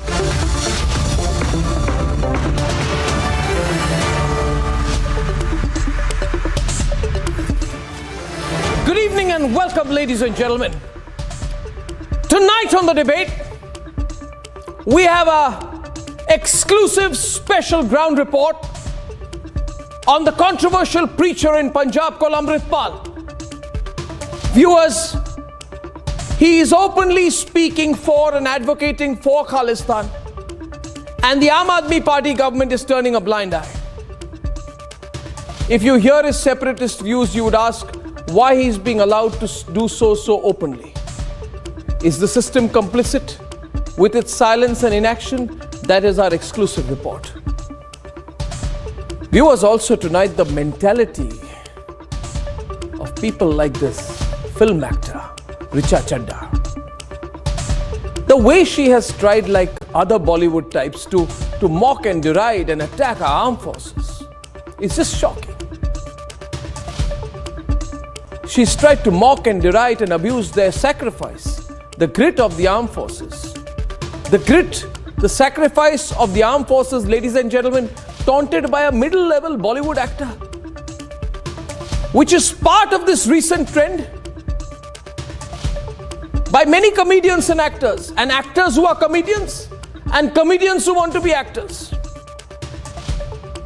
Essentially, they are all trolls to speak on issues they know nothing about. And frankly, viewers, enough is enough with these people. It's time to tell them to just stay quiet, keep their mouths shut, and not keep exposing their ignorance. To speak on issues involving defense and strategy, international affairs, economics, or governance, I feel that you must know, you must read, and most importantly, these Richa Chadda types should be told they should have some depth. And the truth is, frankly, viewers, many of these comedian actor-comedian types have no depth, no knowledge, and no research either. So I think they should save themselves the embarrassment and keep quiet. That's a polite way of putting it. And that's why I have a problem with this hashtag Richa Chadda mentality, which is my debate number 2 tonight. And ladies and gentlemen, that's debate number 2. This Richa Chadda mentality, unacceptable, just disgraceful. Debate 1 tonight. Who is Amritpal? What is his agenda? What does he want to do? How is he allowed to speak for Khalistan so openly?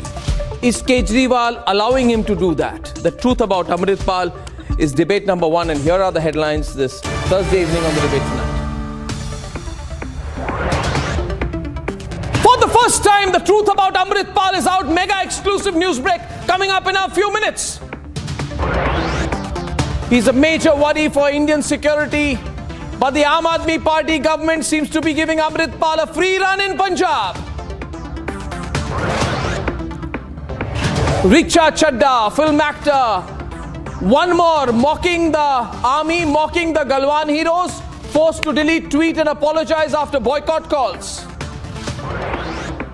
But fact is, what do these Richa Chadda type people know anything about Galwan? Should those ignorant on national security just not speak? Jama Masjid Imam forced to take back restrictions on women's entry after facing a national backlash. Lachit Borphukan ने देश के एक ऐसे कोनों में जो वीरता बताई, न जाने विधाता की ही इच्छा होगी उस वक्त धर्मांध औरंगजेब के खिलाफ देश के हर हिस्से में एक लड़ाई जगी थी. And Union Home Minister and Assam Chief Minister Himanta Biswa Sarma both join hands and join India in paying tribute to Assam's icon Lachit Borphukan on his 400th birth anniversary.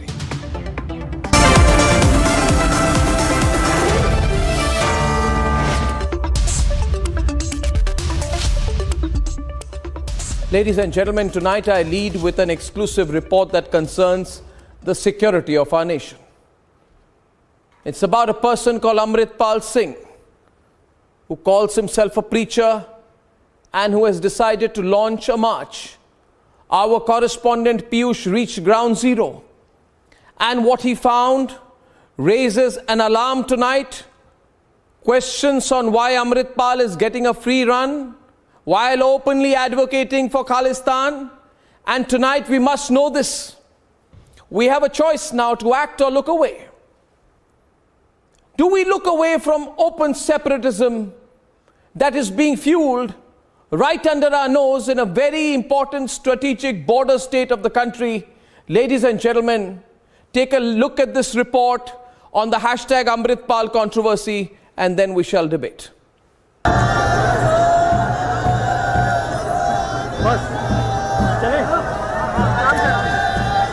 At the Golden Temple this Wednesday morning, just before noon, the crowd pours out slowly. There are layers upon layers of followers, all in their traditional blue turbans, and many of them are carrying swords, in fact, openly brandishing them in the presence of police.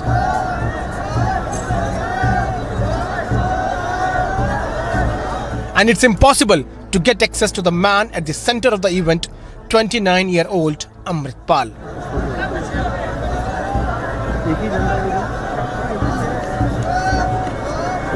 Present here at Golden Temple in Amritsar, where Amritpal Singh is, taking out from where he is taking out his yatra. You can clearly see as to how many of his followers are seen brandishing a weapon, and they are now brandishing swords. They are taking out this yatra. What's your name, man?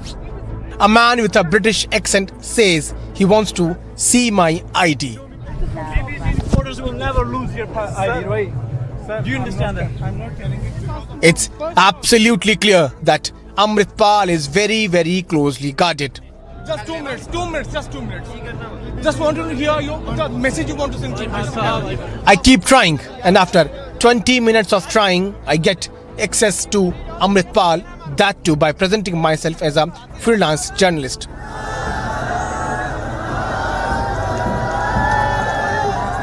Amritpal showcases this march from Amritsar to Anandpur Sahib as a social reform movement. What message through this you want to send out to the people of Punjab? We have started this here to do this Dharm Prachar, we say religious preaching, and to our youth. There is a genocide going on, and Indian state is committing a genocide against Sikhs. Our youths are in drugs. There is a drug genocide culture. But as I ask more, the real agenda becomes clear. Why it's the need of weapon when you are claiming that it's a peaceful procession which you will be carrying out? No peace can be established without weapons. That's why every state have weapons. The police, we say the police is for peace. Why they have weapons?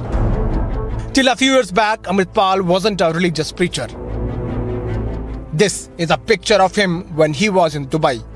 Now he suddenly casts himself in the image of Bhindranwala, and with a blatant use of false stereotypes and negative imagery, openly advocates an anti-India line. We've been through multiple genocides, and if you go to this area of Punjab, there are hundreds of thousands of people killed in fake encounters, extrajudicial killings, and then mass rapes. And now what we are facing, mass migration, there is no education policy, there is no farmers are committing suicides. So why we want freedom from this? Bhagwant Mann is busy on Kejriwal's Gujarat campaign, and in Punjab, the open advocacy of Khalistan and separatism is being led by Amritpal. कोई बोलता है खालिस्तान के लिए, लेकिन अगर बन जाएगा तो मुश्किल भी क्या है खालिस्तान, ठीक है जी, एक अलग राज होगा. Are you also vouching for a separate state? Yeah, that's the idea of Khalistan is, it's not separate state. Separatism is we were connected to someone. We were not connected. We were forcefully, taken into Indian nation by Britishers. There was no India before 1947. They established this country. Intelligence agencies have been tracking the open Khalistan propaganda, but left it to Bhagwant Mann to handle. Mann, it seems, has decided to do nothing. Our Punjab is Maha Punjab. The half of Punjab is in Pakistan. So we are not saying that we will not take that part of Punjab. We are asking freedom for Punjabis. Even the Pakistani Punjabis, they need freedom. When I asked the Deputy Commissioner of Amritsar, he underplays the Khalistan angle. You know, in India, a lot of processions took place because it's a country of multi-religion, multi-things, and so many processions come. You can't stop like that. It will rather create more conflicts than solving it. Across India, Amritpal hasn't caught the national attention yet. But can the country and the centre ignore the open call for Khalistan and the religious undercurrent to this separatist movement? Or is it that while the arm of the party pursues its national political ambitions and ignores this growing reality, national security is being knowingly compromised? Let's debate.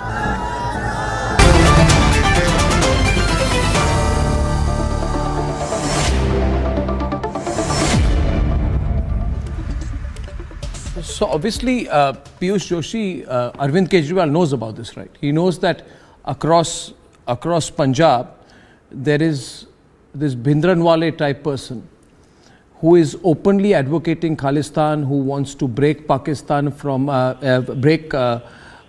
Punjab from India, who says it's a separate Sikh state, who's seeking independence and who's leading a fairly straightforward political march for it.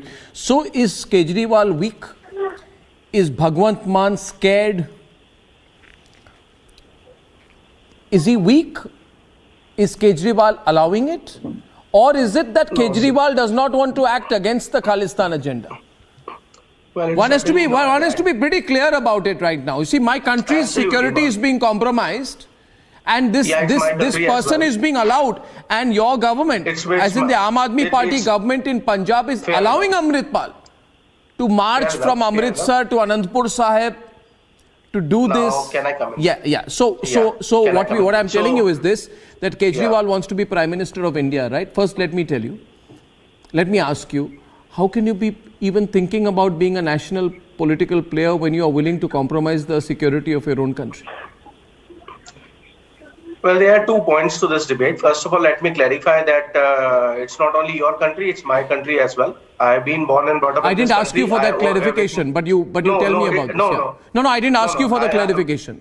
Yeah. No, because you said that my country is under threat, so it's our country. Yeah, so my country. Did I say it's not yours? So don't play on words. Yeah. No. So I'm just saying it's our country. Okay. So, and that's why in the month of September, the Punjab government has launched an inquiry. Inquiry? The same, for the for the activities of the same outfit, and that is what the Punjab government has done. He's carrying out a campaign for Khalistan. Excuse me. That's wrong. That's wrong. No, that's wrong. That's wrong. Did you know that in Punjab today, a person who is modeling himself on Bhindranwale is carrying out an open campaign for Khalistan, and Mr. Kejriwal's government is allowing it. That's how I look at it. Raman Malik is on the debate. Raman Malik. Arnav, let me put a counter. Now just give me 30 seconds and then you can ask Mr. Malik to counter. No, please answer my questions also. Please answer my questions also. Just answer my questions also. Both audio, I need them clear. My basic point is, sir. Yeah. Sir, my basic point is, this organization was headed by the guy whom you claimed that he was a BJP spook. He did the Redford incident. This is what you claim. This is what you now. Once you claim that, this is 2 layers of audio. This is the same. 1 minute. Just wait a minute. I can't hear a thing because there were 2 layers of audio. So 1 minute. Can we have 1 layer of audio? Just 30 seconds more. 1 minute. No, Piyush, just wait a minute. Seconds. Wait a minute. I can't have 2 layers of audio over Raman Malik, please. Yes, Raman.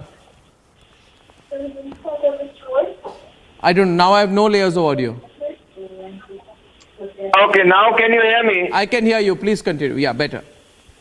So, the guy who was accused of agenda followed by BJP on the 26th of January under the protests of the farmers, so-called, he headed this organization. Now suddenly, this Amritpal fellow comes in. The Internal Security, Home Department, Home Minister of Punjab has no clue about it. That is point number 1, sir. The point number 2 is, the same is like Lakha Sudhana is still not being taken care of by the Punjab police, while he was accused in the Red Fort incident. The same way, this man is given a free run. The same way, Bharat Tere Tukde Honge agenda, Hum Kya Mange Azadi, is perpetuating on the streets of Punjab in protest. And your home ministry is sitting with bangles in the hand. They are sleeping. Phakki kha ke soye no hai. Ki kar rahe no? Okay, your audio is still not very good. I'm going to fix your audio. We'll have our producers call you and fix the audio in a little minute. 1 second. But I can't go with bad audio, so I'm bringing in right now 1 minute. We're going to have to fix the audio. You can put one off, one on. I don't know what's going on. But I'm getting right now Ramnik Maan on the debate. Just wait a minute. Ramnik Maan is on the debate. Sushil Pandit and Ramnik Maan on the left. We have a serious situation that is building up right now. We have an open pro-Khalistan campaign that is being allowed by the Punjab government. That's how I see it. Am I right, Ramnik? Gurnam Singh Sidhu is with us. Advocate Iman Singh Khara of the Dal Khalsa is with us. The way I look at it, viewers, we have a serious situation here. The Punjab government of the Aam Aadmi Party is allowing a separatist campaign, allowing a Khalistan campaign within Punjab, and is in fact providing police security to it. And the police is refusing to act, saying there is nothing separatist about this campaign, and even if there is, we can't do anything for it. Which means AAP is encouraging separatism in Punjab. That's how I see it. How do you see it, Raman Malik? Please take it forward. Ramnik Maan. Okay, thank you, Arnab. So how I see it is that the Aam Aadmi Party government, ever since its inception in March this year, they have been encouraging, not just encouraging, they have been normalizing the Khalistani ideology, the Khalistani separatist movement in Punjab, starting with allowing such processions being taken out on the streets of Punjab, on the main, let's say, cities of Punjab. That is one. The other is when they do not act upon such individuals who've been spreading hatred. And I'll be very clear about this. The Aam Aadmi Party government in Punjab has registered 4 separate cases. Ironically, Bhagwan Singh of Moga has been booked for carrying weapon or publishing his pictures on or carrying weapons on the social media, while they have not clarified whether the weapon worn by Amritpal during the Moga incident was a licensed weapon or not. The other weapon Amritpal Singh was holding was a 315 bore rifle. Is it a licensed weapon? Does the license belong to Amritpal? If the government of Punjab has issued license to Amritpal, who was the officer? What was the pretext? When did he apply for these licenses? All of this information should come out clear in public. That is one. Number 2, well, Vihir is something which has been on for generations and it's not happened at any time in the recent past. No, can I, 1 minute, just 1 point. Listen, Ramnik Maan, let's look at it simply. I'm explaining this to viewers everywhere. I think what is happening is very dangerous. You have a person who is saying that India should break up and who is saying that I'm carrying out a campaign. No, 1 minute. It's nothing. I will not go into trying to justify this as a religious procession. No, this is a separatist procession. Not at all. No, the pretext is religious. See, I was coming to that. See, Arnab, this man has been very vocal and clear about what his intents are. And the pretext is a religious pretext so that the government, the agencies, the police cannot take any action against him because it's a history. It has a history to it. Vihir has a history to it. So his ideas are clear. He says that Sikhs are prisoners. They're gulam sector. I am not a gulam. I am not a slave. You can go out, your cameras, your crew can go out in the streets of Delhi, Punjab and elsewhere in India. You can randomly ask Sikhs if they are gulams. We are not gulams. So why it suits the Aam Aadmi Party and why they are allowing to do, allowing Amritpal and others to do this. Number 1 is that he hits out at the BJP central government, the RSS. He hits out at them. It suits Aam Aadmi Party. He accuses rightly so, the Congress Party for the 1984 Sikh program, the genocide, which is again suits the Aam Aadmi Party. And he hits at the Panthik vote bank of the Akali Dal, which again suits the Aam Aadmi Party. As a matter of fact, we all know that Arvind Kejriwal had slept over at the house of a known Khalistani during his previous election campaign, number 1. Number 2, the sitting Speaker of Punjab Assembly, Kultar Singh Sadhma, He had been. No, just to can we be Canada brief? and he's One, been can we seeing be a the little more Pakistani- brief? One second. Ramnik, listen, you're taking a lot of time to come to the point. I'm going to cut the chase immediately. If every person in this country says that the state should break, the country should break, then we will break apart. So, Iman Singh Khara, how is this open separatism being allowed? Sir, first of all, am I audible? Yes, you are.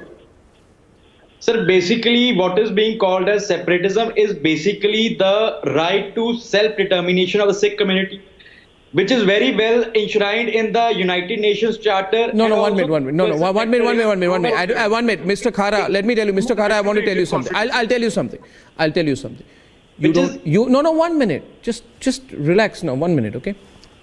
You are an Indian citizen, no? You have an Indian passport, no? Or do you have a United Nations passport? So you speak as an Indian citizen. I believe my country's sovereignty cannot be challenged. Don't try to go legal on me, okay? This is arguing for the breakup of India, and you are wanting to use my program as a forum to argue for the breakup of India. I will not allow it. No, you can't. No, Mr. Khara, you are a lawyer, aren't you? You are a lawyer, aren't you? No, Mr. Khara, listen. Mr. Khara, you are a lawyer, no? Fought for the Indian freedom struggle. 1 minute. India has become free, okay? If you feel you are not free, you can go where you want. But you can't be allowed to sit in this country and say, I'll break my country. It's as simple as that. Are you hearing this, Mr. Grewal? What's going on in Punjab? Arnab, it's very, very sad to say that the government at the center as well as in the state are playing a cheap politics. What they do, first they create a situation, then they push the Sikhs to the wall, and then they get votes in the rest of India. What Mrs. Gandhi did after Operation Blue Star, this is the same way. The center government and the Punjab government, in connection with for the votes, are letting down each other. May I ask the government of India, could they explain to the people the background of the gentleman? Answer is no. If their force can come to Patiala and arrest people, why they are keeping quiet? It is nothing but a cheap politics being played, and the Punjab is made a laboratory for political experiences, which is very sad. Punjab paid heavy price, and they are pushing the Punjab again to pay heavy price. This is not Grewal that... Sahib, your problem is that it is the Akali Dal whose Panthic vote bank is being targeted by Amritpal and others. That is why it is hurting you. Because on previous occasions, you have always encouraged such elements. Your party has encouraged such elements. Can you explain during the dark era, were you not supporting these elements? Listen to me. Don't give lecture. Have you not put these Ramnik. Using lecture as an issue? Then, sir, don't lecture us on what is happening, what is not happening. You need to come out clean on your track record. When you were in power, when Qasim Badal was the chief minister, the very fact that there is a man on the streets of Punjab calling for division of India is something which is very serious. Something very serious. Why don't you, as the principal opposition, ask, sir, why don't you, as the opposition party in Punjab, ask for his arrest? Why don't you ask for his arrest? Has Qasim Badal written to the Union Home Ministry? Okay, so we have a situation here, and viewers, I just 1 minute, Mr. Grewal, 1 minute. You see, Mr. Sidhu, just 1 minute, just 1 minute, 1 minute. Let's not see, it's a national security issue. Let's understand, Mr. Grewal, 1 minute. This is a national security issue. है ना? तो मैं 1 minute में राष्ट्रीय सुरक्षा का मामला है, 1 मिनट सर, 1 मिनट ग्रेवाल साहब ये मैं कह रहा हूँ, देखिए ग्रेवाल जी मेरी बात सुनिए, ग्रेवाल जी मेरी बात सुनिए, मैं आपको सच्चाई को छुपाई तो नहीं जा सकती ग्रेवाल जी They are the people responsible. Why they interfered in the SCPC elections? Grewal ji What BJP has done it? They are creating a bad blood in Punjab. Grewal जी आप मेरी बात को जरा 2 मिनट 2 मिनट सुनिए, 2 मिनट सुनिए। मैं गुरनाम सिंह सिद्धू को लाना चाहता हूँ प्रोग्राम पर। ये सारे पॉलिटिकल लीडर्स हैं, भारत के पॉलिटिकल लीडर्स है ना। भारत में डेमोक्रेसी है, भारत में लोग पॉलिटिकल पार्टी चलाते हैं, ग्रुप चलाते हैं, सब कुछ अलाउड है। मगर सिद्धू जी, भारत को तोड़ने की अगर कोई षड्यंत्र करे तो उसको टॉलरेट नहीं किया जा सकता। सिंपल बात है। आपको पता होगा लोग आजकल क्या कहते हैं, टुकड़े टुकड़े गैंग कहते हैं उन लोगों को जो नक्सलियों के समर्थक है, जो माओवादी है, जो कहते हैं ना भारत तेरे टुकड़े होंगे इंशाल्लाह इंशाल्लाह। सुशील पंडित जी, उस पर हमें इतना गुस्सा देश भर में क्यों आया? क्योंकि कोई सोचता है कि भाई भारत में बैठे बैठे कोई भारत को तोड़ने की बात खुलकर कहे, ये तो अलाउड नहीं है ना। ये भारत में ही क्यों? ये तो मैं आपको कह दूं सिद्धू जी, कोई कनाडा में बैठ के बोले कनाडा को तोड़ेंगे, कोई कनाडा में बैठ के कोई भी कनेडियन आदमी बोले मैं कनाडा को तोड़ूंगा, कोई इंग्लैंड में बैठ के बोले मैं इंग्लैंड को जला दूंगा, मैं तोड़ दूंगा, तो उन्हें 1 घंटे के अंदर जेल में रखा जाएगा। तो भैया मैं ये कह रहा हूं सिद्धू जी और सुशील पंडित जी, मूल मुद्दा ये है, ये राष्ट्रीय सुरक्षा का मुद्दा है सिद्धू जी। मामला बहुत गंभीर है ना। मैं चाहता हूं इस पर डिबेट हो, मगर कोई अगर खुलकर कहे कि देखिए हम खालिस्तान बनाएंगे, हम भारत को तोड़ेंगे और हम इसके लिए कैंपेन करेंगे, खुलकर करेंगे। और जो राज्य सरकार है वो डरी हुई है, ऐसी इतनी डरी हुई सरकार है, भगवंत मान इतने डरते हैं कि उनको लगता है कि अगर मैं कुछ करूं तो मेरी जो गद्दी है वो गिर जाएगी। मगर राष्ट्रीय सुरक्षा तो कॉम्प्रोमाइज हो रहा है ना सिद्धू जी, तो इसको कैसे हैंडल किया जाए? गुरनाम सिंह सिद्धू जी, आपकी क्या राय है? गुरनाम सिंह सिद्धू जी। अरे भाई, जो आपने बार बार बोला अमृतपाल बारे, पंजाब में ऐसा सिचुएशन हो रहा है, लड़के और लड़कियां नशा स्मैक बड़ा बहुत कुछ बढ़ रहा है। और अमृतपाल है जो आके नौजवानों को इकट्ठे करके अमृत छका रहा है, गुरु दे लड़ ला रहा है, नशा छड़ा रहा है। उसनों तुसी किस तरह तो बदनाम कर रहे हो? कि उसने खालिस्तान कदों किया है, किहड़े कदों मंगिया खालिस्तान? रमणीक तुसी एक चंगे बंदे नूं चंगा काम करदा है ਉਹਨੂੰ ਕਰਨ ਦਿਓ। ਉਹਦੀ नेगेटिव सोच क्यों लेते हो? सिद्धू जी रमणीक एक मिनट देखिए सिद्धू जी, देखिए इस सारे सिचुएशन को बहुत ठंडे दिमाग से हमें देखना पड़ेगा, समझने की जरूरत है। देखिए सिद्धू जी, कोई अगर बोले नशा के खिलाफ कैंपेन होनी चाहिए, ड्रग्स के खिलाफ, अच्छी बात है, कौन रोकेगा? आप करिए, ईमान सिंह खारा करें या रमणीक मान करें या ग्रेवाल जी करें, अच्छी बातें करें। मगर देखिए, मगर मेरी बात सुन लीजिए सिद्धू जी, आप मेरी बात पूरी करने दें। कोई अगर कहे कि मैं खालिस्तान बनाऊंगा, मेरी बात सुनो, मैं भारत को तोड़ूंगा, तो अलग बात है ना। केड़ा खालिस्तान बनाओ? हाँ, कोई खालिस्तान नहीं चाहता है, ऐसे बल्लो बल्ली मुंह च ना पाओ कह दे। नहीं, खुलकर कह रहे खालिस्तान की बात आपने सुनी नहीं? हमारी रिपोर्टर ने कहा खालिस्तान, खुलकर कहा, नहीं खुलकर कहा। 1 मिनट, मैंने वो खुलकर कहा कि नहीं कहा उन्होंने? मैं पूछ रहा हूँ आपको, आपने सुना नहीं? चंगा कर रहे हो तुझे बोले यार, वो भी चंगा काम कर रहा है, मुंडे नशे छड़ा रहा है। नहीं, मैं नशेबंदी के खिलाफ कुछ भी करे अच्छी बात है, मैं खालिस्तान की बात कर रहा हूँ। नहीं, अच्छे काम तो देखो बाबा राम रहीम भी कर रहा सीगा सर। एक मिनट मेरी गल सुनो। नहीं, एक मिनट भाजी मेरी गल सुनो। अच्छे काम तो बाबा राम रहीम भी कर रहा सीगा। ਇਹ ਗੱਲ ਕਹਿੰਦਾ ਕਿ ਜੀ ਸਿੱਖ ਗੁਲਾਮ ਹੈ, ਮੈਂ ਤਾਂ ਗੁਲਾਮ ਨਹੀਂ ਹੈ। ਇਹ ਕਹਿੰਦਾ ਅਸੀਂ ਆਜ਼ਾਦੀ ਲੈਣੀ ਭਾਰਤ ਤੋਂ, ਭਾਰਤ ਦੀ ਸਰਕਾਰ ਨੇ ਦੇਖਣਾ ਹੈ ਕਿ ਸਾਨੂੰ ਆਜ਼ਾਦੀ ਕਿਵੇਂ ਦੇਣੀ ਹੈ। ਜੇ ਪਿਆਰ ਨਾਲ ਦੇਣਗੇ ਅਸੀਂ ਪਿਆਰ ਨਾਲ ਆਜ਼ਾਦੀ ਲਵਾਂਗੇ, ਜੇ ਅਸੀਂ ਲੜ ਕੇ ਲੈਣੀ ਅਸੀਂ ਲੜ ਕੇ ਲਵਾਂਗੇ। ਇਹ ਕਹਿੰਦਾ ਹਥਿਆਰ ਰੱਖਣ 'ਚ ਕੋਈ ਗੁਨਾਹ ਨਹੀਂ ਹੈ, ਇਹਦੇ ਕੋਲ ਹਥਿਆਰ ਹੈ, ਪਿਸਤੌਲ ਟੰਗੀ 315 ਬੋਰੇ ਦੇ ਹੱਥ 'ਚ, ਦੱਸੋ ਲਾਇਸੈਂਸ ਕਿੱਥੇ ਹੈ ਇਹਦਾ? ਕਿਉਂ ਨਹੀਂ ਪਰਚਾ ਦਰਜ ਕਰਦੇ? ਭਗਵੰਤ ਮਾਨ ਕਿਉਂ ਨਹੀਂ ਬੋਲਦਾ? ਮੈਂ ਇਹਦੇ ਖਿਲਾਫ ਨਹੀਂ ਹੈ ਜੀ, ਅੰਮ੍ਰਿਤ ਛਕਾਉਣਾ ਕੋਈ ਮਾੜੀ ਗੱਲ ਨਹੀਂ ਹੈ, ਧਰਮ ਦਾ ਪ੍ਰਚਾਰ ਕਰਨਾ ਕੋਈ ਮਾੜੀ ਗੱਲ ਨਹੀਂ ਹੈ, ਇਹਨੂੰ ਕੋਈ ਗੱਲ ਕਹਿ ਨਹੀਂ ਸਕਦਾ। ਪਰ ਅਸਲੀ ਏਜੰਡਾ ਕੀ ਹੈ? What is this real agenda? Agenda क्या है पूछ रहे हैं सिद्धू जी, जवाब दें, इनका रियल एजेंडा क्या है? ਤੁਹਾਨੂੰ ਪਤਾ ਇਹਦਾ ਅਸਲੀ ਏਜੰਡਾ ਕੀ ਹੈ? ਉਹਦੇ ਪਿੱਛੇ ਕਿਹੜੀਆਂ ਤਾਕਤਾਂ ਨੇ? ਤੁਹਾਨੂੰ ਇਸ ਗੱਲ ਦਾ ਇਲਮ? ਤੁਸੀਂ डिफेंड कर रहे हो, तो आप डिफेंड कर रहे हो, आप किस आधार पे डिफेंड कर रहे हो? आप कैसे कह रहे हो नहीं किया भी ਖਾਲਿਸਤਾਨ ਚਾਹੀਦਾ? ਤੁਸੀਂ ਦੱਸੋ ਸਿੱਖ ਗੁਲਾਮ ਕਿਵੇਂ ਹੈ ਭਾਰਤ 'ਚ? ਮੈਂ ਤਾਂ ਸੁਣਿਆ ਤੁਸੀਂ ਫਿਰ ਸੁਣ ਕੇ ਆਓ ਜੀ, ਅਗਲੀ ਵਾਰ ਡਿਬੇਟ ਤੇ ਜਦੋਂ ਹੋਣਾ ਆ। Okay, so we have a situation here. Let me translate this. एक minute. Let me translate this. Mr. Khara, I'm just coming to you. Mr. Khara, I'm coming to you. What is happening right now, and I'm getting Mr. Khara on the debate right now with Sushil Pandit. We have a situation where Ramanik Maan says to Gurnam Singh Sidhu that have you not heard him speaking about Khalistan? Mr. Sidhu says no, he is advocating against drugs, to which I have said there is no problem with advocating against drugs, but the central issue is that he says I will break India. I will create Khalistan. He says I will take the Punjabi speaking and the Sikh part, Punjabi speaking part of Pakistan also. But the question is, Sushil Pandit, in that case, why does Amritpal, why does Amritpal not take the flight to Pakistan? Jaye wo Pakistan mein kare pehle. Yes. Why does he not go to Pakistan and try to break a part of Pakistan and face the law there? He will never do that. He will never do that because he's part of the K2 strategy of Pakistan.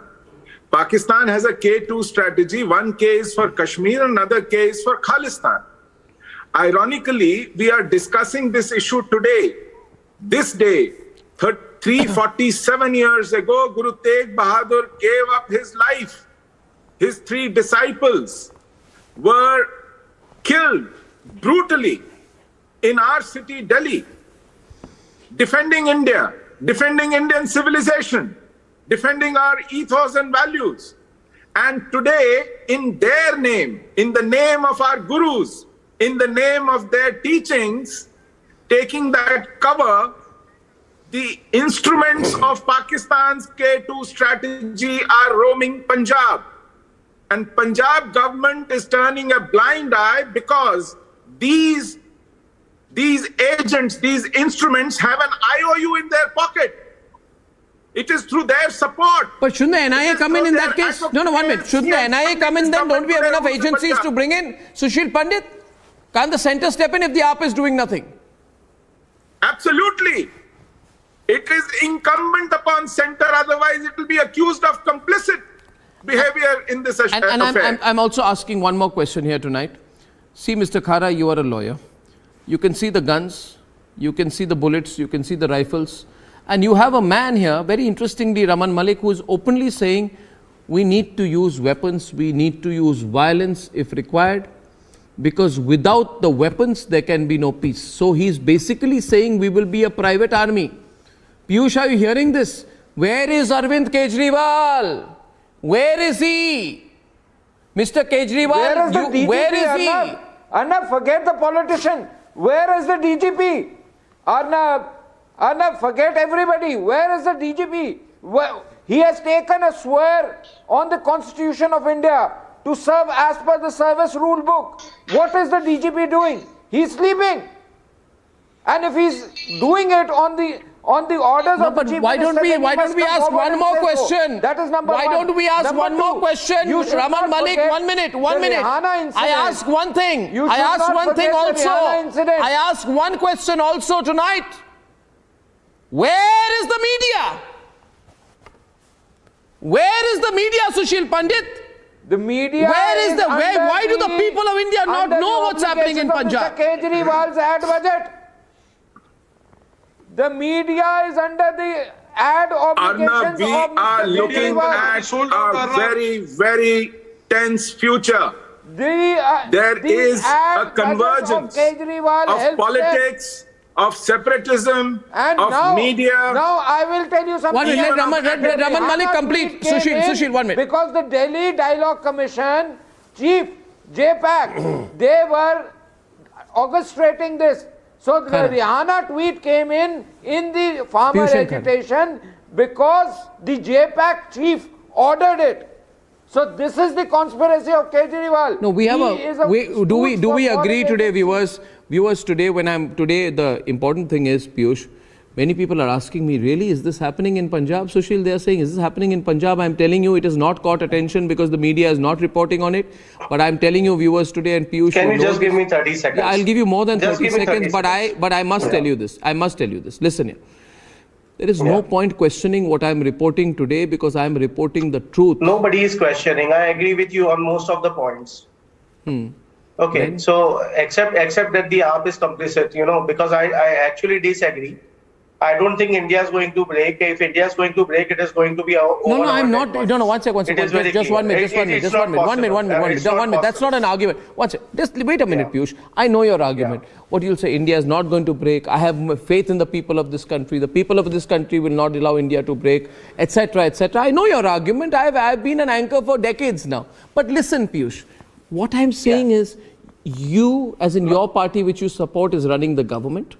Okay? You have a national ambition. Absolutely. You get very excited, and your party leaders say we are the alternative to the Congress, etc., etc. But that's why they have ordered my country is. You tell me, Piyush, one more thing. Is our country's national security being compromised in Punjab or not by the inaction against this open procession march in favor of the Khalistan project? Is our national security being compromised or not? Look, I'm just asking, if the national security was compromised, then NIA would certainly would have interfered, and the Home Ministry would have given an advisory. Now, just let me finish. I'll not take more than 15 seconds. I'm just saying one thing. This procession could have been done without it. Cry for federalism. Obviously, sir. Please. But law and order doesn't come under you. One minute. I also ask a counter question, Piyush, 1 minute. Arvind Kejriwal gets up every morning. Every morning, Arvind Kejriwal says. Who is the law minister of Punjab? No, 1 minute. Every morning, Arvind Kejriwal says, every evening he says, you know what? You know what he says? He says, आप मेरे हाथों में Delhi police को दे दीजिए.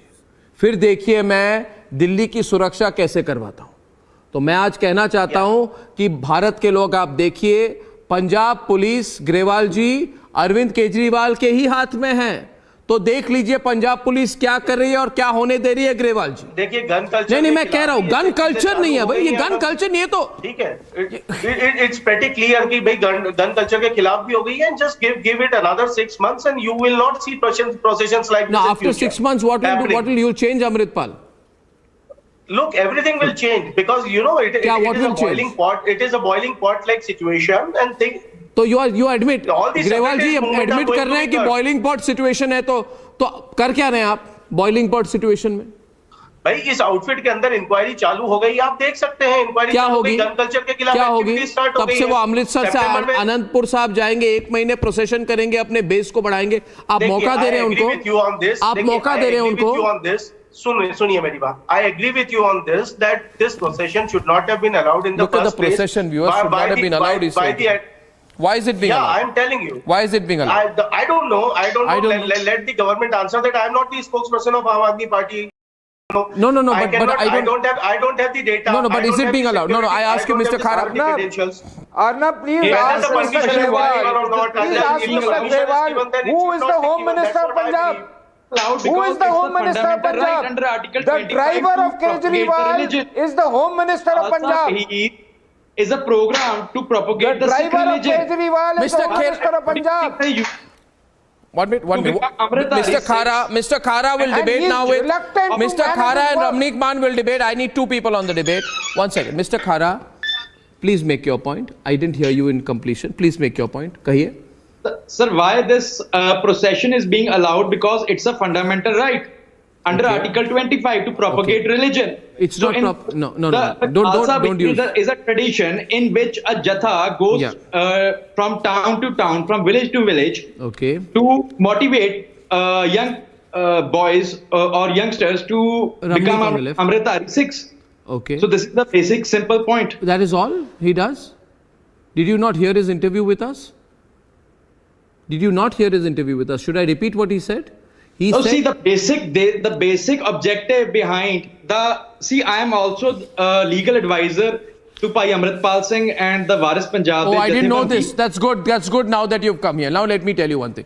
Now that you have confessed, and I need to therefore, good you made the disclosure now. You are the legal advisor. 1 minute. You are the legal advisor to Amritpal. Okay? So please tell me, since you are the legal advisor to Amritpal, tell me the clause under which he can carry all kinds of arms with him and carry almost with him a private army. Tell me the clause. Sir, Arms Act provides for that a person can apply for a license. Okay, 1 minute. Just a minute. One minute. If you want all the bodyguards. No, 1 minute. Just a minute. No, 1 minute. 1 minute. Mr. Khara, 1 minute. Mr. Khara, 1 minute. Listen.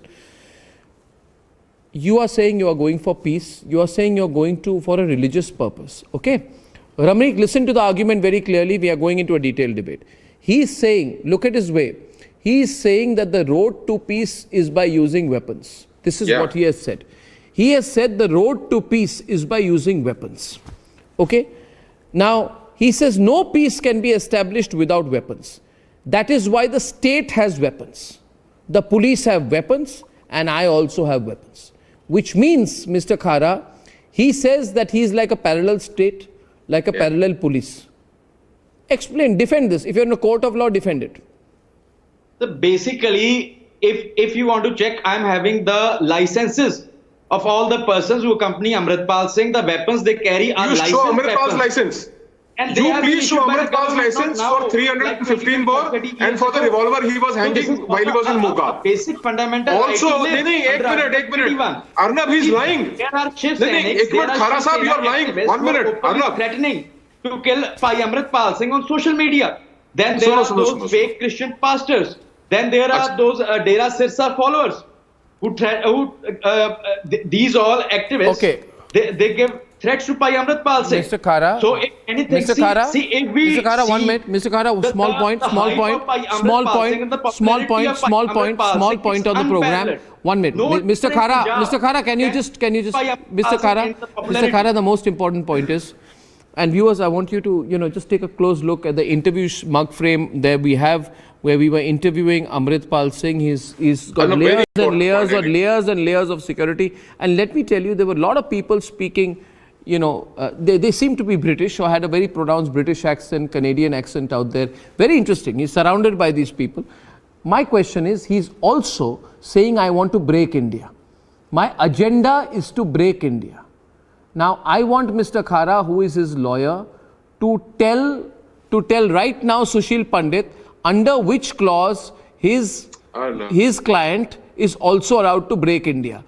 It's a very dangerous situation, viewers. Mr. Khara says, I'm his legal advisor. He must tell Sushil Pandit now the clause under which Amritpal is allowed to carry out a campaign to break the country. Arnab, can you please add a question for Mr. Khara? No, let me answer this one. Let him answer this one. The highest law in the world, the international law, the basic human rights, they give the right to a community for self-determination. And Amritpal Singh, through peaceful means, as was done by in the history, has also been done. He's campaigning for Khalistan, a Sikh homeland where the Sikhs are safe. So the women are safe. The Sikhs are safe. Now you know. There you are. Now you know. Is committed on the Sikhs. Out of the bag. It's completely now it's in the open. It's in the open, Sushil. Yes. It's in the open in the national media for the first time. Openly. Yeah. Now you know. Yeah. This is not to promote Sikhi. This is to promote Khalistan. Now you know it very clearly. It's open. The viewers are watching tonight. Viewers are watching tonight. Yes. Article 1 of the United Nations Charter. And everyone else in the panel know this. And it's binding upon all the nations. Yeah, see, but your national laws are not binding. In Ireland, they all want from United Kingdom. Okay, now you don't quote the United Kingdom, because let me tell you, if he had done this against the United Kingdom in the United Kingdom, he would be inside. Now, you're saying that he wants to free the Sikh people, right? Create a separate Sikh nationality, right? Okay, now yes. Now tell me one thing. When has he gone to Pakistan last? When was your client Amritpal Singh last in Pakistan? The nation wants to know. He never went to Pakistan. Okay. But he does not want to free people in Pakistan, only wants to free Sikhs in India? See, no, I don't want to see, sir. I want an answer. I want an answer. Mr. Goswami, what's the definition of a nation? No. Oh, don't go definition on me. The fact is, Sushil Pandit, he won't go to Pakistan because he's soft on Pakistan. No. First and foremost, this precise lawyer Pakistani agenda to break up our country. This lawyer who operates, who practices on the oath of Indian Constitution, needs to lose his license to practice. He has violated the basic oath of allegiance to our Constitution. Prior to 1947, even Muhammad Ali Jinnah and Jawaharlal Nehru, Rajendra Prasad, they all practiced in courts of British India. So that's was their okay. license cancelled? You can go to British India and agitate those demands. But in Indian Constitution, there is absolutely no scope for any referendum or any independence or any freedom as you see it. We are a free country. We are a democracy. We have equal rights, equal citizenship. And if you violate your oath on Indian Constitution, first and foremost, you must lose the license to practice law. You must lose the license to practice law. Which right? One minute. Then we will decide. Just one minute. Because it's so easy, and I'm sure that the gentleman here has a political ambition. Are you seeing this, Piyush? Are you seeing, Piyush, what's going on? And I just want to remind the people of this country. You see, viewers, way back, Arvind Kejriwal, Piyush once came for an interview with me. And he said, Arnab, I will never join politics. You remember that? He said, I swear I will never join politics. Then he said, I am forced to join politics. I want to make the country less corrupt. Now you see, I won't talk about corruption. You've seen all the tapes, the information. Then he says, he started using the national flag. You know, he thinks it's a marketing plan. He used the national flag at India against corruption. Remember today, the people of this country, Piyush, have not forgotten. Arvind Kejriwal used the national flag as a marketing gimmick. If he believed, and if it was not a marketing gimmick for me, then tell me how is he allowing a few weeks after getting power in Punjab, how is he allowing this? Don't tell me. How is he allowing this? How is he allowing this? Look, how is he allowing this?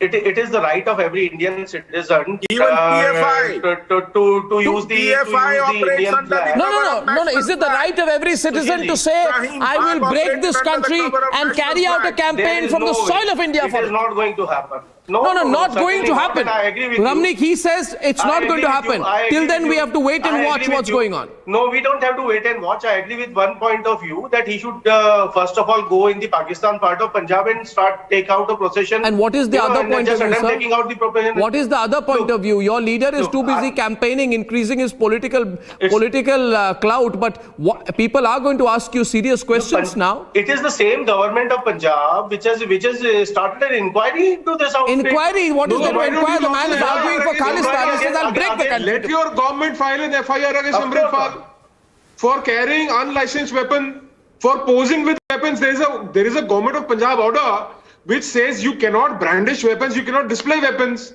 And if, the advocate there was saying that Amritpal's life is under threat, let him approach the Punjab police to give him police protection. Why does he need a private army? Mr. Khara. He should go to the High Court. He should apply for police protection. I don't Yes, there is a procedure to it.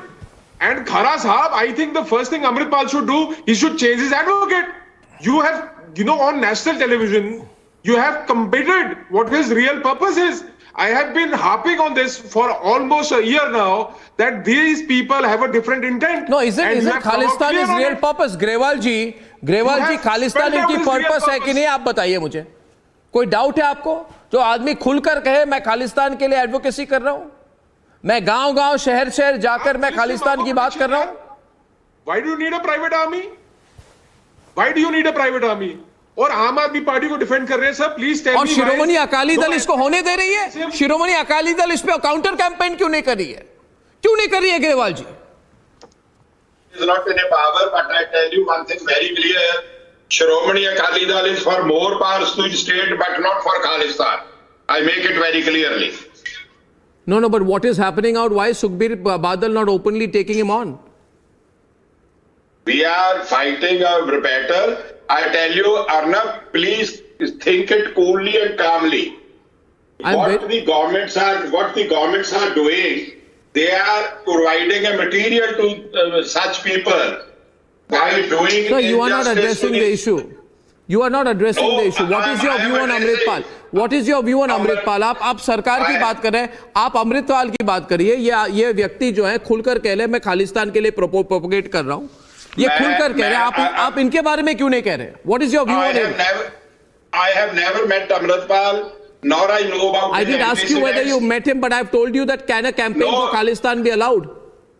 No, I don't know his antecedents. It's for the government of India. I also don't know. Punjab to make it public. So you are passing it on to the government of India. Yes, government of India is passing it on to Aam Aadmi Party. Aam Aadmi Party will pass it on to whom? What are the connections? Ramnik Man. Raman Malik is back on the debate. Last 1 minute. Who's at the back of scene? See, Arnab, the first and foremost thing is that the Home Department of Punjab is being looked after by Bhagwant Mann. Where is he? He's driving Mr. Kejriwal everywhere around. So that is first point. The second point is, there is so many agendas running for their funding.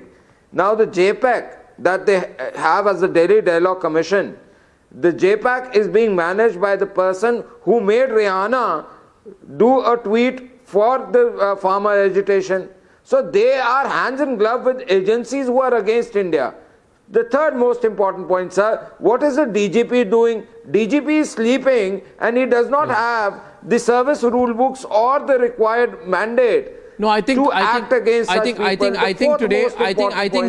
the choice is before us. I'm short of time, but I'll say one thing, viewers. The choice is before us. I blame the state government of Punjab.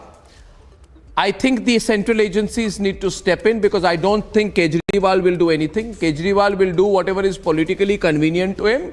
Kejriwal will not take on Amritpal, even if national security is to be compromised. Kejriwal will put politics first. He will compromise national security and then hope that people will forget it by distributing free power and electricity, which they will not. But I think the central agencies also have a responsibility. I think the IB, everyone has reports on him. I think they need to act. This is going too far. Ladies and gentlemen, on the other side, another person who's gone too far. I call it the Richa Chadda mentality, when you don't know anything about anything, which is usually the situation with many of these Bollywood comedians and comedian Bollywood guys. Then you should just be quiet. Why did Richa Chadda have to try and taunt the army? And why not just Republic? Why the whole country is angry? In a few minutes.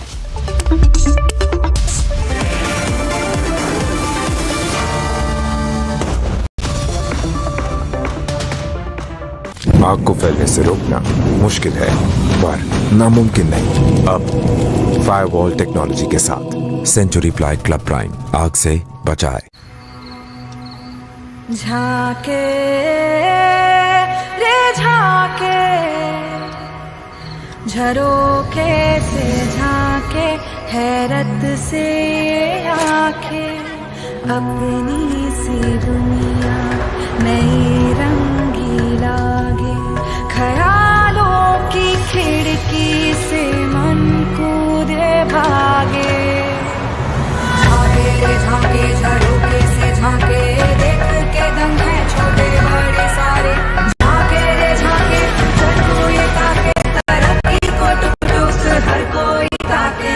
झाके रे झाके,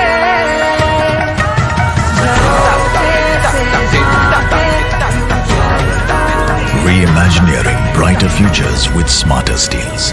ArcelorMittal Nippon Steel India. Smarter steels, brighter futures. आग को फैलने से रोकना मुश्किल है, पर नामुमकिन नहीं। अब फायरवॉल टेक्नोलॉजी के साथ सेंचुरी प्लाई क्लब प्राइम आग से बचाए। इंटरनेशनल कॉन्फ्रेंस में कहा नो मनी नो टेरर वाली बात आपने कही, तो इस पर जितने हमारे दर्शक है और राष्ट्रीय स्तर पर दर्शक है, वो जानना चाहते हैं कि इस पर और क्या किया जा सकता है। जहाँ तक देश की आंतरिक सुरक्षा और बाह्य सुरक्षा का सवाल है, किसी भी खतरे के लिए हमारी जीरो टॉलरेंस की नीति बरकरार रहेगी और दृढ़ता के साथ आगे बढ़ेगी। और भारत सरकार की सारी एजेंसियां बड़ी मुस्तैदी के साथ भारत की आंतरिक सुरक्षा को मजबूत करने के लिए पैनी नजर रखकर सजग हैं।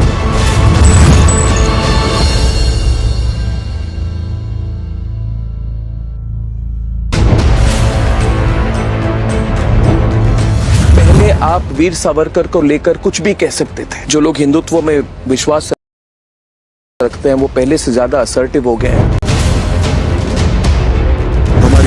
हमारी पार्टी के विचार, हम सब के विचार, देश का इतिहास, इस सबको साइड पर रखकर उनकी दादी के भी स्टेटमेंट पढ़ लेते तो उनको मालूम पड़ता। वीर सावरकर के जीवन को आप पूरी बारीकी से देखेंगे तो हिंदू संस्कृति, भारतीय संस्कृति के लिए उनका पक्ष और एक मजबूत विचार एक डायमेंशन है।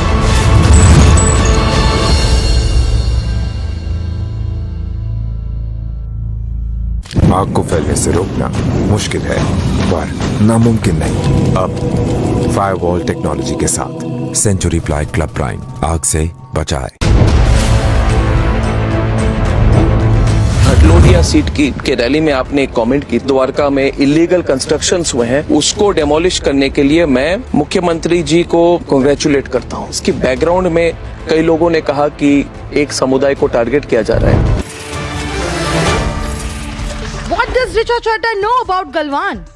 Richa deletes tweet after being called out. Should those unaware keep silent on issue of national interest? Debating next with Arnab.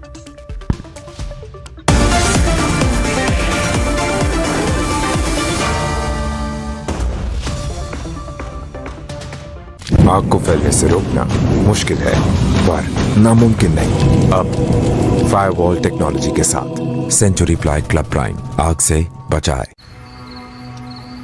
झाके रे झाके, झरोखे से झाके, हैरत से आंखें, अपनी सी दुनिया नई रंगी लागे, ख्यालों की खिड़की से मन कूदे भागे। झाके रे झाके, झरोखे से झाके, देख के दम है छोटे बड़े सारे। झाके रे झाके, हर कोई ताके, तरक्की को टुक टुक हर कोई ताके। झाके रे झाके,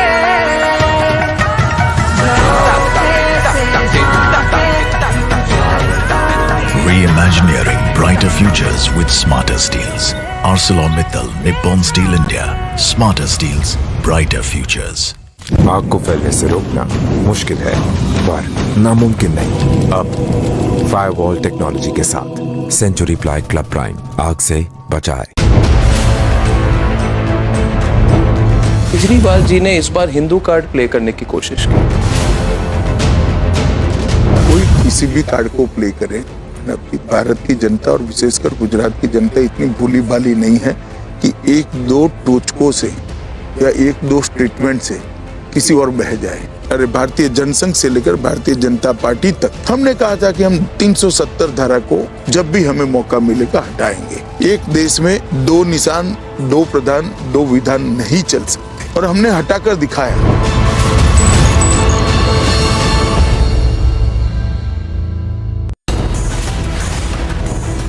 Richa Chadha know about Galwan?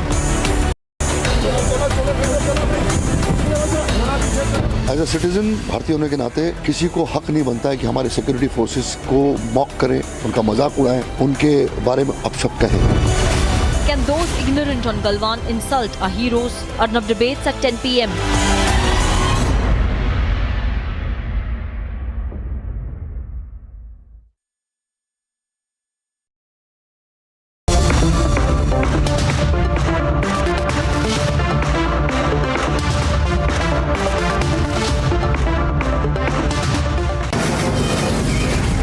Mumbai studios of Republic TV, it's time for Arnab Goswami on The Debate.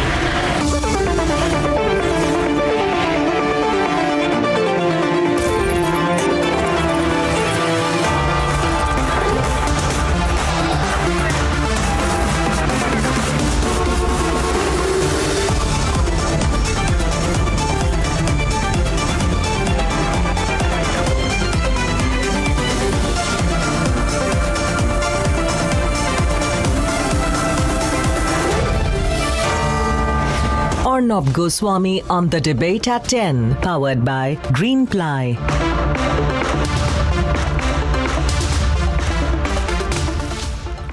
Ladies and gentlemen, there is this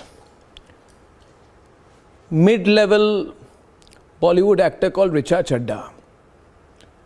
Desperate for a few retweets, maybe a little bit of relevance, maybe before a movie release. She insulted our armed forces. She mocked the martyrs of Galwan. She abused the Indian army.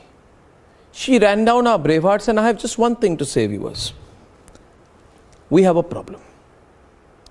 We have a problem with these actor-comedian types, these comedian-actor types. the politician comedian types and the comedian politician types. This Richa Chadda mentality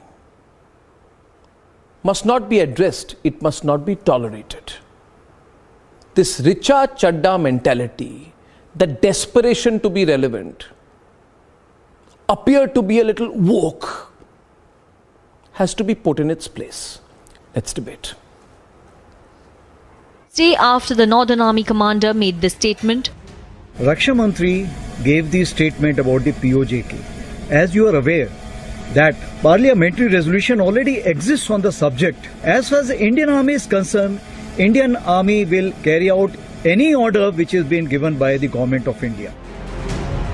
film actor Richa Chadda tried to mock and ridicule our forces with this tweet saying, Galwan says hi. It's a shocking insult to the courage and valor that our forces displayed in the standoff and securing Galwan. A film actor, unknown, not successful, suddenly is known by 1.4 billion people. What more could Richa Chadda have asked for? This is like a blockbuster movie. But unfortunately, this fame of Richa Chadda comes at the cost of insulting our soldiers. Now condemnations have poured from across quarters and police complaints have been filed. Richa Chadda ने जिस तरीके से Galwan valley में हमारे security forces ने जिस तरीके से जान दी थी, उसका जो मजाक उड़ाया, भद्दा मजाक उड़ाया, उसने काफ़ी डिस्टर्ब किया हम लोगों को। तो इसलिए मैं पुलिस स्टेशन आया और मैं लॉ इन्फोर्सिंग एजेंसी है पुलिस स्टेशन, मेरा लोकल पुलिस स्टेशन है। मैंने एक लेटर दिया है कि इसके अगेंस्ट एक लॉफुली एक्शन लेना चाहिए, इसके अगेंस्ट एफआईआर फाइल होनी चाहिए, ताकि एक मैसेज जाए उन लोगों पे कि आप इस तरीके से मजाक नहीं उड़ा सकते हैं। Facing police complaints, Richa Chadda has reluctantly apologized if she unintentionally hurt those in the forces. Bombay की पुलिस से कहना चाहता हूं, मुंबई पुलिस से तुरंत इस रिचा चड्डा के खिलाफ कार्रवाई करें, एप्रोप्रिएट धाराओं में मुकदमा दर्ज करें, ताकि ऐसे लोग जो भारत का अपमान करना, भारत की सेना का अपमान करना एंजॉय करते हैं और अपनी शौहरत को बढ़ाने के लिए हमारी भारतीय सेना को नीचे लाने की कोशिश करते हैं, इनको मुंह तोड़ जवाब दिया जा सके, ऐसी जिंदगी में दोबारा कोशिश ना कर सके। But the pattern to run down our forces for social media sensationalism is hard to ignore.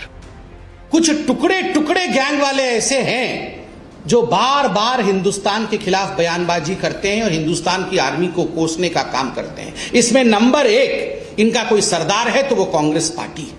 Should those in the film industry unaware about issues of national interest simply remain quiet? Let's debate.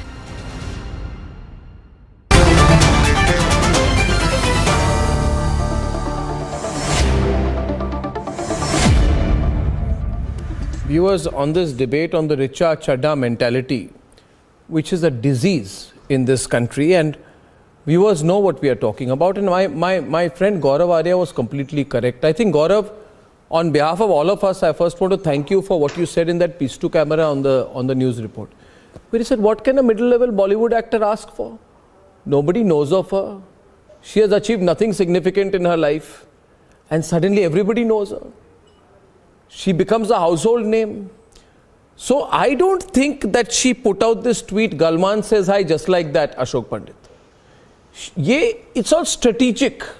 If I say this, then the anti-government lobby, the anti-Modi lobby, the anti-army lobby, the anti-India lobby will like me. I will become famous. So if I need to abuse the country and become famous, it is wonderful. If I need to attack the army, I can do that. And with me also today is Meghna Girish, Major Akshay Girish's mother. And she's joining us here today. And I would first like to ask her, Meghna ji. Now, when you hear a comment like this, before I come to Gaurav, before I come to Ashok Pandit, when you hear a comment like this, you know, Galwan says hi. You know, what is your thought? What is your thought, Meghna ji? Good evening, Arnab. My first thought is, how can somebody be so disloyal and so disgusting? I mean, no country, big or small, no citizen of any country ever runs down the soldiers who protect each one of those citizens. And let's be very clear on this. Galwan was a huge matter of pride for all of us. Absolutely. Santosh Babu and, our 20 Bravehearts, each one of them more gallant than the other. The way they defended a planned attack by a large enemy and gave them, such a lesson in a lesson that they're not going to forget easily in terms of how bravely and how selflessly they stood for each of us. And I don't know who this actress is. I haven't really watched a movie of hers. I didn't even know she was an actor. But when I saw the comment, it was like, irrespective of what your political affiliations may be, irrespective of what you stand for or endorse, no citizen of a country ever runs down our brave hearts. I think it was extremely, forget unjustified, it's indefensible. It's indefensible. That's it. Ladies and gentlemen, I just want to tell you that the lady on your screen, our first speaker today, is Meghna Girish. Meghna Girish is the very, very, very, very brave and proud mother of Major Akshay Girish. Major Akshay Girish was with the Bengal Sappers 51 Engineer Regiment. Sapper officer means engineer officer. And I feel very strongly with what you're saying. My father was with 9 Engineer Regiment, Gaurav knows, Madras Sappers. And he lost his life trying to neutralize the enemy, Gaurav. And that's why I asked her to speak today. And he did neutralize the enemy. And he did neutralize the enemy. Yes. Not only did he neutralize the enemy, he gave up his life in the process. And he is a... Yes. Yes. And therefore, I'll tell you, Meghna ji, I grew up my whole life in cantonments. I couldn't, like Gaurav, have the privilege of wearing the uniform. But soldier country comes first, nation comes first. And I think when people like her say, Galwan says hi, and then she wants to protect herself now by saying, Gaurav, I just said 3 words. I want to say, no, it were not 3 words. These were 3 stupid words. These were 3 insulting words. These were 3 idiotic words. These were 3 cheap words.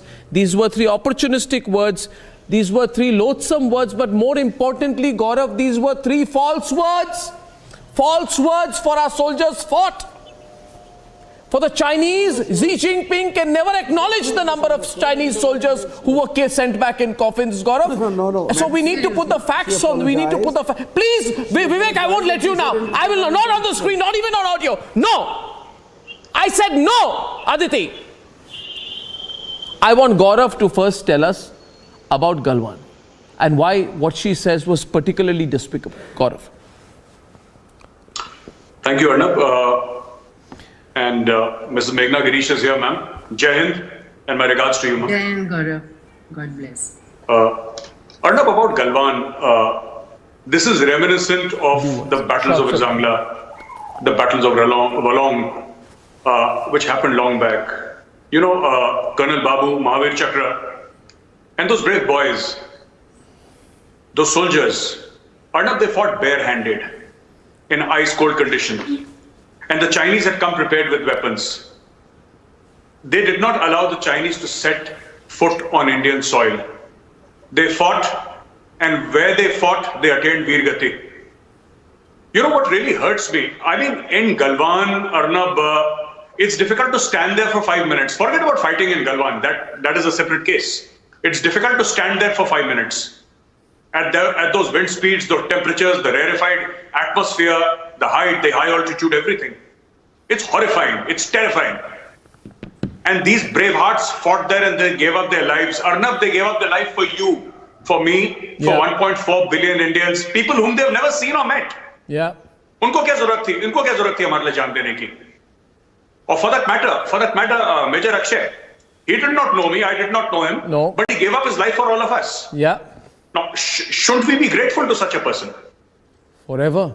Words cannot express. This is Arnab, this is not just filth. It is ingratitude. It is ingratitude. Because the highest position is reserved for the martyrs. The highest position is reserved for those who give up their life for others. selflessly. And Arnab, that really hurts. It's for me, when I saw that tweet, it was like a slap on the face. Yeah. It was like somebody had, insulted some elder in the family. It was like that. And I could not come to terms with it for a very long time. Arnab. I understand. But there is it's become a mentality actually. Ashok Pandit went to the police station and said we must file an FIR. And today I have a full time for this debate and we must all speak. It has become a mentality, Ashok. And I'm sorry to say you are part of the cinema fraternity, but in Bollywood it has become a particular mentality. These people, they don't know anything about anything. If you tell them how many states are there in the country, they can't speak. If you ask them which are the capitals of the states in India, they won't know. But they have to comment on everything to appear to be smart, but they're actually stupid. And this comment was not an innocent comment. What is the implication of this comment and why is Bollywood quiet today? Arnab, you're absolutely right in saying that there is a proper strategy behind it. It's not a simple, statement which is issued. It's not so casual about it. Let's not be very casual about it.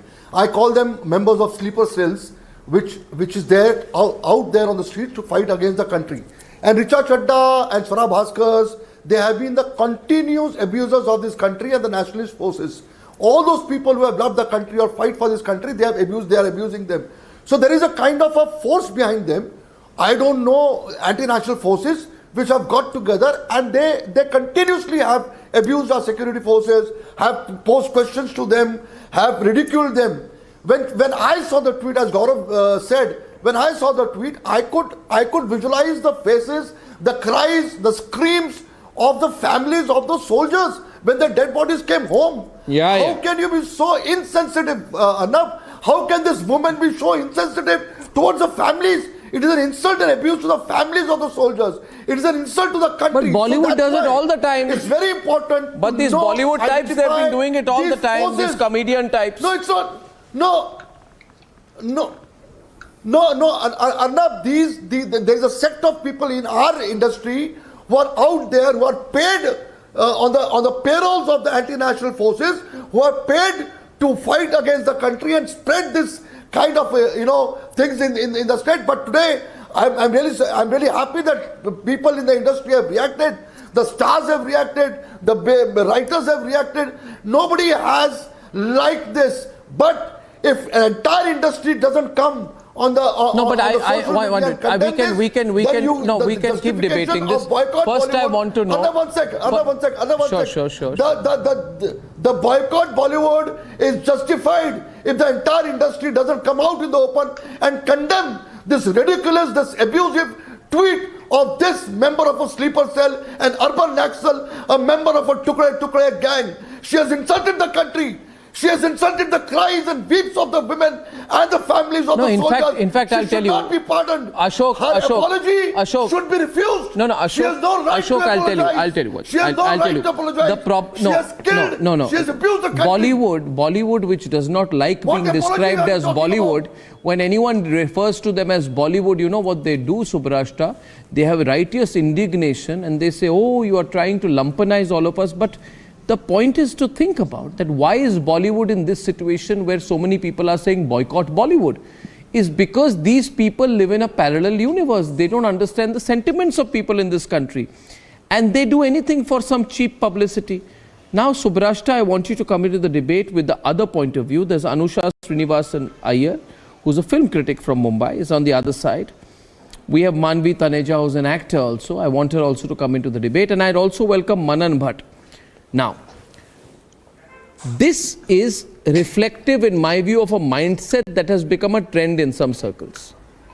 And the only reason she has apologized, if this is not an apology actually, she's not. She just said, I just used 3 words, if it has hurt anyone, okay, fine, unintentional. It's a very cool, it's not an apology. This is not an apology. It's a very okay, if you didn't like it, okay, too bad, whatever. That's the kind of approach, right? No. Now, what's the solution to this? Do we ignore it? Absolutely, Arnab. Do we ignore it? I say no. What do you think? Can we ignore it, Subrashta? Can we ignore it, Anusha? Should we ignore it? I think we should just get Twitter to ban her or something, but we are making it a bigger issue by bringing it out here. No, we are making it a bigger one minute. Just a minute. You're saying this, I want you to elaborate on it, Anusha. See, I'll tell you. Law enforcing agencies should take action against her. No, one sec. She says, Anusha, you're saying that we are making it a big deal. Let me tell you one thing. I don't need to make it a big deal. You didn't hear my sentence. Arnab, you didn't hear my point. What was your sentence? I said you can ban her from Twitter, but bringing it onto a bigger platform and getting more eyeballs onto it, I don't know how it is helping. I'll tell you why it's helping. What is wrong is wrong, what is right is right. No. Can I tell you how it's helping? And I want a 1 versus 1 debate between Subrashta, who's wanting to come in on this. Just a minute. Let's not be frivolous here. Let's not be philosophical about it. Anusha, no, I'm not being frivolous. She has opposed the country. Yeah, but I want to get the others in. See, Anusha, I'll give a perspective, then Subrashta can counter because she's wanting to come in. I'm saying, sorry, but I'll have to say it clearly. People like Richa Chadda, who have the Richa Chadda mentality, and I think quite a few Bollywood types have this mentality, have to be told that they will have to pay. You want publicity, you will be boycotted. You want social media traction, you will have to pay a price. What does she know? Does she know that our armed forces gave a bloodied nose to the Chinese?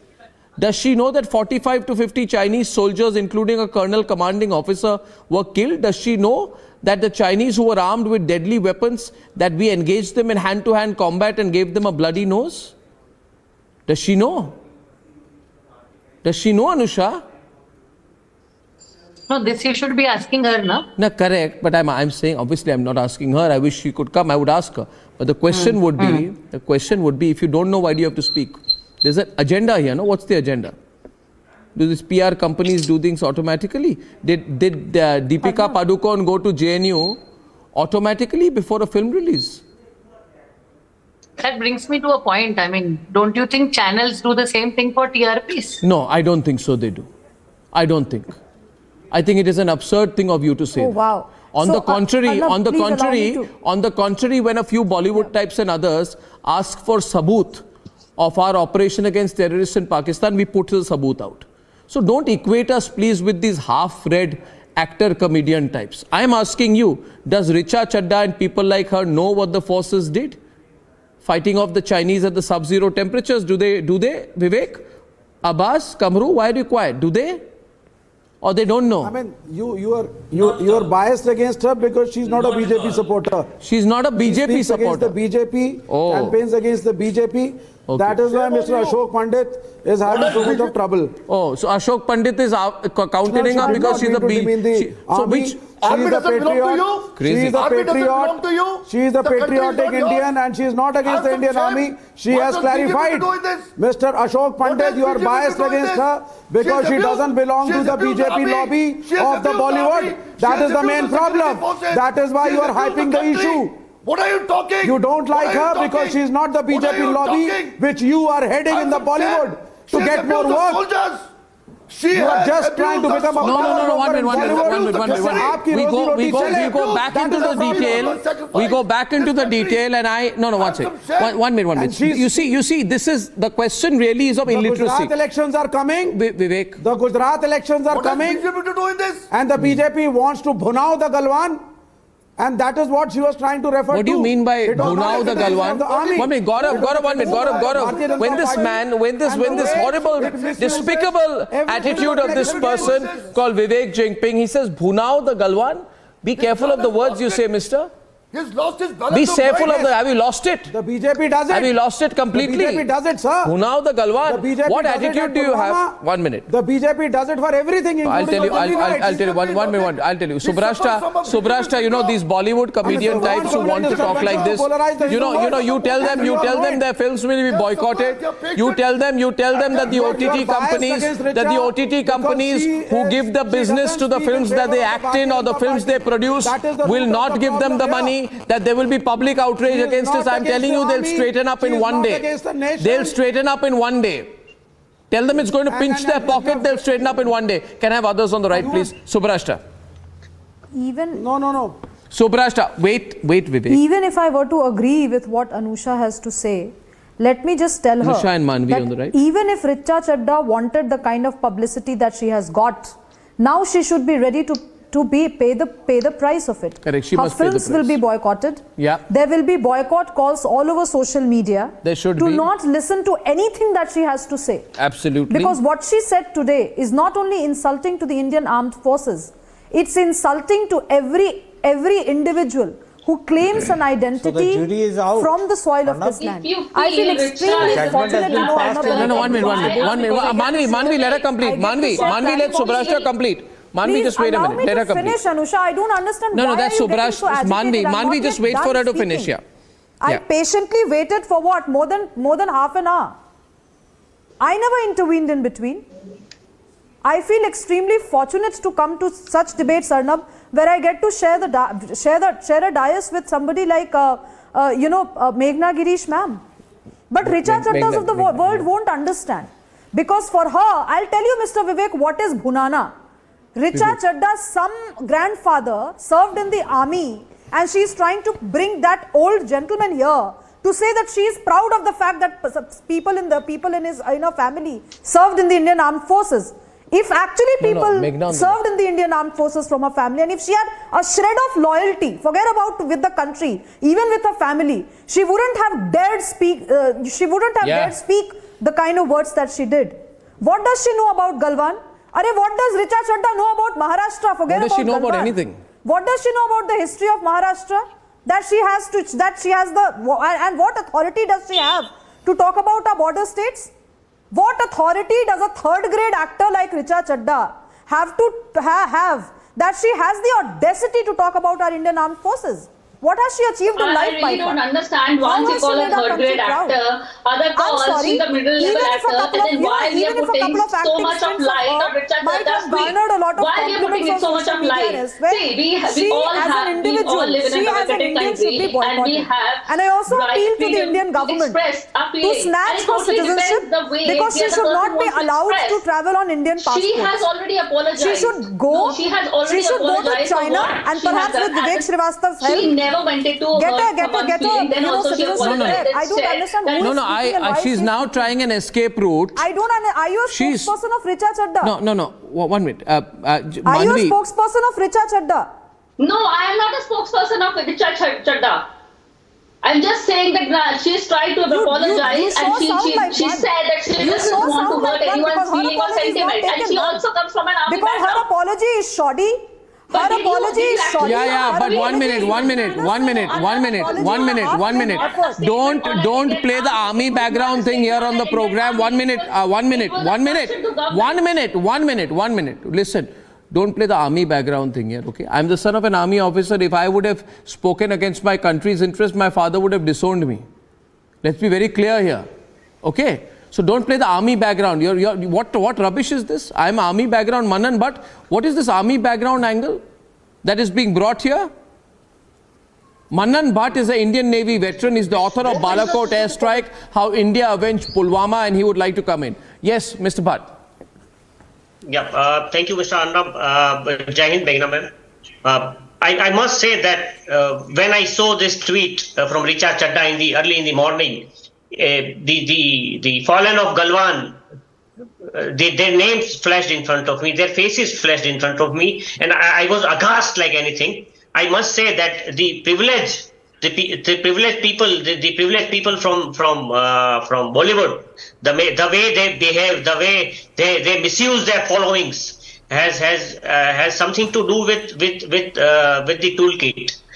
toolkit dilemma that I think these people get so many messages in their WhatsApp, and the information that they get from these WhatsApp universities, they use it in the public domain. But to speak bad of your country's martyrs, to speak such words about the Now she says now Abbas Haider, who's the spokesperson of Samajwadi, she said it was not intentional. How is it not intentional? The word was, Gaurav, Galwan says hi. Huh? It is look at the tone of mockery. Galwan says hi. What do you mean by Galwan says hi? I think even if it's intentional or unintentional, doesn't matter. It is not acceptable at all. See, we as a common average citizen of this country, we respect the army, all the armed forces. See, we are proud of our forces. There is no better example in the entire world than the Indian armed forces of bravery, valor, courage. You know, one thing I admire the most about you, Arnab, is that you don't participate in the rat race of social media. I don't know it's about PR stand or whatever it is, but it is not acceptable. But there is a question. See, when the commander of the Northern Command of Indian Army, or officer of a high rank as a lieutenant general, is saying that we are ready to reclaim our lost territory, which is occupied by Pakistan, why is the Indian government not taking any action against it? Why are we not See, it is not about a statement of General Dwivedi. Not occupying 38,000 No, I'll let Gaurav, I'll let 1 minute. Manan, you want to take that? 1 minute. Manan, you want to take that? Let's go. Okay, Manan takes that. Manan takes that. Yes. Let Manan take that. 1 minute. Statement of General Dwivedi. This is not a statement of General Dwivedi. She is mocking the martyrs of Galwan, the 20 men who died fighting for this country. This is not what you do. This is not how you work. She is mocking them because they come. I have a simple answer. From poor families, she is mocking them because somebody was from Bihar, because somebody was from Jharkhand, because somebody was from Punjab, because they are not that much influenced. No. Just one minute. Okay. So let's assume 1 minute. Just Abbas. First of all, Abbas, listen to me. First of all, I have a problem here with this Bollywood. Bollywood does not like nowadays to be called Bollywood. But I will call Bollywood. Because Bollywood makes a lot of Bollywood movies centering around the armed forces. Because they know that there is a wide appreciation of films that center around the armed forces and stir up India's nationalistic spirit, which is good. But if Bollywood wants to profit on the armed forces, then Bollywood cannot speak against the armed forces, period, Kamru. And the second point which you raised... I think nobody can say a word about the army. Nobody has right to do so. Yeah, but the problem is Abbas... We don't care about business. Yeah, but 1 second. I'll get Gaurav in 1 minute. Gaurav and Abbas. See. Gaurav and Abbas, please. I don't want... Can I? I'll let Gaurav... See, I'll tell you. If the target is the government worth through the army, first of all, don't bring the government in the fight with the army. Second point is, Abbas, you are a politician, you are a national spokesperson. You must understand, in our country, in our system, the army does not decide to attack and then ask the politicians. We are not Pakistan. In our country, the army can't decide.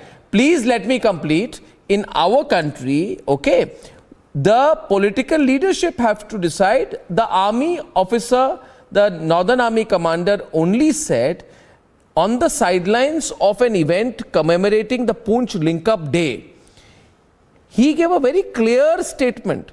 And in the clear statement, he said the statement was in the context of a statement made by the Honorable Raksha Mantri about annexing POJK. He is not making a suo moto statement. Exactly. So, 1 minute. It is about political will. Arey bhai, Gaurav, you explain to him. Gaurav, you explain to him how it works. Please, Gaurav. Okay, Arnab, basically, what General Dwivedi, the army commander of the Northern Army, said was that there is a 1994 Parliament resolution. He was responding to a query by a journalist, I assume, in a press conference that there was a 1994 resolution. And he said that, and when the journalist pressed him further, yes, okay, what about this? He said that, you see, like every professional army, if we receive instructions from the government, we'll take action. Now, what is the army commander supposed to say? That if the government gives me instructions, I will not do it? Yeah, exactly. What is the army? Perfect. Let's take it from there. Yes. Waiting for? What is the government waiting for? That is my question. Oh God. Our army is prepared. It is fully prepared. And it has the courage and it is fully equipped to take on our lost territory. Then why is the political will? Okay. 1 minute. Just, I'll be very clear with you. 1 second. Gaurav, एक question पूछता हूँ. What was the late Mulayam Singh Yadav doing when he was Defence Minister of India? What was he waiting for? When he was the Defence Minister of India, he was must waiting be knowing that we have immense respect for the soldiers. The dead bodies of the soldiers, they were not taken to their home. If Mulayam Singh Yadav gave an order, he passed an order after earlier there Don't was be silly. Don't be facetious, please, with me on the program. We're having a serious debate. You know the answer to my question. Don't politicize these things.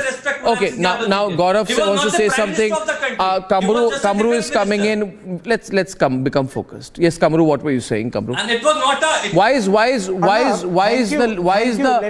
the 53-year-old adolescent who's on an all India walking trip quiet on this?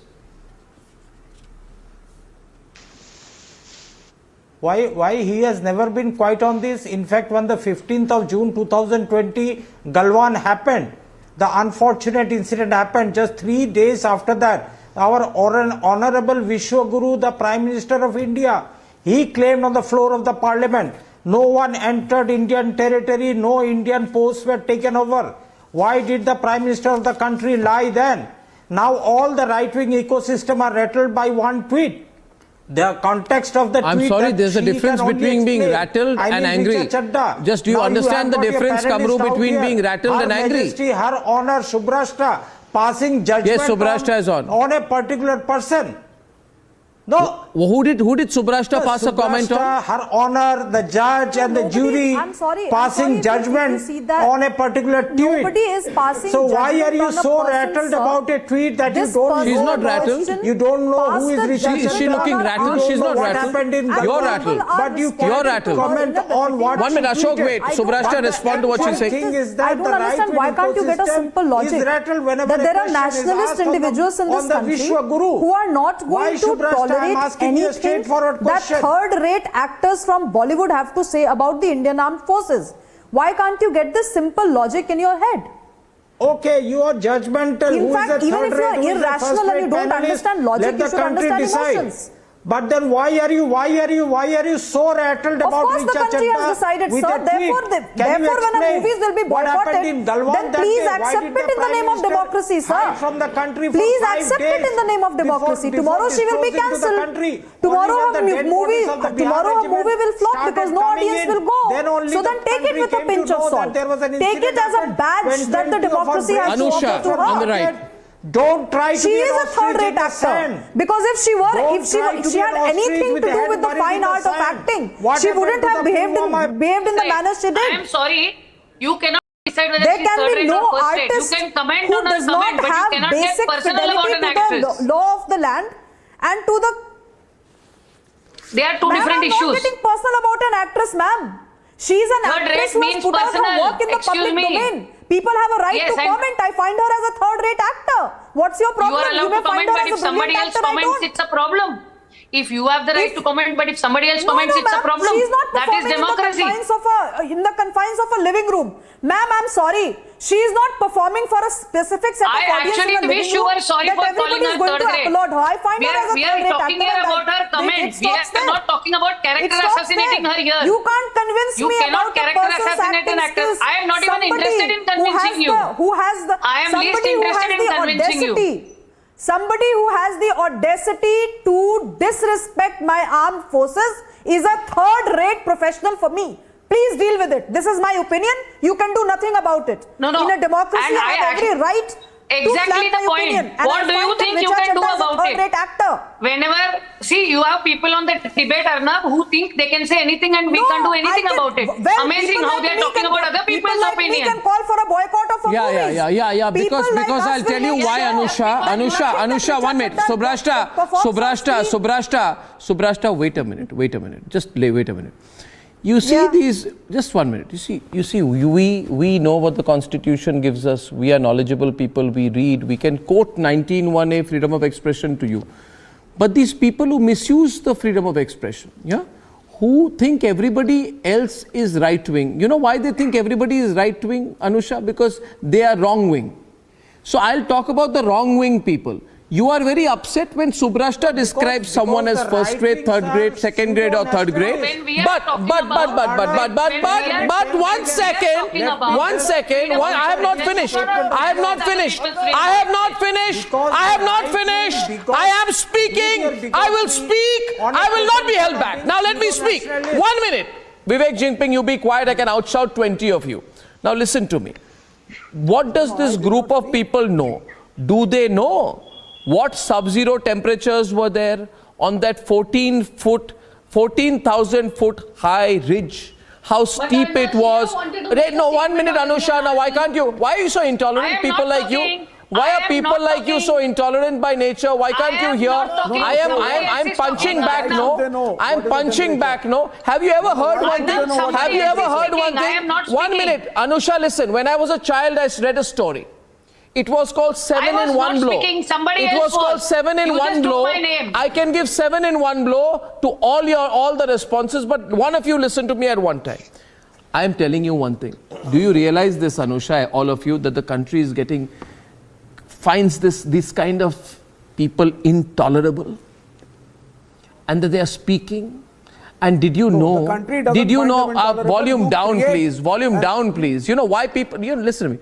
Few days back, this 53-year-old walking adolescent, he made a comment about Veer Savarkar. Do you know how people were angry? Even his own party was apologetic about it. You know why? Because the wrong-wing ecosystem has to be put in its place. And the wrong-wing ecosystem has to be made to pay. And the wrong-wing ecosystem must be told it will lose its money. The wrong-wing ecosystem must be told there was nothing unintentional about it. The wrong-wing ecosystem will be told that you typed the word Galwan. You knew that the Indian army fought one of its toughest battles there. You knew that the tweet bore the picture of the Northern Army Commander General Upendra Dwivedi. You knew that. You better show some respect to our generals. That's it. And if you can't, you have a question for me? Okay, go on. Okay, go on, Kamru versus Gaurav. Kamru, ask Gaurav, don't ask me. I'm getting irritated now. The Chinese aggression in Galwan. For God's sake, 1 minute, I have to respond to that. Kamru, you'll be quiet, I'll respond to you. You'll be quiet, I'll respond to you. You'll be quiet, I'll respond to you. Wait a minute. Don't you just will you be quiet? Will you be quiet? Will you be quiet? Will you be quiet? Will you be quiet? Be quiet.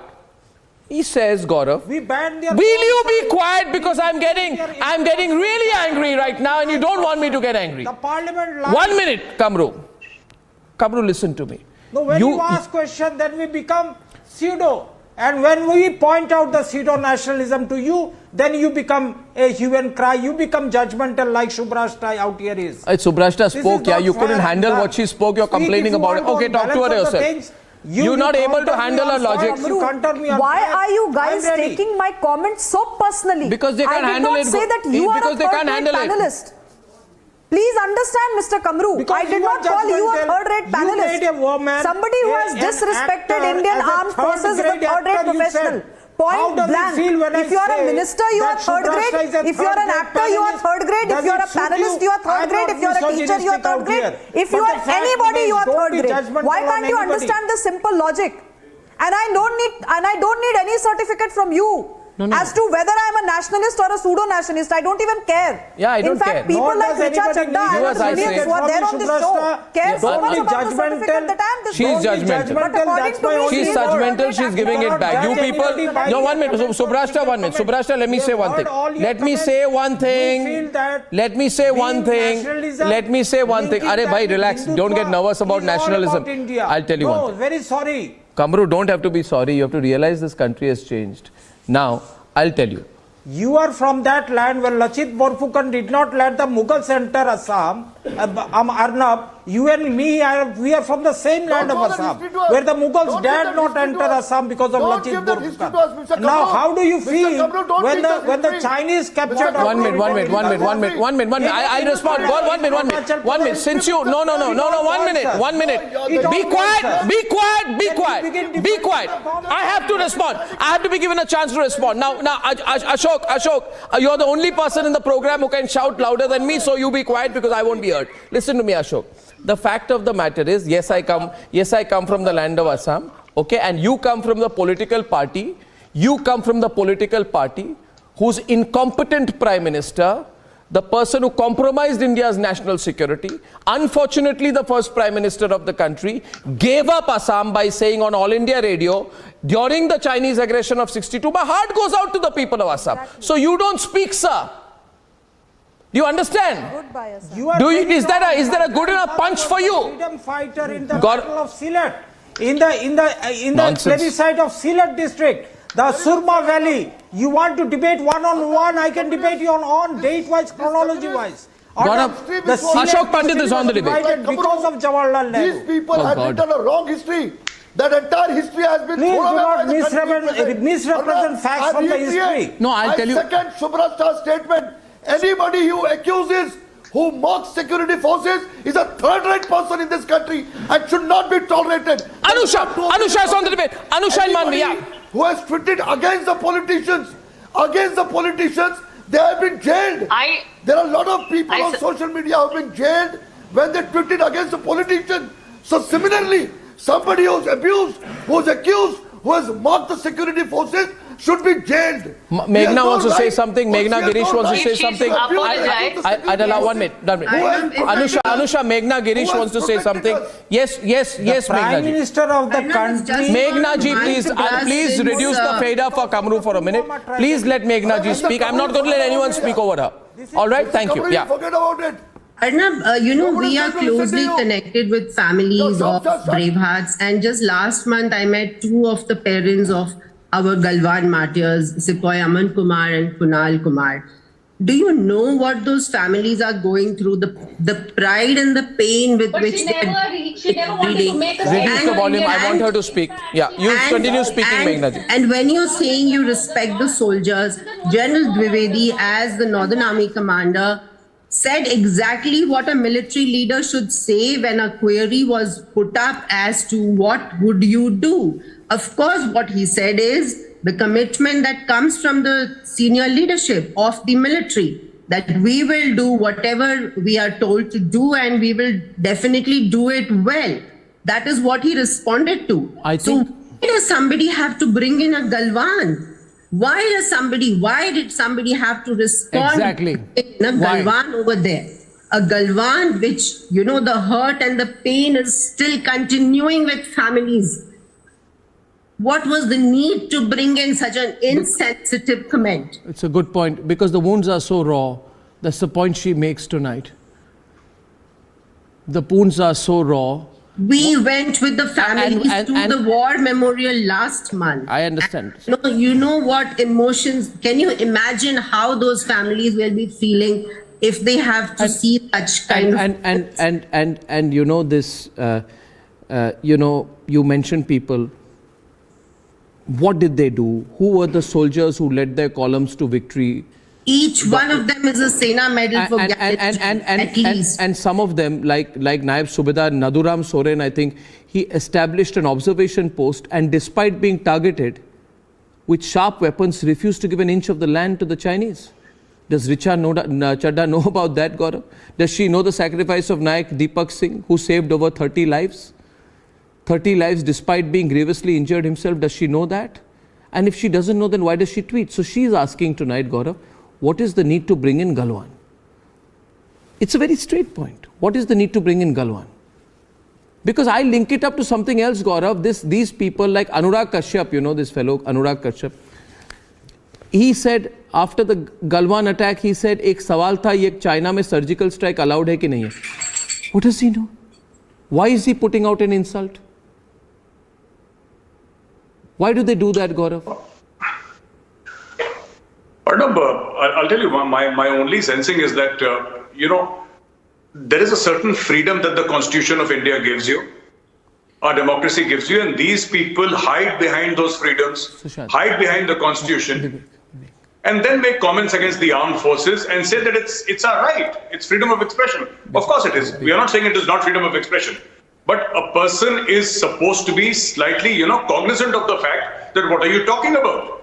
Like Mrs. Meghna Girish very rightly said, she met the families of martyrs.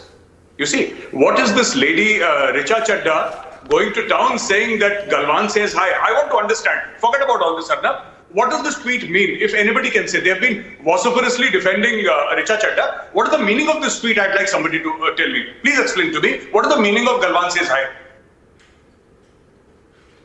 Yeah, what is the meaning of Galwan says hi? But can I tell you what else she has said? She's a repeat offender. I'm told that in 2012, she responded to a tweet. Listen to this one. She responded to a tweet that said... It means that the BJP is going to rake up Galwan again because the elections are coming in Gujarat. That is what this means. No, it doesn't mean that at all. It doesn't mean an insult to the Indian army. Everybody loves the army, everybody loves the nation. No. People don't love the government. What would you call a person? I'm not with nature. Vivek, I'm not so sure. And you are misunderstanding I'm not sure, it. Manan. I'm not sure. Manan. Sorry, I'm not sure. Just 1 minute, okay? One point. Okay, what would you, you know, when I... Army, these are the points which the BJP sells. Subhash style. These are the points BJP sells to get votes. Every time there are elections. She acted as a Chinese every time. Now Gujarat is coming. I don't understand why can't this person who is a representative of the populist forces understand that not everything in this country is dictated by electoral dynamics. Today, if Madam Girish, if Major Gaurav Arya, if people like me, Ashok Pandit, we are speaking here, we are not speaking on behalf of any political party. I never called you a third-rate Pravakta. We are speaking on behalf of our own emotions for this country. Not everybody is on Chinese payrolls. On behalf of the Bharatiya Janata Party. Okay. One sec. That is the problem. Can I come in 1 minute? Can I come in 1 minute? Manav, I'll tell you. Against the BJP, anything against the government, you are anti-national. This is not a banana republic. Vivek, I usually never get one, but I'm going to get a migraine if you don't stop. We have a right to question the government. Vivek, will you stop for a minute, please? We all are trying Just a minute. Vivek, will you stop for a minute, please? For God's sake, yeah. Mr. Vivek Srivastava, मैं government से भी पूछ सकता हूँ. Gaurav, stop it. Those 3 words that I'm a citizen of this country. I have a right to question. not questioning the government. Do you understand the difference between criticism, blasphemy, anti-nationalism? Do you understand the difference, Mr. Vivek? It is a very 3-lettered comment. Or does Communist Party of China which you are trying to Gaurav and Subhash. And just because she doesn't support the BJP, you are hell-bent on declaring as an anti-national. She says Galwan says Nobody's an anti-national here. She says, Gaurav, tell me one thing. Gaurav, tell me one thing. Ashok Pandit, I have a question for you. Ashok Pandit, stop it, please. Ashok Pandit, I have a question for you.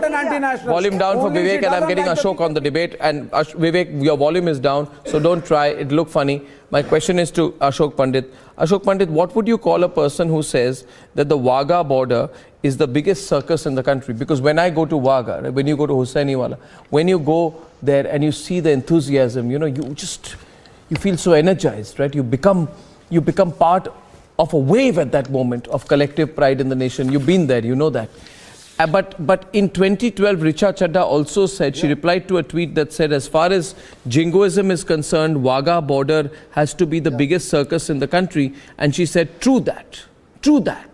So for her, Wagah border is the biggest circus in the country.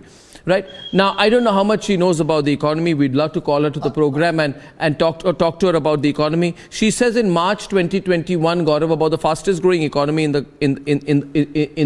the world. She says hate has always been bad for the economy. I don't know where she learned that, which school of economics she studied. She also tried to fact check the Kashmir files by tweeting that only 89 Pandits had died in Kashmir. What's the big deal? She did that. This is a track record. She said CA and NRC. One minute. No, listen what she said. Listen to the marvelous thing she said, Subrashta. This will make you laugh. She said, NRC sounds like an expensive and corrosive plan. It will signal the death of the economy as well. I mean, who is tutoring her? What rubbish does she write? She was at Azad Maidan, wasn't she, to protest against the CAA, saying that wasn't she part of the group which said that all Muslims will lose their citizenship? क्या है? What is it, Manvi? Why do these people talk when they don't know anything? They are the members of the sleeper cell. See, we have seen in the past also that the BJP has always stretched things who are working against the country. BJP has nothing to do with this. Any political party has nothing to do with this. These are the sick minds. These are the minds who are sick. You are not even loyal to your own fraternity. The country. You are not even loyal to your own fraternity. In fact, she had a question what to kind the of government about Galwan. Citizen wants to know about Galwan and why the government is not coming up and speaking about Galwan. To destroy this country. Anybody tries to put a question. This is not a question. And they're continuously doing it. You know, I don't know about Bollywood, but I know that Bollywood produced a movie called Gunjan Saxena in which the Indian Air Force sent an objection. Point number 1. Bollywood, out of its stable came a film called Lal Singh Chadda, which showed recruitment of men with low IQ to fight in Kargil. I mean, I don't know what Amir Khan was doing. Anyway, the movie, like all other Bollywood movies, was a big flop. But right now, the country is angry. We call it the Richa Chadda mentality.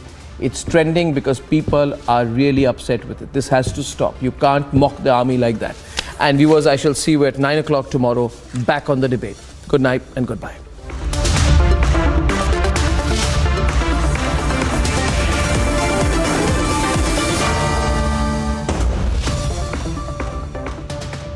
आग को फैलने से रोकना मुश्किल है पर नामुमकिन नहीं। अब फायरवॉल टेक्नोलॉजी के साथ सेंचुरी प्लाई क्लब प्राइम आग से बचाए। 10 दिनों में चुनाव प्रक्रिया शुरू हो जाएगी। पिक्चर क्या लग रहा है आपको इस वक्त? भारतीय जनता पार्टी बहुत अच्छी पोजीशन में है। 1990 के बाद गुजरात में भारतीय जनता पार्टी एक भी चुनाव नहीं हारी है। 2002 में 127 सीटें मिली थी। हम इससे आप कह रहे हैं 2002 के नंबर को आप क्रॉस करेंगे इस बार? जरूर, इससे ज्यादा सीटें।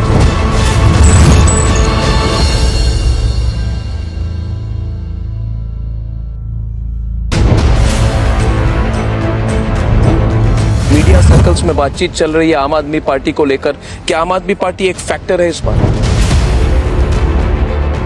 मीडिया में जरूर है। गुजरात में जब मैं 50% से ज्यादा मत प्राप्त कर रहा हूँ, तब वोट कितना और कहाँ बढ़ता है इसके कोई मायने नहीं रहते। भारतीय जनता पार्टी इस बार 50% से ज्यादा वोट प्राप्त करने जा रही है।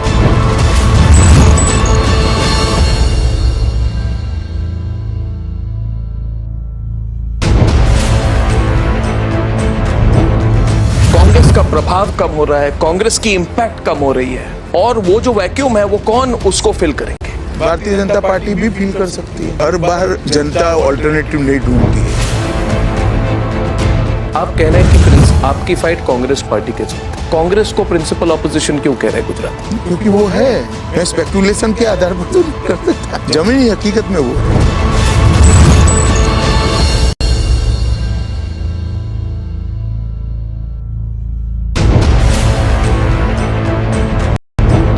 केजरीवाल जी ने इस बार हिंदू कार्ड प्ले करने की कोशिश की। कोई किसी भी कार्ड को प्ले करे, भारत की जनता और विशेषकर गुजरात की जनता इतनी भोली भाली नहीं है कि एक दो टोचकों से या एक दो स्टेटमेंट से किसी और बह जाए। अरे भारतीय जनसंघ से लेकर भारतीय जनता पार्टी तक हमने कहा था कि हम 370 धारा को जब भी हमें मौका मिलेगा हटाएंगे। एक देश में 2 निशान, 2 प्रधान, 2 विधान नहीं चल सकते, और हमने हटाकर दिखाया।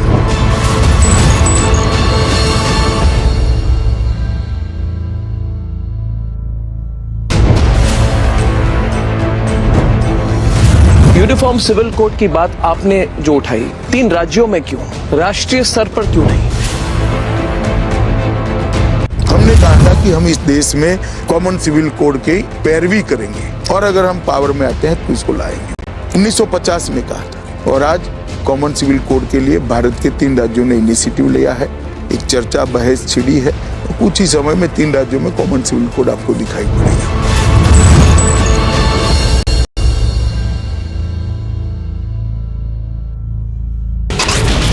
CCTV footage that we have now accessed, the jailed minister Satyendra Jain in these pictures given food of his choice.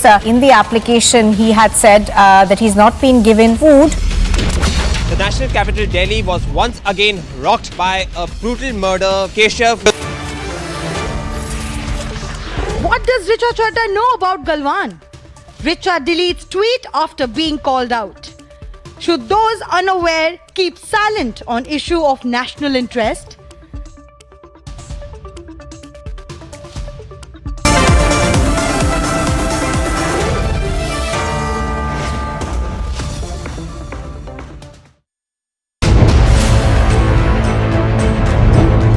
जो नया ट्रेंड बना है ये प्रॉमिस करेंगे फ्री नौकरी फ्री। मुझे कहता है लैमिनेटेड कार्ड बांटे जा रहे हैं गुजरात में। किसी ने कहा आम आदमी पार्टी बांट रही है कि आपको गारंटीड नौकरी मिलेगी।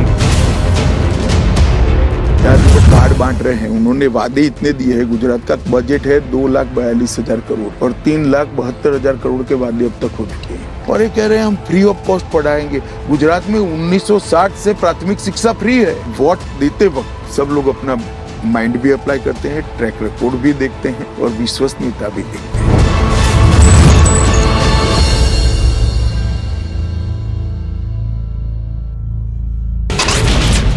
Huge number of government employees are on the street. There's a ruckus on the street. Their demand about increasing the DA. This is one of the important issues here in West Bengal. A gruesome murder case of Shraddha. In fact, a video has now surfaced where the video is from those days when Shraddha was studying BMM. 2 blasts went off near bus stops in Jerusalem, injuring at least 14 people in what police said were suspected attacks by Palestinians.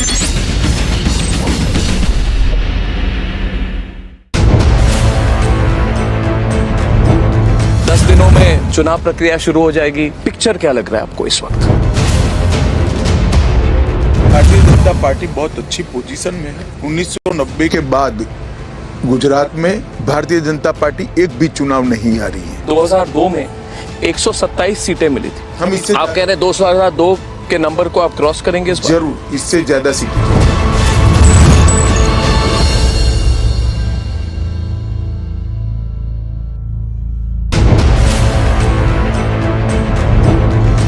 Circles में बातचीत चल रही है आम आदमी party को लेकर। क्या आम आदमी पार्टी एक फैक्टर है इस बार? मीडिया में जरूर है। गुजरात में जब मैं 50% से ज्यादा मत प्राप्त कर रहा हूं तब वोट कितना और कहां बढ़ता है इसके कोई मायने नहीं रहते। भारतीय जनता पार्टी इस बार 50% से ज्यादा वोट प्राप्त करने जा रही है।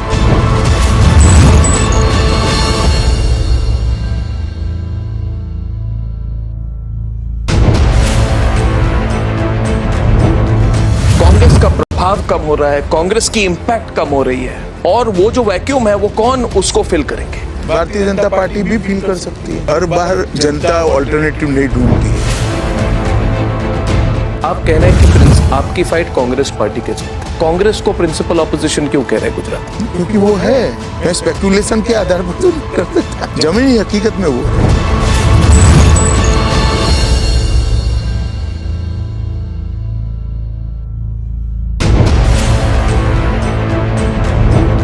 केजरीवाल जी ने इस बार हिंदू कार्ड प्ले करने की कोशिश की।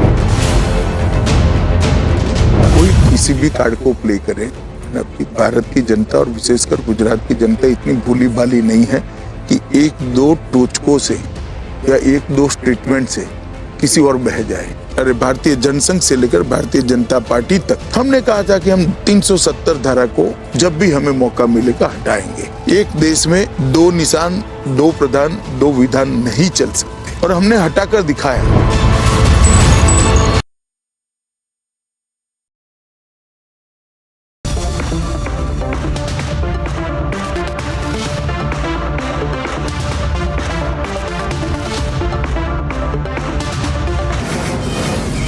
From the Mumbai studios of Republic TV, it's time for Arnab Goswami on The Debate.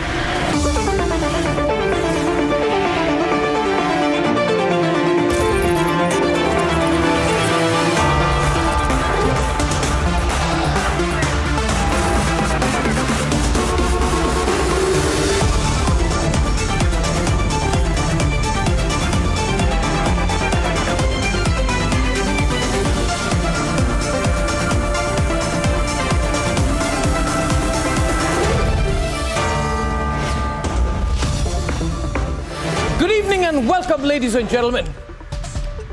Tonight on the debate, we have a exclusive special ground report on the controversial preacher in Punjab called Amritpal. Viewers, he is openly speaking for and advocating for Khalistan, and the Aam Aadmi Party government is turning a blind eye. If you hear his separatist views, you would ask why he is being allowed to do so openly. Is the system complicit with its silence and inaction? That is our exclusive report. Viewers, also tonight, the mentality of people like this film actor, Richa Chadda. The way she has tried, like other Bollywood types, to mock and deride and attack our armed forces is just shocking. She's tried to mock and deride and abuse their sacrifice, the grit of the armed forces. The grit, the sacrifice of the armed forces, ladies and gentlemen, taunted by a middle-level Bollywood actor, which is part of this recent trend by many comedians and actors who are comedians and comedians who want to be actors. Essentially, they are all trolls to speak on issues they know nothing about. And frankly, viewers, enough is enough with these people. It's time to tell them to just stay quiet, keep their mouths shut, and not keep exposing their ignorance. To speak on issues involving defense and strategy, international affairs, economics, or governance, I feel that you must know, you must read, and most importantly, these Richa Chadda types should be told they should have some depth. And the truth is, frankly, viewers, many of these comedian actor-comedian types have no depth, no knowledge, and no research either. So I think they should save themselves the embarrassment and keep quiet. That's a polite way of putting it. And that's why I have a problem with this hashtag Richa Chadda mentality, which is my debate number 2 tonight. And ladies and gentlemen, that's debate number 2. This Richa Chadda mentality, unacceptable, just disgraceful. Debate 1 tonight.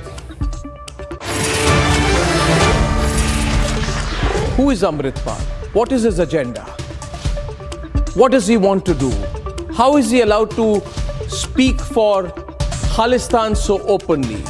Is Kejriwal allowing him to do that? The truth about Amritpal is debate number 1, and here are the headlines this Thursday evening on the debate tonight.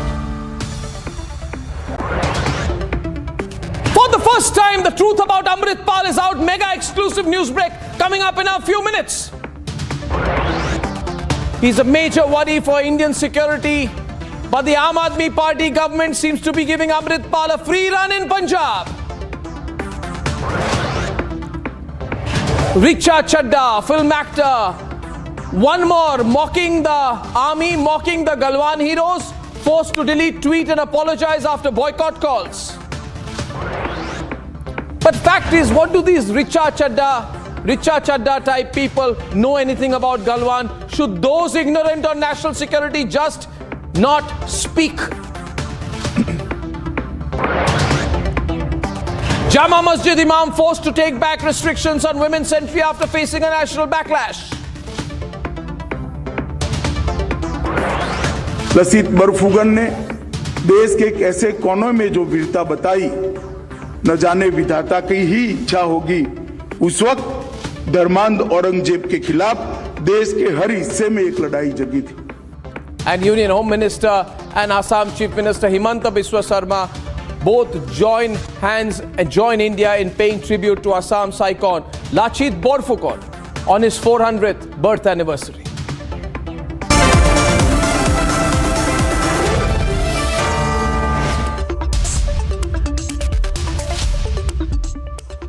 Ladies and gentlemen, tonight I lead with an exclusive report that concerns the security of our nation. It's about a person called Amritpal Singh, who calls himself a preacher and who has decided to launch a march.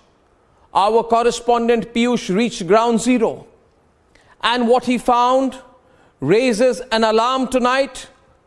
Questions on why Amritpal is getting a free run while openly advocating for Khalistan. And tonight we must know this. We have a choice now to act or look away. Do we look away from open separatism that is being fueled right under our nose in a very important strategic border state of the country? Ladies and gentlemen, take a look at this report on the hashtag Amritpal controversy, and then we shall debate.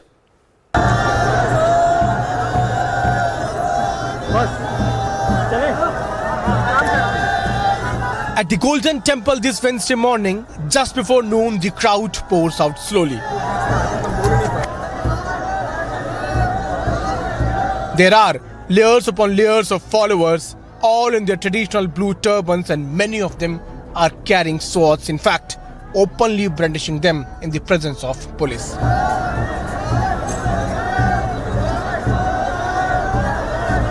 And it's impossible to get access to the man at the center of the event, 29-year-old Amritpal.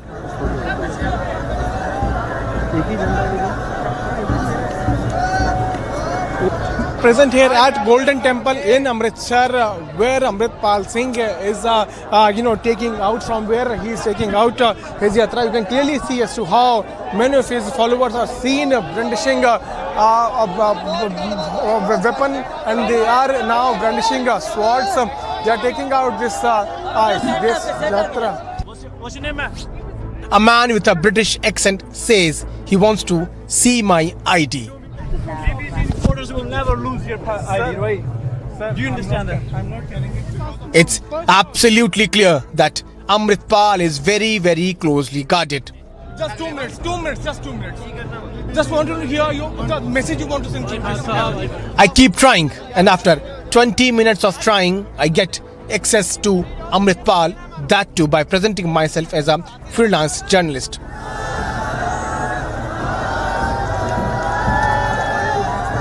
Amritpal showcases this march from Amritsar to Anandpur Sahib as a social reform movement.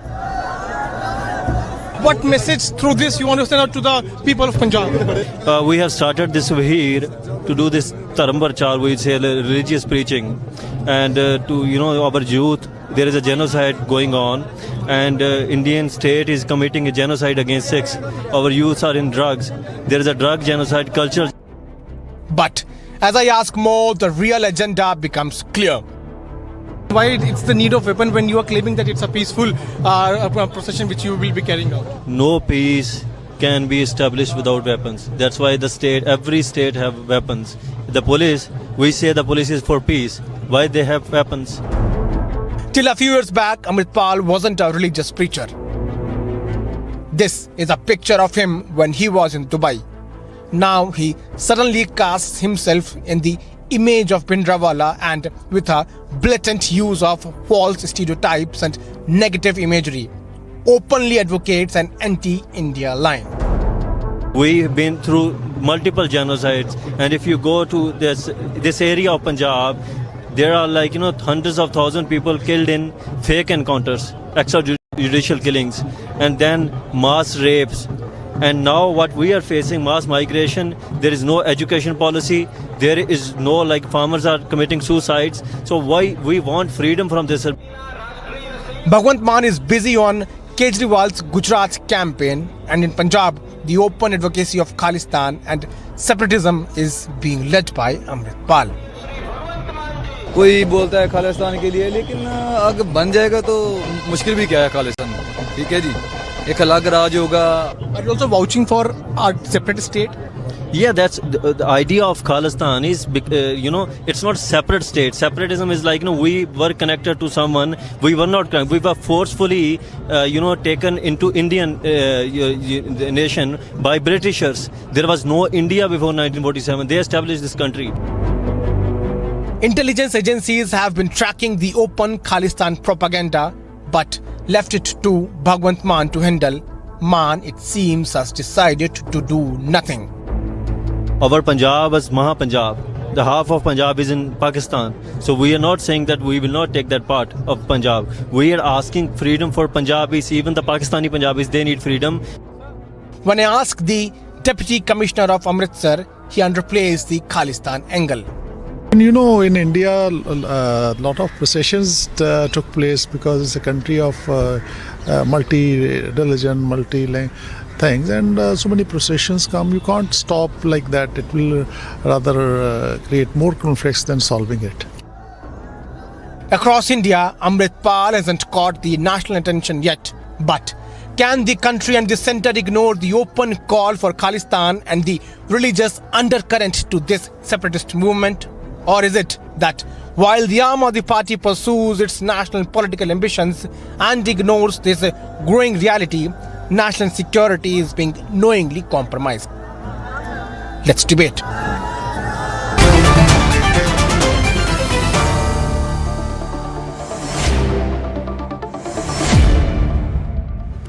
So obviously, Piyush Joshi, Arvind Kejriwal knows about this, right? He knows that across Punjab, there is this Bhindranwale type person who is openly advocating Khalistan, who wants to break Pakistan from,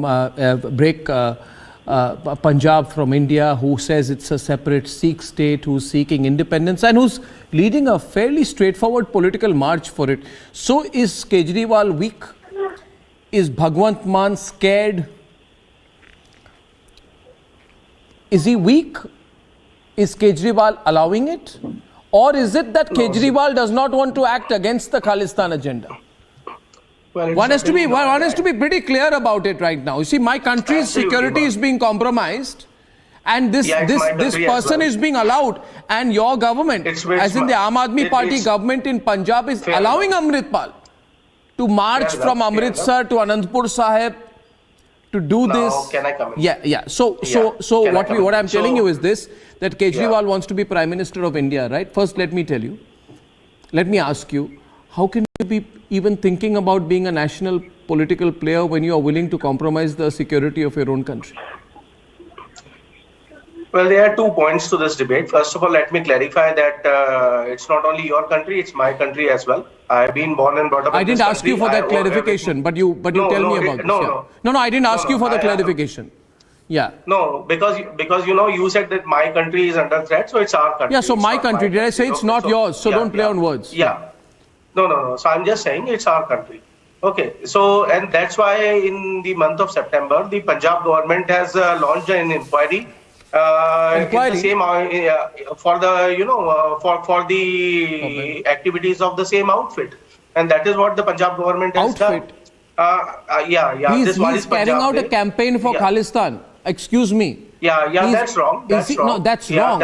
That's wrong. Did you know that in Punjab today, a person who is modeling himself on Bhindranwale is carrying out an open campaign for Khalistan, and Mr. Kejriwal's government is allowing it. That's how I look at it. Raman Malik is on the debate. Raman Malik. Arnab, let me put a counter. Now just give me 30 seconds and then you can ask Mr. Malik to counter. No, please answer my question also. Please answer my question. Just answer my questions also. Both audio, I need them clear. My basic point is, sir. Yeah. Sir, my basic point is, this organization was headed by the guy whom you claimed that he was a BJP spook.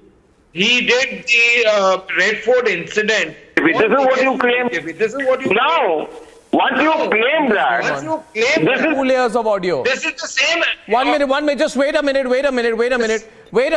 I can't hear a thing because there were 2 layers of audio. So 1 minute. Can we have 1 layer of audio? Just 30 seconds more. 1 minute. No, Piyush, just wait a minute. Seconds. Wait a minute. I can't have 2 layers of audio over Raman Malik, please. Yes, Raman. Now I have no layers of audio. Okay, now can you hear me? I can hear you. Please continue. Yeah, better. So, the guy who was accused of agenda followed by BJP on the 26th of January under the protest of the farmers, so-called, he headed this organization. Now suddenly, this Amritpal fellow comes in. The Internal Security, Home Department, Home Minister of Punjab has no clue about it. That is point number 1, sir. The point number 2 is, the same is like Lakha Sudhana is still not being taken care of by the Punjab police, while he was accused in the Red Fort incident. The same way this man is given a free run. The same way Bharat Tere Tukde Honge agenda, Hum Kya Mange Azadi, is perpetuating on the streets of Punjab in protest. And your home ministry is sitting with bangles in the hand. They are sleeping. Phakki kha ke soye no hai. Ki kar rahe no? Okay, your audio is still not very good. I'm going to fix your audio. We'll have our producers call you and fix the audio in a little minute. 1 second. But I can't go with bad audio, so I'm bringing in right now 1 minute. We're going to have to fix the audio. You put one off, one on. I don't know what's going on. But I'm getting right now Ramnik Maan on the debate. Just wait a minute. Ramnik Maan is on the debate. Sushil Pandit and Ramnik Maan on the left. We have a serious situation that is building up right now. We have an open pro-Khalistan campaign that is being allowed by the Punjab government. That's how I see it. Am I right, Ramnik? Gurnam Singh Sidhu is with us. Advocate Iman Singh Khara of the Dal Khalsa is with us. The way I look at it, viewers, we have a serious situation here.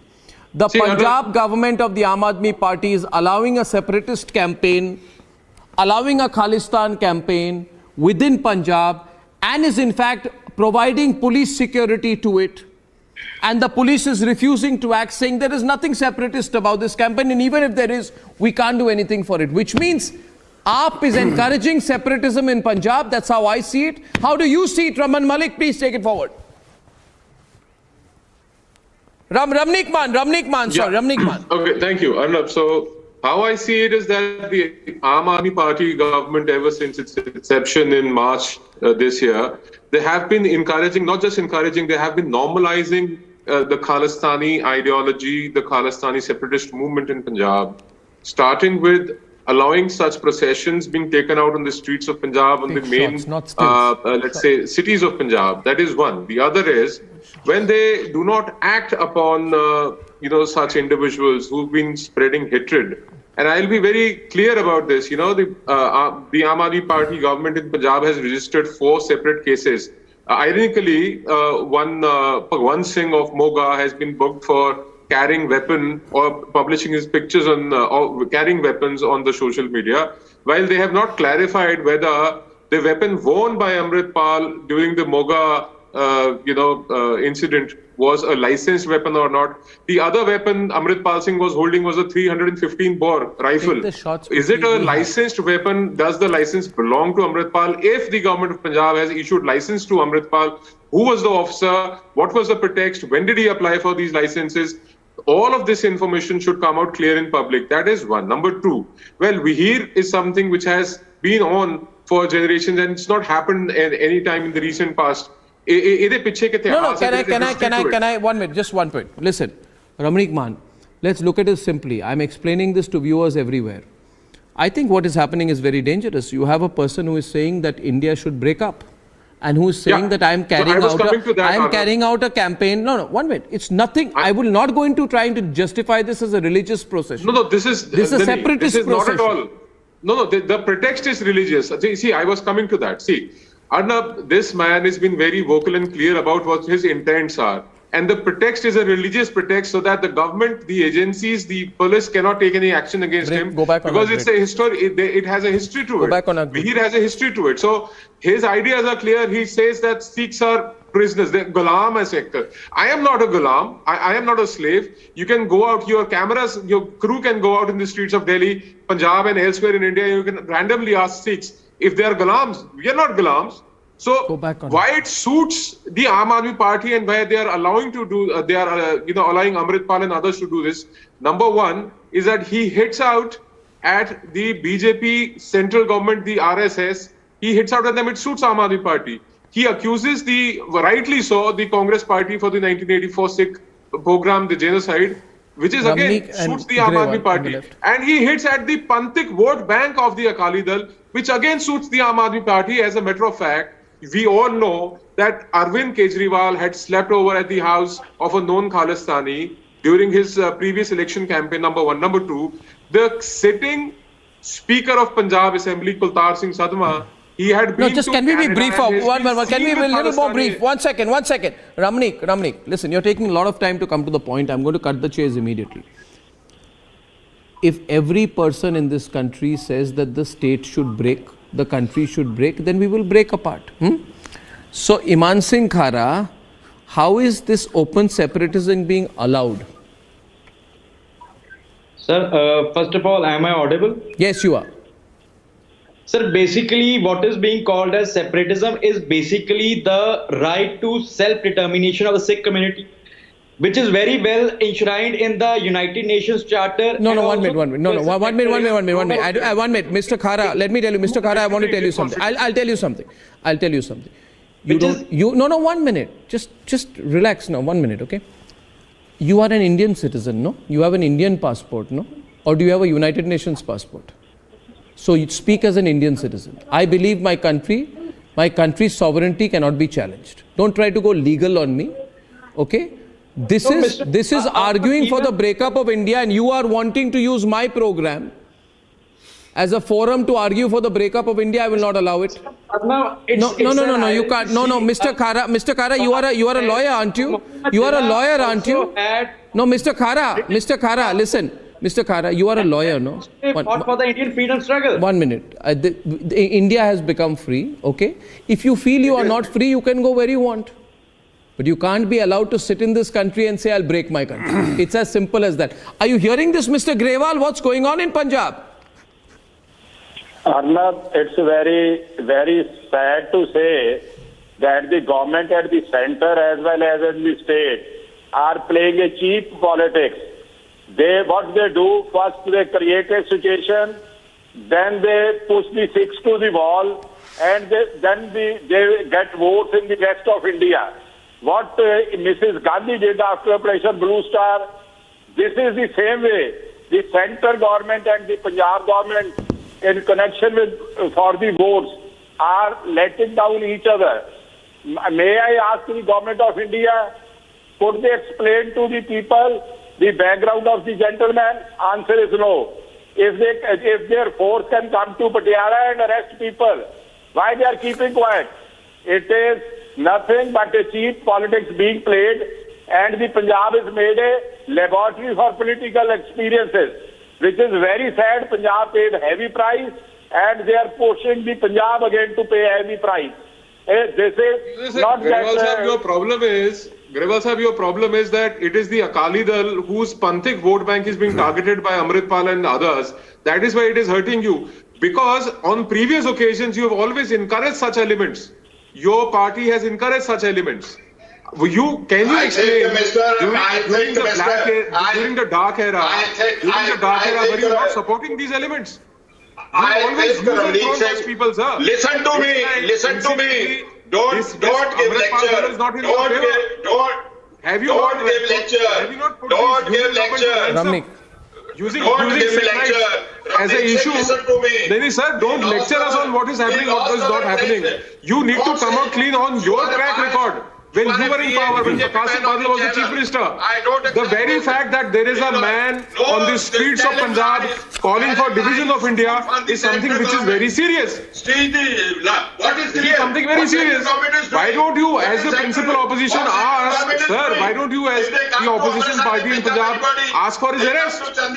Why don't you ask for his arrest?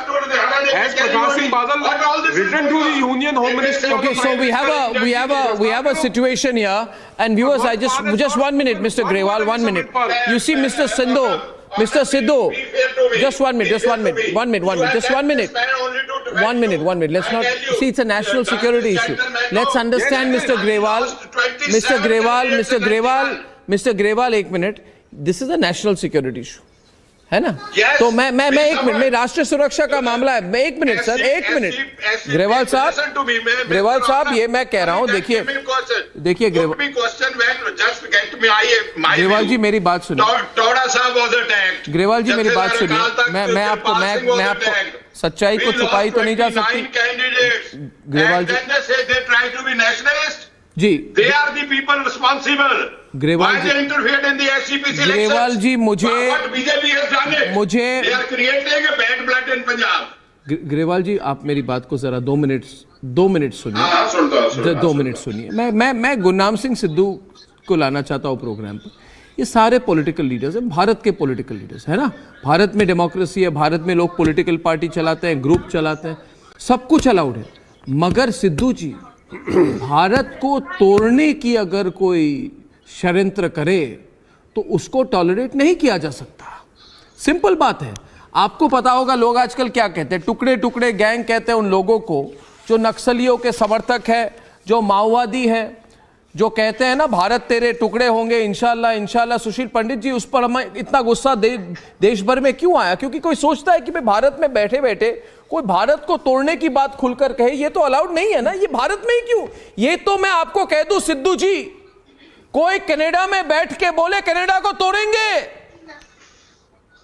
कोई Canada में बैठ के कोई भी Canadian आदमी बोले मैं Canada को तोड़ूंगा, कोई इंग्लैंड में बैठ के बोले मैं इंग्लैंड को जला दूंगा, मैं तोड़ दूंगा, तो उन्हें 1 घंटे के अंदर जेल में रखा जाएगा। तो भैया मैं ये कह रहा हूं सिद्धू जी और सुशील पंडित जी, मूल मुद्दा ये है, ये राष्ट्रीय सुरक्षा का मुद्दा है सिद्धू जी।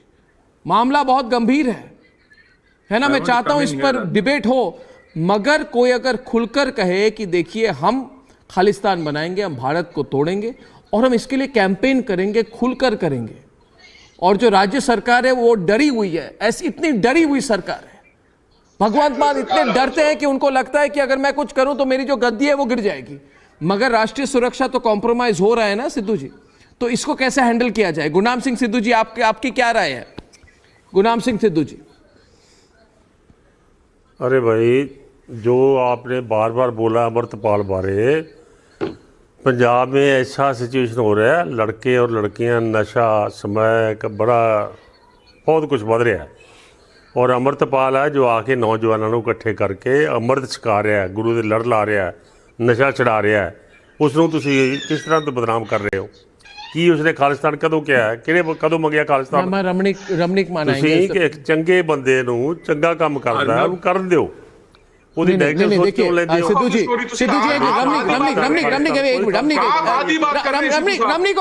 एक मिनट देखिए सिद्धू जी, देखिए इस सारे सिचुएशन को बहुत ठंडे दिमाग से हमें देखना पड़ेगा, समझने की जरूरत है। देखिए सिद्धू जी, कोई अगर बोले नशा के खिलाफ कैंपेन होनी चाहिए, ड्रग्स के खिलाफ, अच्छी बात है, कौन रोकेगा? आप करिए, ईमान सिंह खारा करें या रमणीक मान करें या ग्रेवाल जी करें, अच्छी बातें करें। मगर देखिए, मगर मेरी बात सुन लीजिए सिद्धू जी, आप मेरी बात पूरी करने दें। कोई अगर कहे कि मैं खालिस्तान बनाऊंगा, मेरी बात सुनो, मैं भारत को तोड़ूंगा, तो अलग बात है ना? ਕਿਹੜਾ ਖਾਲਿਸਤਾਨ ਬੜੋ? हाँ, कोई खालिस्तान नहीं चाहता है, ऐसे बल्लो बल्ली मुंह च ना पाओ कह दे। नहीं, खुलकर कह रहे खालिस्तान की बात आपने सुनी नहीं? हमारी रिपोर्टर ने कहा खालिस्तान खुलकर कहा, नहीं खुलकर कहा। 1 मिनट, मैंने वो खुलकर कहा कि नहीं कहा उन्होंने? मैं पूछ रहा हूं आपको, आपने सुना नहीं? चंगा कर रहे हो तुझे बोले यार, वो भी चंगा काम कर रहा है, मुंडे नशे छड़ा रहा है। नहीं, मैं नशेबंदी के खिलाफ कुछ भी करे अच्छी बात है, मैं खालिस्तान की बात कर रहा हूं। नहीं, अच्छे काम तो देखो बाबा राम रहीम भी कर रहा सीगा सर। एक मिनट मेरी गल सुनो, तुझे करे नहीं एक मिनट भाजी मेरी गल सुनो, अच्छे काम तो बाबा राम रहीम भी कर रहा सीगा। ਇਹ ਗੱਲ ਕਹਿੰਦਾ ਕਿ ਜੀ ਸਿੱਖ ਗੁਲਾਮ ਹੈ, ਮੈਂ ਤਾਂ ਗੁਲਾਮ ਨਹੀਂ ਹੈ। ਇਹ ਕਹਿੰਦਾ ਅਸੀਂ ਆਜ਼ਾਦੀ ਲੈਣੀ ਭਾਰਤ ਤੋਂ, ਭਾਰਤ ਦੀ ਸਰਕਾਰ ਨੇ ਦੇਖਣਾ ਹੈ ਕਿ ਸਾਨੂੰ ਆਜ਼ਾਦੀ ਕਿਵੇਂ ਦੇਣੀ ਹੈ। ਜੇ ਪਿਆਰ ਨਾਲ ਦੇਣਗੇ ਅਸੀਂ ਪਿਆਰ ਨਾਲ ਆਜ਼ਾਦੀ ਲਵਾਂਗੇ, ਜੇ ਅਸੀਂ ਲੜ ਕੇ ਲੈਣੀ ਅਸੀਂ ਲੜ ਕੇ ਲਵਾਂਗੇ। ਇਹ ਕਹਿੰਦਾ ਹਥਿਆਰ ਰੱਖਣ 'ਚ ਕੋਈ ਗੁਨਾਹ ਨਹੀਂ ਹੈ, ਇਹਦੇ ਕੋਲ ਹਥਿਆਰ ਹੈ, ਪਿਸਤੌਲ ਟੰਗੀ 315 ਬੋਰੇ ਦੇ ਹੱਥ 'ਚ, ਦੱਸੋ ਲਾਇਸੈਂਸ ਕਿੱਥੇ ਹੈ ਇਹਦਾ? ਕਿਉਂ ਨਹੀਂ ਪਰਚਾ ਦਰਜ ਕਰਦੇ? ਭਗਵੰਤ ਮਾਨ ਕਿਉਂ ਨਹੀਂ ਬੋਲਦਾ? ਮੈਂ ਇਹਦੇ ਖਿਲਾਫ ਨਹੀਂ ਹੈ ਜੀ, ਅੰਮ੍ਰਿਤ ਛਕਾਉਣਾ ਕੋਈ ਮਾੜੀ ਗੱਲ ਨਹੀਂ ਹੈ, ਧਰਮ ਦਾ ਪ੍ਰਚਾਰ ਕਰਨਾ ਕੋਈ ਮਾੜੀ ਗੱਲ ਨਹੀਂ ਹੈ, ਇਹਨੂੰ ਕੋਈ ਗੱਲ ਕਹਿ ਨਹੀਂ ਸਕਦਾ। ਪਰ ਅਸਲੀ ਏਜੰਡਾ ਕੀ ਹੈ? What is this real agenda? Agenda क्या है पूछ रहे हैं सिद्धू जी, जवाब दें, इनका रियल एजेंडा क्या है? ਤੁਹਾਨੂੰ ਪਤਾ ਹੈ ਦਾ ਅਸਲੀ ਏਜੰਡਾ ਕੀ ਹੈ? ਉਹਦੇ ਪਿੱਛੇ ਕਿਹੜੀਆਂ ਤਾਕਤਾਂ ਨੇ? ਤੁਹਾਨੂੰ ਇਸ ਗੱਲ ਦਾ ਇਲਮ? ਤੁਸੀਂ डिफेंड कर रहे हो, तो आप डिफेंड कर रहे हो, आप किस आधार पे डिफेंड कर रहे हो? आप कैसे कह रहे हो? नहीं किया भी खालिस्तान चाहिए। ਤੁਸੀਂ ਦੱਸੋ ਸਿੱਖ ਗੁਲਾਮ ਕਿਵੇਂ ਹੈ ਭਾਰਤ 'ਚ? ਮੈਂ ਤਾਂ ਸੁਣਿਆ ਤੁਸੀਂ ਫਿਰ ਸੁਣ ਕੇ ਆਓ ਜੀ, ਅਗਲੀ ਵਾਰ ਡਿਬੇਟ ਤੇ ਜਦੋਂ ਹੋਣਾ ਆ। Okay, so we have a situation here. Let me translate this. एक minute. Let me translate this. Mr. Khara, I'm just coming to you. Mr. Khara, I'm coming to you. What is happening right now, and I'm getting Mr. Khara on the debate right now with Sushil Pandit. We have a situation where Ramanik Maan says to Gurnam Singh Sidhu that have you not heard him speaking about Khalistan? Mr. Sidhu says no, he is advocating against drugs, to which I have said there is no problem with advocating against drugs, but the central issue is that he says I will break India. I will create Khalistan. He says I will take the Punjabi speaking and the Sikh part, Punjabi speaking part of Pakistan also. But the question is, Sushil Pandit, in that case, why does Amritpal, why does Amritpal not take the flight to Pakistan? Jaye wo Pakistan mein kare pehle. Yes. Why does he not go to Pakistan and try to break a part of Pakistan and face the law there? He will never do that. He will never do that because he's part of the K2 strategy of Pakistan. Pakistan has a K2 strategy. One K is for Kashmir, another K is for Khalistan. Ironically, we are discussing this issue today. This day, 347 years ago, Guru Tegh Bahadur gave up his life. His 3 disciples were killed brutally in our city, Delhi, defending India, defending Indian civilization, defending our ethos and values. And today, in their name, in the name of our gurus, in the name of their teachings, taking that cover, the instruments of Pakistan's K2 strategy are roaming Punjab. And Punjab government is turning a blind eye because these agents, these instruments have an IOU in their pocket. It is through their support. But shouldn't the NIA come in that case? No, 1 minute. Shouldn't the NIA come in then? Don't we have enough agencies to bring in Sushil Pandit? Can't the center step in if the AAP is doing nothing? Absolutely. It is incumbent upon center, otherwise it will be accused of complicit behavior in this affair. And I'm also asking one more question here tonight. See, Mr. Khara, you are a lawyer. You can see the guns, you can see the bullets, you can see the rifles. And you have a man here, very interestingly, Raman Malik, who is openly saying we need to use weapons, we need to use violence if required, because without the weapons, there can be no peace. So he's basically saying we will be a private army. Piyush, are you hearing this? Where is Arvind Kejriwal? Where is he? Mr. Kejriwal, where is he? Arnab, forget the politician. Where is the DGP? Arnab, forget everybody. Where is the DGP? Well, he has taken a swear on the Constitution of India to serve as per the service rule book. What is the DGP doing? He's sleeping. And if he's doing it on the orders of the Chief Minister, why don't we ask one more question? That is number 1. Why don't we ask one more question? Raman Malik, 1 minute. I ask one thing. I ask one thing also. I ask one question also tonight. Where is the media? Where is the media, Sushil Pandit? The media. Why do the people of India not know what's happening in Punjab? Mr. Kejriwal's ad budget. The media is under the ad obligations we of are Mr. looking Kejriwal. at a very, very tense future. There is a convergence of politics, of separatism, of media. Now I will tell you something. 1 minute, let Raman Malik complete. Sushil, 1 minute. Because the Delhi Dialogue Commission chief, JPAC, they were orchestrating this. So the Rihanna tweet came in the farmer agitation because the JPAC chief ordered it. So this is the conspiracy of Kejriwal. No, we have do we agree today, viewers today, the important thing is, Piyush, many people are asking me, really, is this happening in Punjab? Sushil, they are saying, is this happening in Punjab? I'm telling you, it has not caught attention because the media is not reporting on it. But I'm telling you, viewers today, and Piyush, can you just give me 30 seconds? Yeah, I'll give you more than 30 seconds, but I must tell you this. I must tell you this. Listen here. There is no point questioning what I'm reporting today because I'm reporting the truth. Nobody is questioning. I agree with you on most of the points. Okay, so except that the AAP is complicit, because I actually disagree.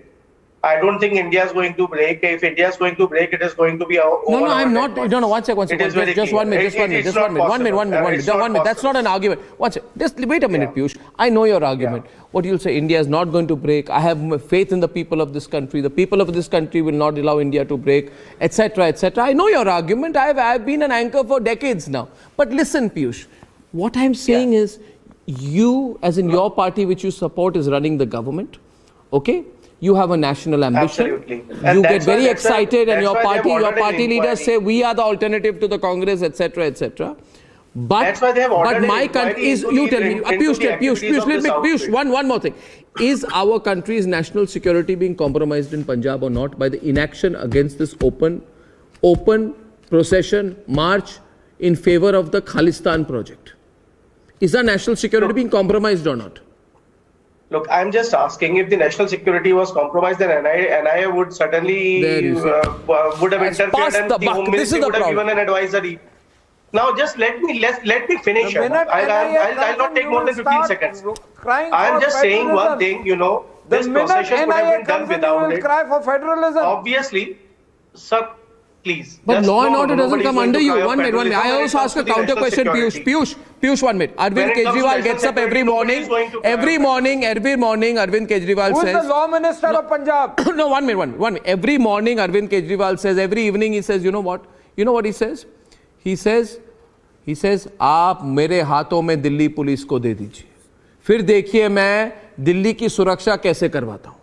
तो मैं आज कहना चाहता हूं कि भारत के लोग, आप देखिए, पंजाब पुलिस, ग्रेवाल जी, अरविंद केजरीवाल के ही हाथ में है. तो देख लीजिए पंजाब पुलिस क्या कर रही है और क्या होने दे रही है, ग्रेवाल जी. देखिए गन कल्चर नहीं, मैं कह रहा हूं गन कल्चर नहीं है भाई, ये गन कल्चर नहीं है. तो ठीक है, इट्स प्रीटी क्लियर कि भाई गन कल्चर के खिलाफ भी हो गई है. Just give it another 6 months and you will not see processions like this. Now after 6 months, what will you change, Amritpal? Look, everything will change because it is a boiling pot. It is a boiling pot like situation and thing. तो you admit, Grewal ji admit कर रहे हैं कि boiling pot situation है, तो कर क्या रहे हैं आप boiling pot situation में? भाई इस आउटफिट के अंदर इंक्वायरी चालू हो गई, आप देख सकते हैं. इंक्वायरी क्या होगी, गन कल्चर के खिलाफ क्या होगी? तब से वो अमृतसर से अनंतपुर साहब जाएंगे, 1 महीने प्रोसेशन करेंगे, अपने बेस को बढ़ाएंगे. आप मौका दे रहे हैं उनको, आप मौका दे रहे हैं उनको. सुनिए मेरी बात. I agree with you on this, that this procession should not have been allowed in the first place. Look at the procession, viewers, should not have been allowed. Why is it being allowed? Yeah, I'm telling you. Why is it being allowed? I don't know. Let the government answer that. I'm not the spokesperson of Aam Aadmi Party. No. I don't have the data. No. But is it being allowed? No. I ask you, Mr. Khara. Arnab, please ask Mr. Grewal. Who is the Home Minister of Punjab? Who is the Home Minister of Punjab? The driver of Kejriwal is the Home Minister of Punjab. Is a program to propagate the Sikh religion. The driver of Kejriwal is the Home Minister of Punjab. 1 minute. Mr. Khara will debate now with Mr. Khara and Ramneek Man will debate. I need 2 people on the debate. 1 second. Mr. Khara, please make your point. I didn't hear you in completion. Please make your point. Kahiye. Sir, why this procession is being allowed? Because it's a fundamental right under Article 25 to propagate religion. It's not no. Don't use. Is a tradition in which a jatha goes from town to town, from village to village, to motivate young boys or youngsters to become Amritpal Sikhs.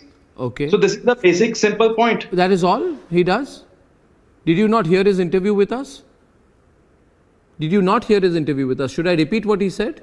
He said, see the basic objective behind I am also a legal advisor to Pai Amritpal Singh and the Waris Punjab. Oh, I didn't know this. That's good. That's good now that you've come here. Now let me tell you one thing. Now that you have confessed, and I need to therefore, good you made the disclosure now. You are the legal advisor. 1 minute. You are the legal advisor to Amritpal.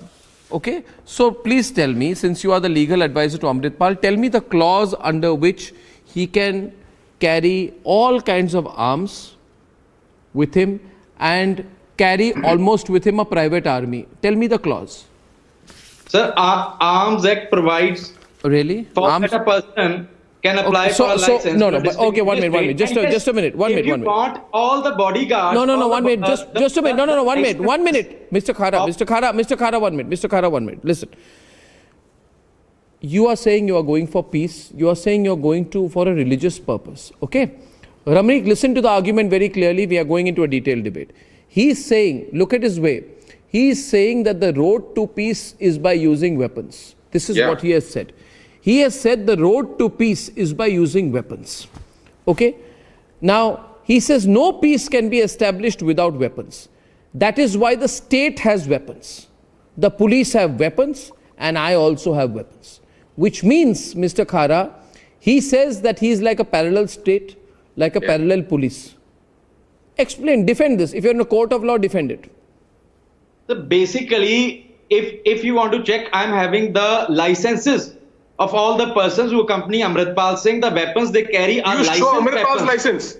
And you please show Amritpal's license for 315 bore and for the revolver he was handling while he was in Moga. Basic fundamental. Also, एक minute. Arnab, he's lying. There are chief एक minute, Khara Sahab, you are lying. 1 minute, Arnab. Threatening to kill Amritpal Singh on social media. Then there are those fake Christian pastors. Then there are those Dera Sirsa followers these all activists. Okay. They give threats to Amritpal Singh. Mr. Khara. So if anything, Mr. Khara, if we Mr. Khara, 1 minute. Mr. Khara, small point on the program. 1 minute. Mr. Khara, can you just, Mr. Khara, the most important point is, and viewers, I want you to, just take a close look at the interview mug frame there we have, where we were interviewing Amritpal Singh. He's got layers and layers and layers and layers of security. And let me tell you, there were a lot of people speaking, they seem to be British, or had a very pronounced British accent, Canadian accent out there. Very interesting. He's surrounded by these people. My question is, he's also saying, I want to break India. My agenda is to break India. Now, I want Mr. Khara, who is his lawyer, to tell right now Sushil Pandit under which clause his client is also allowed to break India. It's a very dangerous situation, viewers. Mr. Khara says, I'm his legal advisor. He must tell Sushil Pandit now the clause under which Amritpal is allowed to carry out a campaign to break the country. Arnab, can you please add a question for Mr. Khara? No, let me answer this one. Let him answer this one. The highest law in the world, the international law, the basic human rights, they gave the right to a community for self-determination. And Amritpal Singh, through peaceful means,